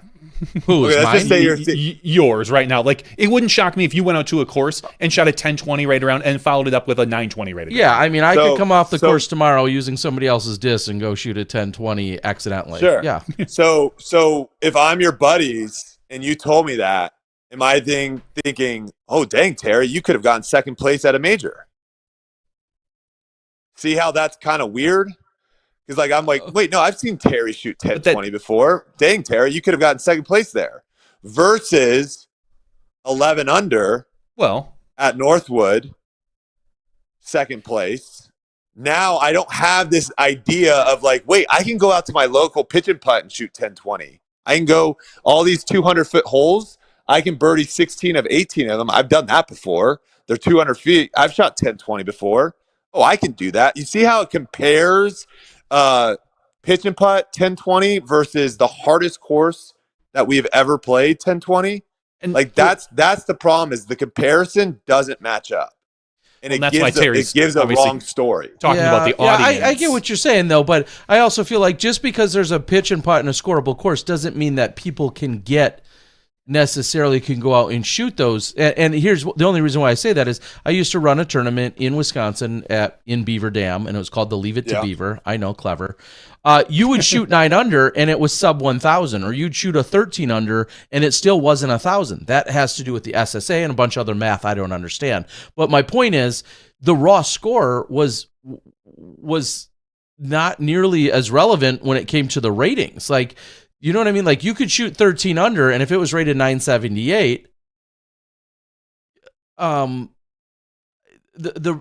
it just wasn't possible. I guess that's what I'm trying to say. It wasn't possible to go shoot a 1020, or I think I even looked at one time, if I would have entered in an 18 under, it would have maxed out at 1054. And that's interesting, which is also crazy, because I think the score separation for this particular event at Champions Cup was I think Chuck had told me it was just under 5 strokes, 5 points a stroke. And I looked and I was like, cool. So if Casey White, in theory, would have shot a perfect round, 18 under par, it would have topped out at about 1,100, little over, 1,110. Yeah, which is insane. Which agreed, and that's what I said. That's where people see flaws. I even told Chuck, that's where people see flaws, because we all know if someone came out and shot an 18 under on this course, it would be the greatest round ever thrown, period. Better than Paul's 45 at Maple, better than his perfect round at D-Glow, better than Kenny's 23 of 24 birdies on whatever course that was. We all know this would be 18, but ratings wise, it wouldn't show that. It would show in a 1,015 or 1,000. I'm sorry, 11. Ooh, I found it. Leave It to Beaver. I shot a 14 under, and it was rated 1019. Yeah, so your buddy would literally say, "Yo, Terry, you could have gotten second at Champions Cup." But and we all know that's Terry, a I different love time. you. We all know you're not shooting 11 under through 4 rounds at Northwood. Of course, but also similarly to your point, though. But your buddy might say you could. No, but to kind of go back on your point, they would say, "Wow, you shot 14 under." Man, you go shoot 14 under at Northwood, and I bet you're going to do pretty well. I've seen you shoot 14 under, so that's where like you just saying scores. It's all context. Terry, those courses are different. I don't know. This course was pretty. Terry, you're answering my point. Your 1019 course that you shot 14 under, that should translate perfectly over to Northwood at what a 1020 would be out there, which I guess would be at the time, like two this or 3 was under par. This was what, 8 years ago? It wouldn't. Oh no, this is long. This is 14 ratings years shouldn't ago. matter. Johnny, ratings shouldn't matter 8 years ago and now. No, that's what I'm just saying. In my prime, in Terry's my prime, yes. when I played this good in at your this prime. event, I might have been able to shoot a 2 under at Northwood. Like that's not crazy. Yeah, no, definitely. So Yeah, Okay. I don't know. yes. At any rate, like that's my only thing is like at the end of the day, people have to realize this courses are different, obviously, but we can all agree you can go to your pitch and putt and shoot 1,000 under or shoot 1,000 rated and not be very good at disc golf. Yeah, you could definitely. If you have a good 300-foot backhand, if you have a good 300-foot backhand and you can putt well, you can go to local courses and shoot 1,000 rated. If you have a good 300, if you go to the pro tour, you're not going to shoot 1,000 rated if that is your skill set. 300 feet. You will at Northwood. Well. You will at Northwood. If you have if you have an accurate 300 foot, if you throw 300 foot down every fairway, and where you want to, and throw another 300 feet and throw you will get a few birdies and you will take almost no bogeys out there. Assuming you're throwing 300 feet. Yeah, dead accurate. Dead accurate. At Northwood. I mean, again, Northwood specific. That's actually a course where Terry could literally go out there and cash. Like pick it apart. Yeah, you could pick it apart because we know that Northwood is different as far as you say that, but like the top players in the world aren't able to do that. So agreed, it's because they're throwing too far. Yeah, because I played a landing. That's right. I played in shorter landing zones. That's right. No. I mean, they got to do the Presnell. Exactly. You do the Presnell and don't press, and yeah, we know it. So at any rate, still throwing 400 feet on a lot of those holes too. I very much understand and appreciate what you're getting at. It's a good back and forth. And I'm not entirely disagree. I'm not really even disagreeing at all. Yeah. Just to put it out there, I've said I'll go on record again. I am okay with the rating system. They are not the end all be all. They are a snapshot to give some people some idea of where things are at. I don't think they're so insanely flawed that if a 9-10 rated player goes out and plays golf with a 10-20 rated player, like more often than not, obviously that 10-20 player is going to dominate the 9-10 rated player. Like it gives a snapshot of general, I'll say averages. I know that on average, if I'm rated 950 and you're rated 1,000, that if we went out and played 10 rounds together at most courses, you on average roughly will beat me by 5 strokes per round. Sometimes it's going to be 2, sometimes it's going to be 7, and one of those times I'll beat you. But the average would be in a 50-point deficit. If we played 10 rounds together, you're going to beat me on average by 5 strokes per round. And I'm okay with those very generic statements. I'm also not, going out and standing in front of traffic and saying, these are perfect. But imagine if we only took our best scores, Terry. That might be even a closer battle. No, see, I don't feel like that's representative of who I am then, right? Because I clearly can play terrible. If I was playing you for money, I would not want to go off of your average and say, hey, this is my average score. This is your average score. This is how many strokes I should give you. I would want to go off of what my high ceiling is. Because if you're average, because again, we've all seen, like, I'll give a shout out to John Nicholson. John Nicholson, good friend of mine, was touring for a while. John Nicholson had one of the highest floors on tour and one of the lowest ceilings on tour. He was never going to shoot 1050. He he was never going to really shoot below 1,000. It was going to be right around that 1,005. He is a perfect example. Shoot, he's a little bit more consistent now. But in the past, we would see him shoot 1,080, and we would see him shoot 950, right? And so he has a massive, massive window. To me, showing like the top part, maybe it's not 10%, maybe it's 20 your boards, or maybe it's 30%. We can finagle it however we want. But if we just did our top ceiling, so now I know, okay, Terry, when you play really, really well, you're going to shoot 2 on this course. When I play really, really well, I'm going to shoot 4 under on this course. I'm going to give you 2 shots, Terry. Let's go.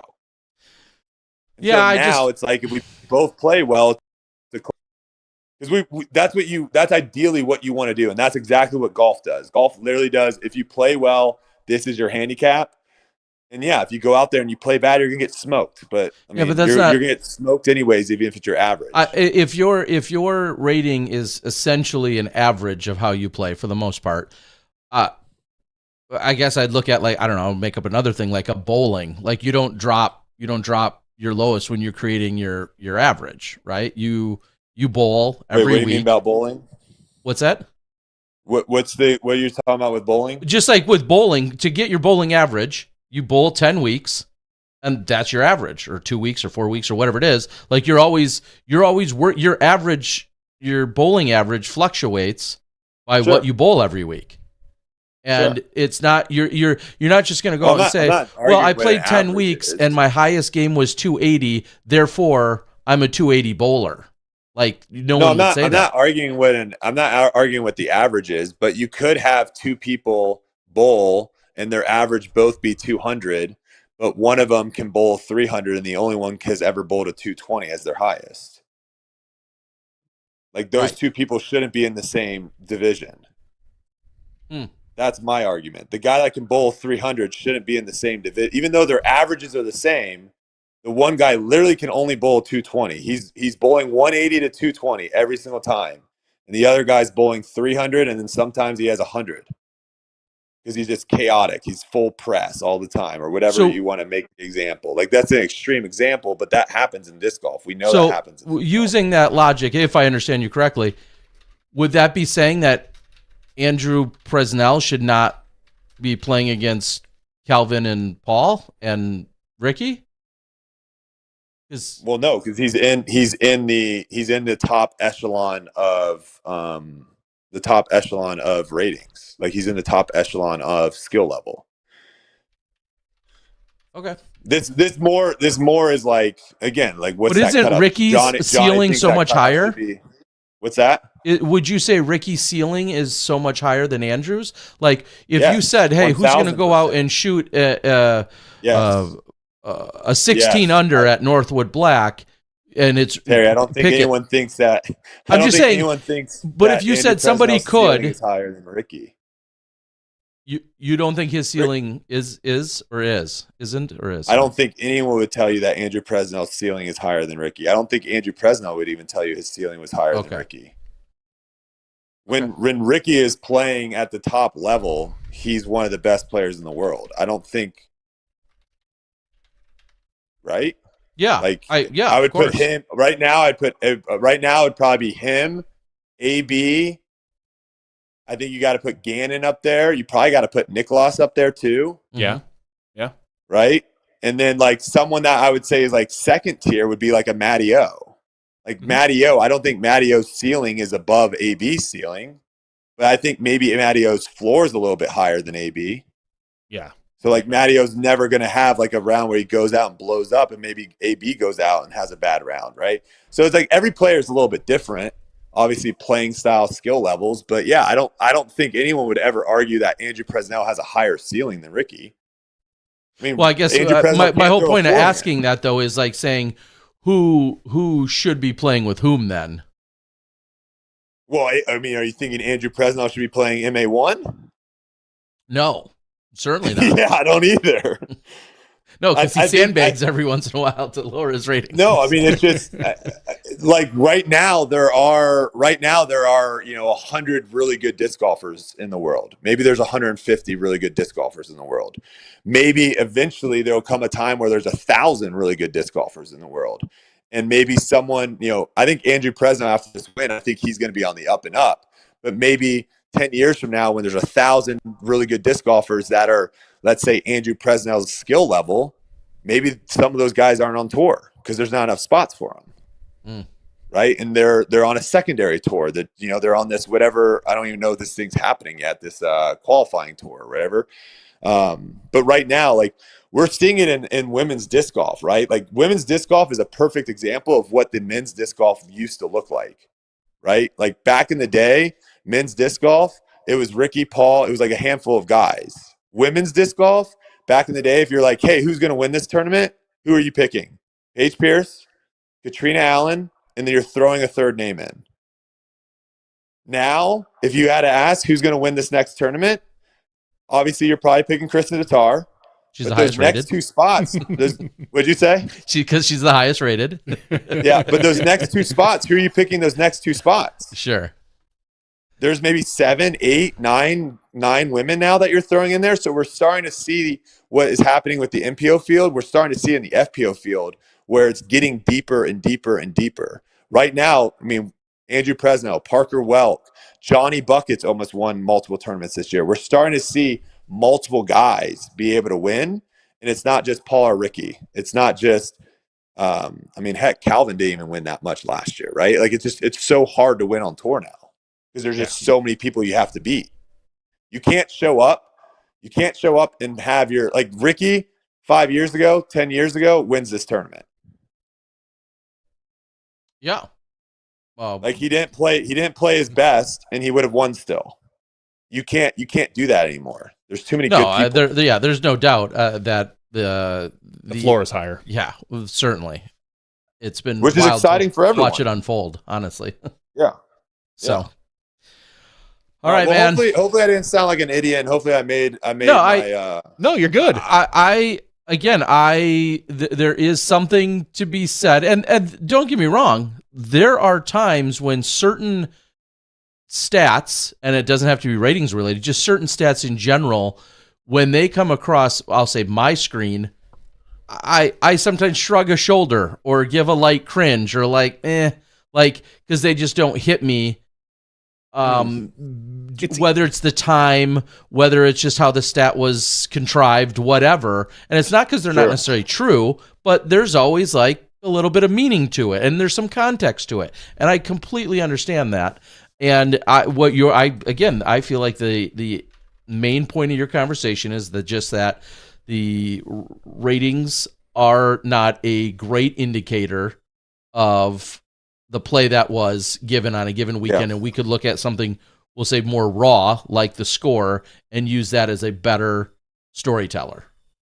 Exactly. You look at the field, and you have to assume to yourself, out of the 100 people in the field or 120 people in the field, not all 100 or 120 people played poorly. Sure. And like that thought too is also, I just don't think that's a great thought for people to like get into disc golf and like have a metric like that to be like, oh, everyone just sucked this week. Like I don't think that's a really good way to look at it. And the rating gives you the ability to be like, oh wow, 1040 was the winner. Everyone just sucked. I don't like that. I don't think Andrew should be getting any sort of comments towards that. Like he pulled off an incredible win on the hardest course in some of the toughest conditions we have played. And that should be the story that we should be pushing, and the ratings should not even be mentioned. Yeah, and to your point, kind of, is at no point did it.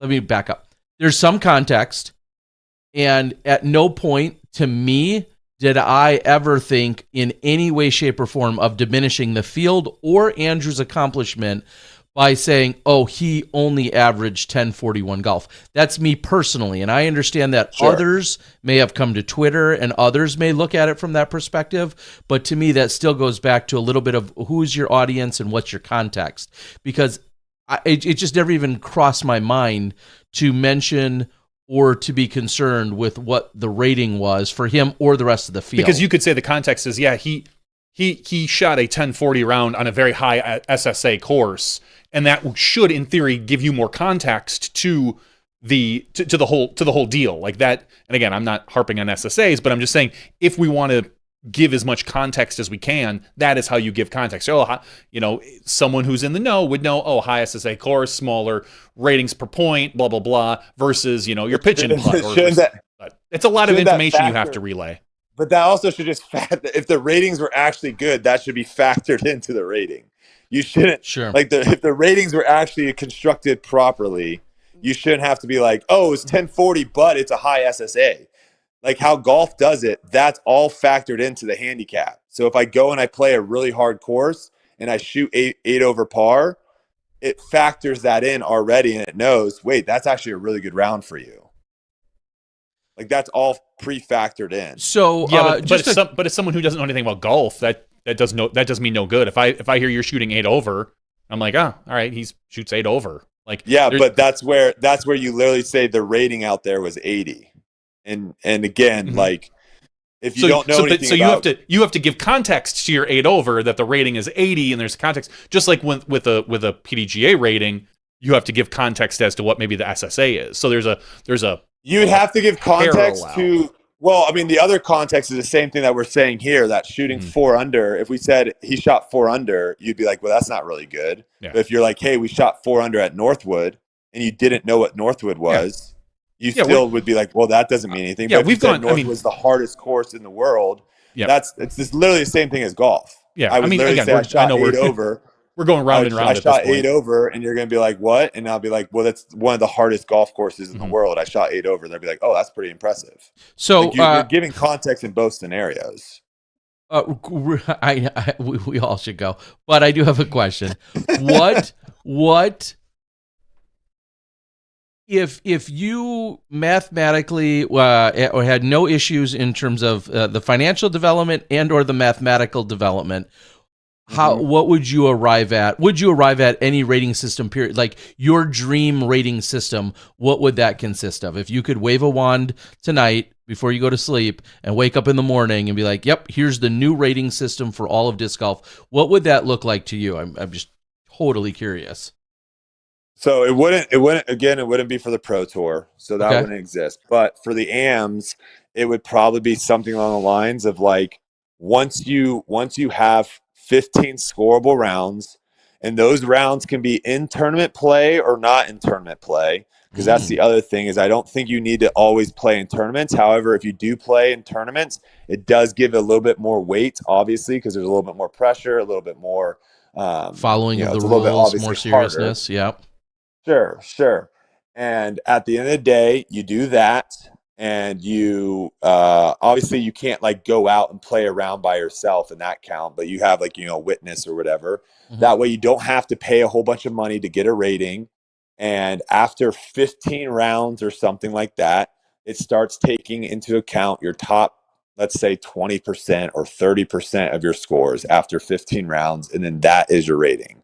And then it literally drops off every year. So how is no, back up though. And I follow all that.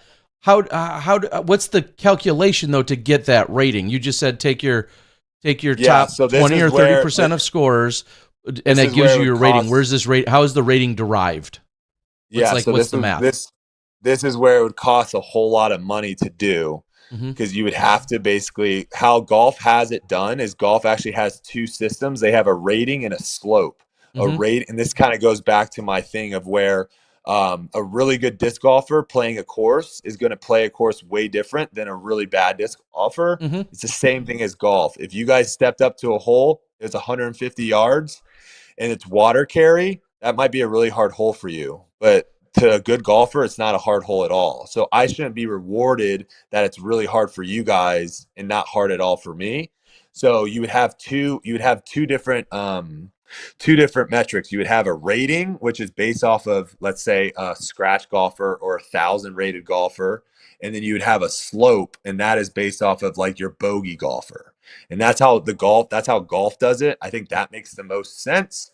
So that way you can go to a course like Memorial, for example, And Memorial, like let's say 1,000. Let's say what a scratch golfer would shoot out there would be, I don't know, 10 under or something, let's say.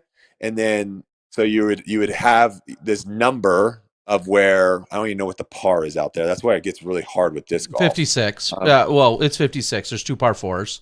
Okay, so 46. If you're like a scratch golfer, you go out there, you shoot 46, and then the slope would be based off of like what a bogey golfer would be. So they would be 2 separate ratings at that, or 2 separate metrics. And like the problem with that is like I think it took a really long time for them to get a whole lot of golfers to play all these courses to get all this data points of how the course should play. Because again, I don't like the idea that ratings go based off like weather conditions. I think it literally should just be very accurate. So that way everyone just knows like, oh, 10 under par out at this course is a really good score. And not, 10 under par is really good when it's windy or not windy or whatever. There's not really, to be honest, there's not really a fantastic way of doing it. That's why I just don't think it should exist on the Pro Tour. But on the AMs, I think literally the best way of doing it for right now, for what it's worth, is just I like just having the ceiling cap at the top. Just give me the top 20 scores or top 20%, top 30%.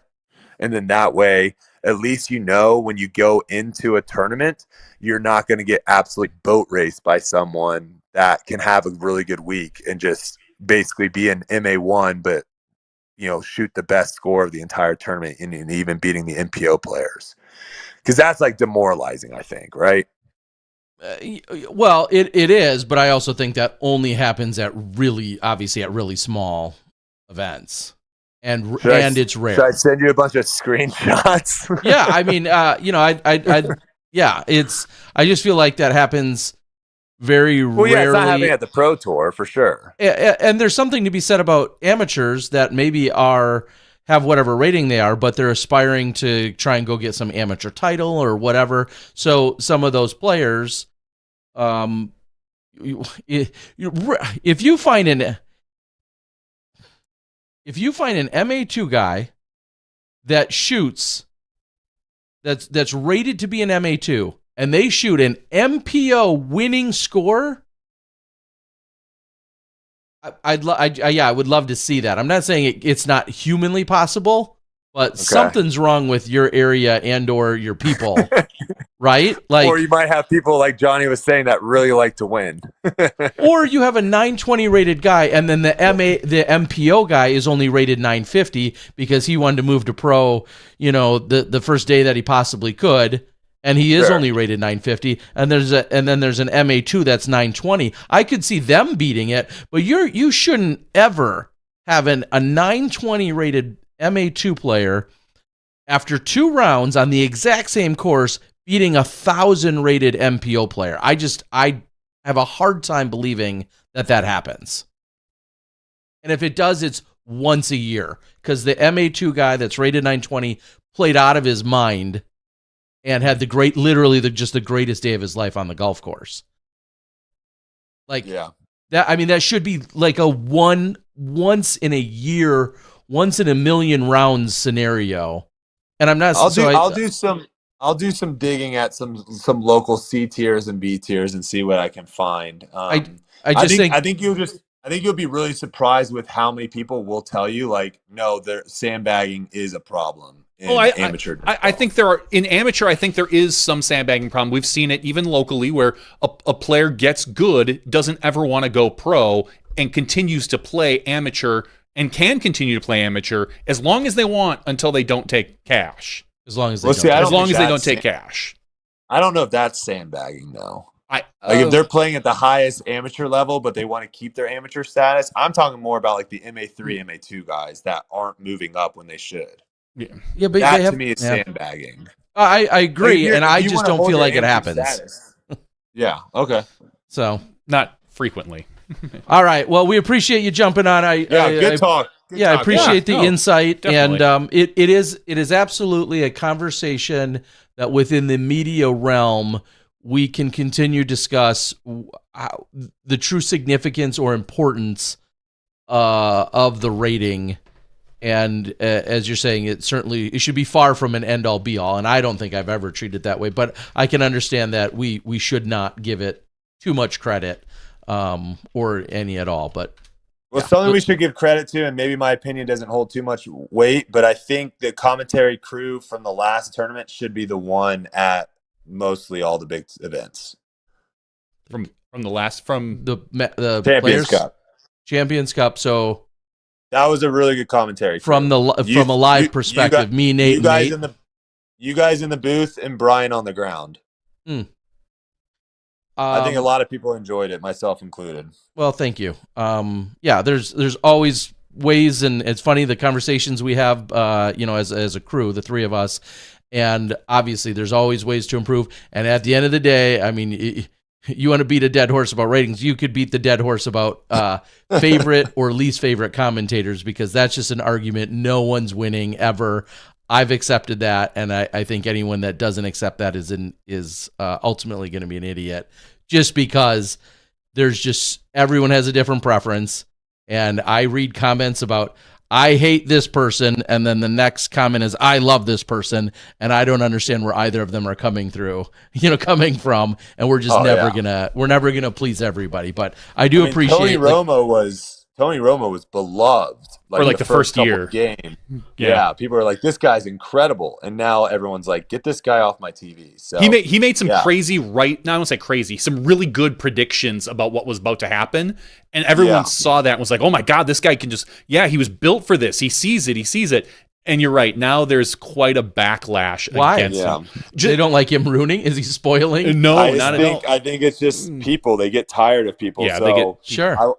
You got to have a hard head, and I give you hats off, Terry, because I know obviously the comments coming in, it's not easy to see those and then have to go back out there and do what you guys do. Maybe you it's do a good job. Maybe it's a cheesy take, but there are literally Facebook groups with millions of people that are like, the anti-Joe Buck, I hate Joe Buck fan club that have 3 million likes, and then there's the same for another commentator and the same for the other. And guess what?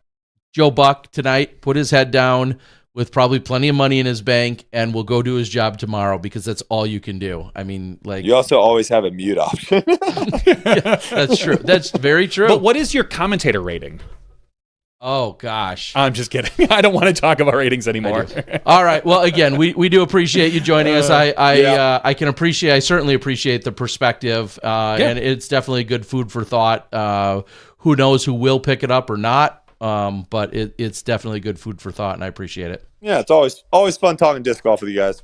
All right, man. Have a good night. Appreciate it. Good luck to Kelsey. Tell her that tomorrow. That's right. Appreciate it. Thank you, guys. Right. See you. Good night. Good night. All right. It was like a whole nother show we just had. I know, it's funny. And Galactic Conqueror says, "Oh God, Joe Buck." Exactly my point. And the funny thing is, and again, I don't have a strong feeling for most commentators. Football, a lot of people hate Chris Collinsworth. Sure, exactly. A lot of people no. I'm just saying, I don't have a preference. It's funny because I don't either. I maybe because I'm not as impassioned about a lot of other sports. Yeah. So maybe that's why. And you hear around here, a lot of people dislike Troy Aikman because they think he's anti-Packers. They think he's anti-Packers when honestly, or anti-Rodgers or anti-Favre or anti-Packers.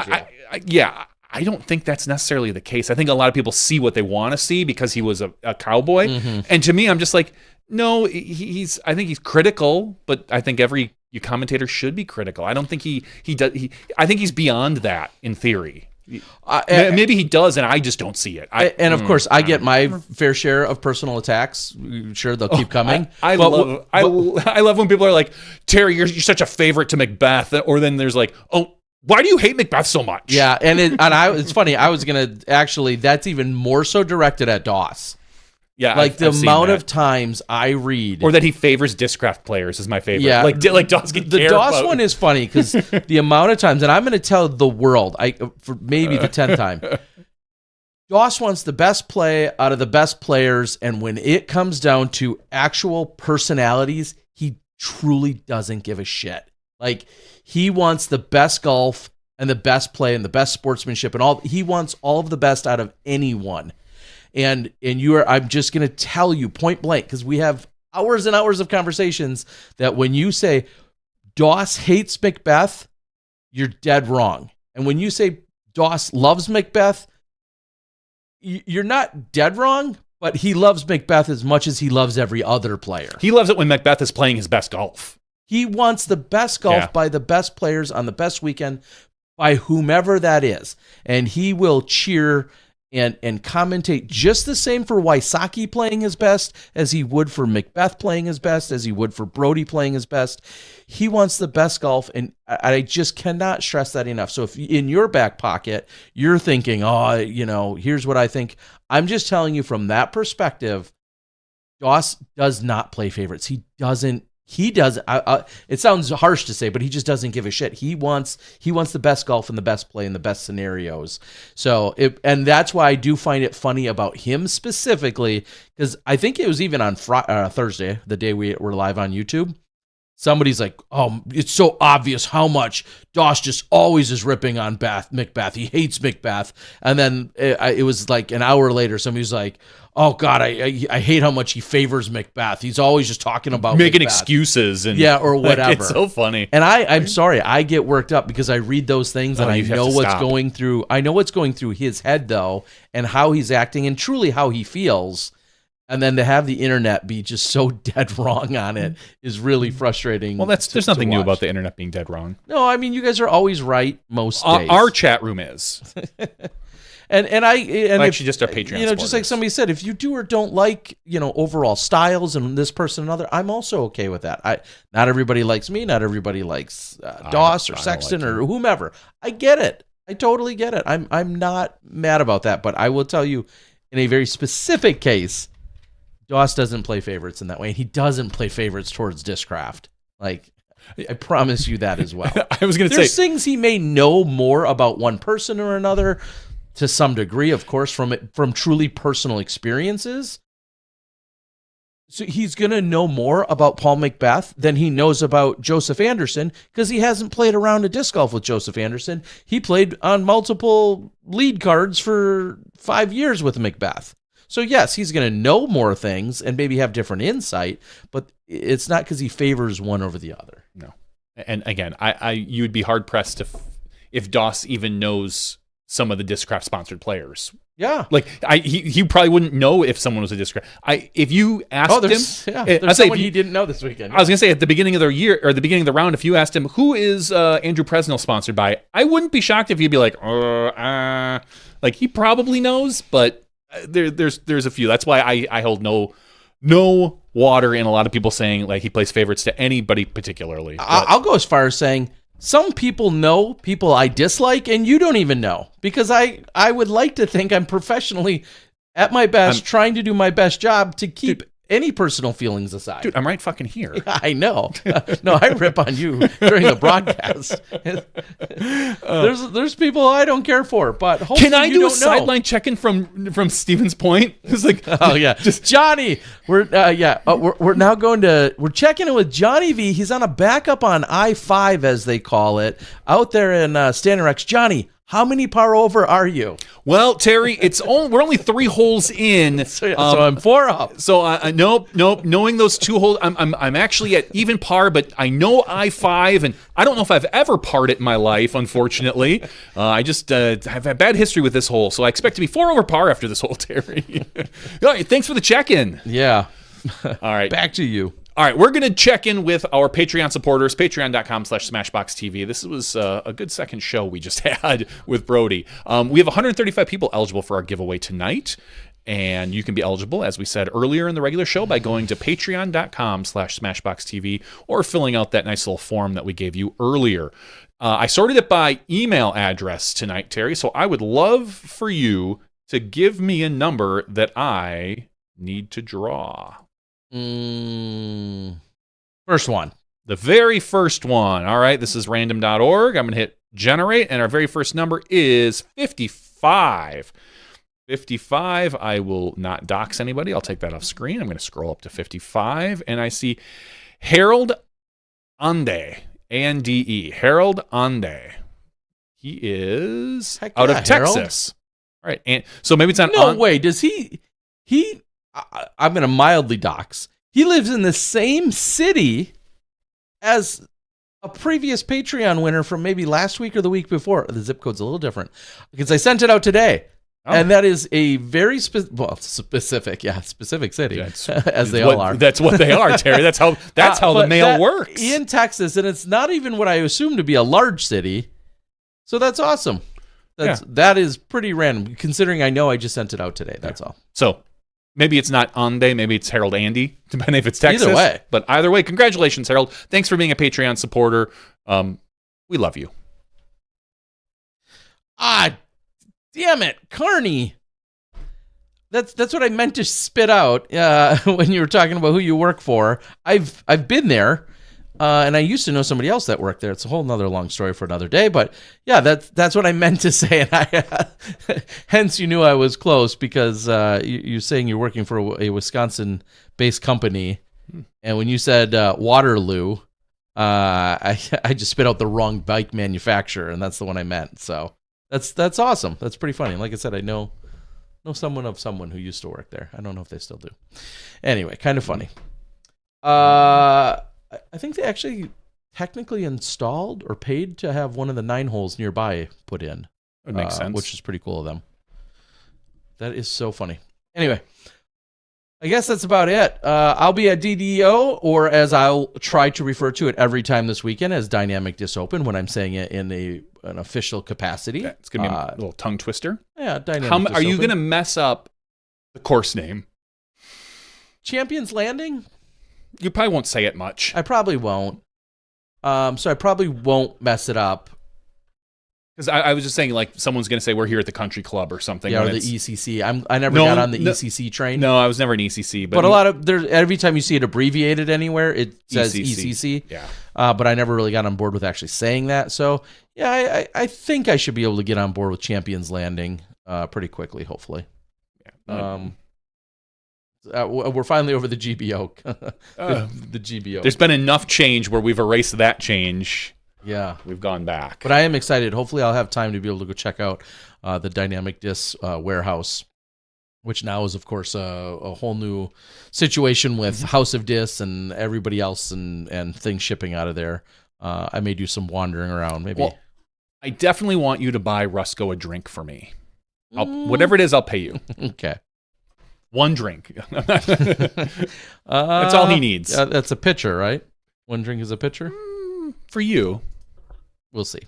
All right. We do have to thank everyone. Thank you for Brody for jumping on very unexpectedly, but I am glad we both certainly understand his perspective and I'm clear on what his perspective was, which is funny because I keep saying I don't entirely disagree. I don't really think I disagree at all. I think it's more so a mentality, a mind shift, and a way in which we approach some things. If he wants it to change, it comes from how much emphasis and recognition we do put on the ratings in the first place. If we just don't emphasize or talk about them as much. Let's quit talking about ratings right now. Okay. And then Kristen Starr never gets to 1,000. That's it. Poor girl. We wish. I wish you guys all the best of luck in whatever your new rating will be. Thanks for joining us. That's podcast 504's. Sounds weird. After show for Johnny VM, the disc golf guy. I'll see you guys at Champions Landing at the Dynamic Disc Open. We'll see you next week.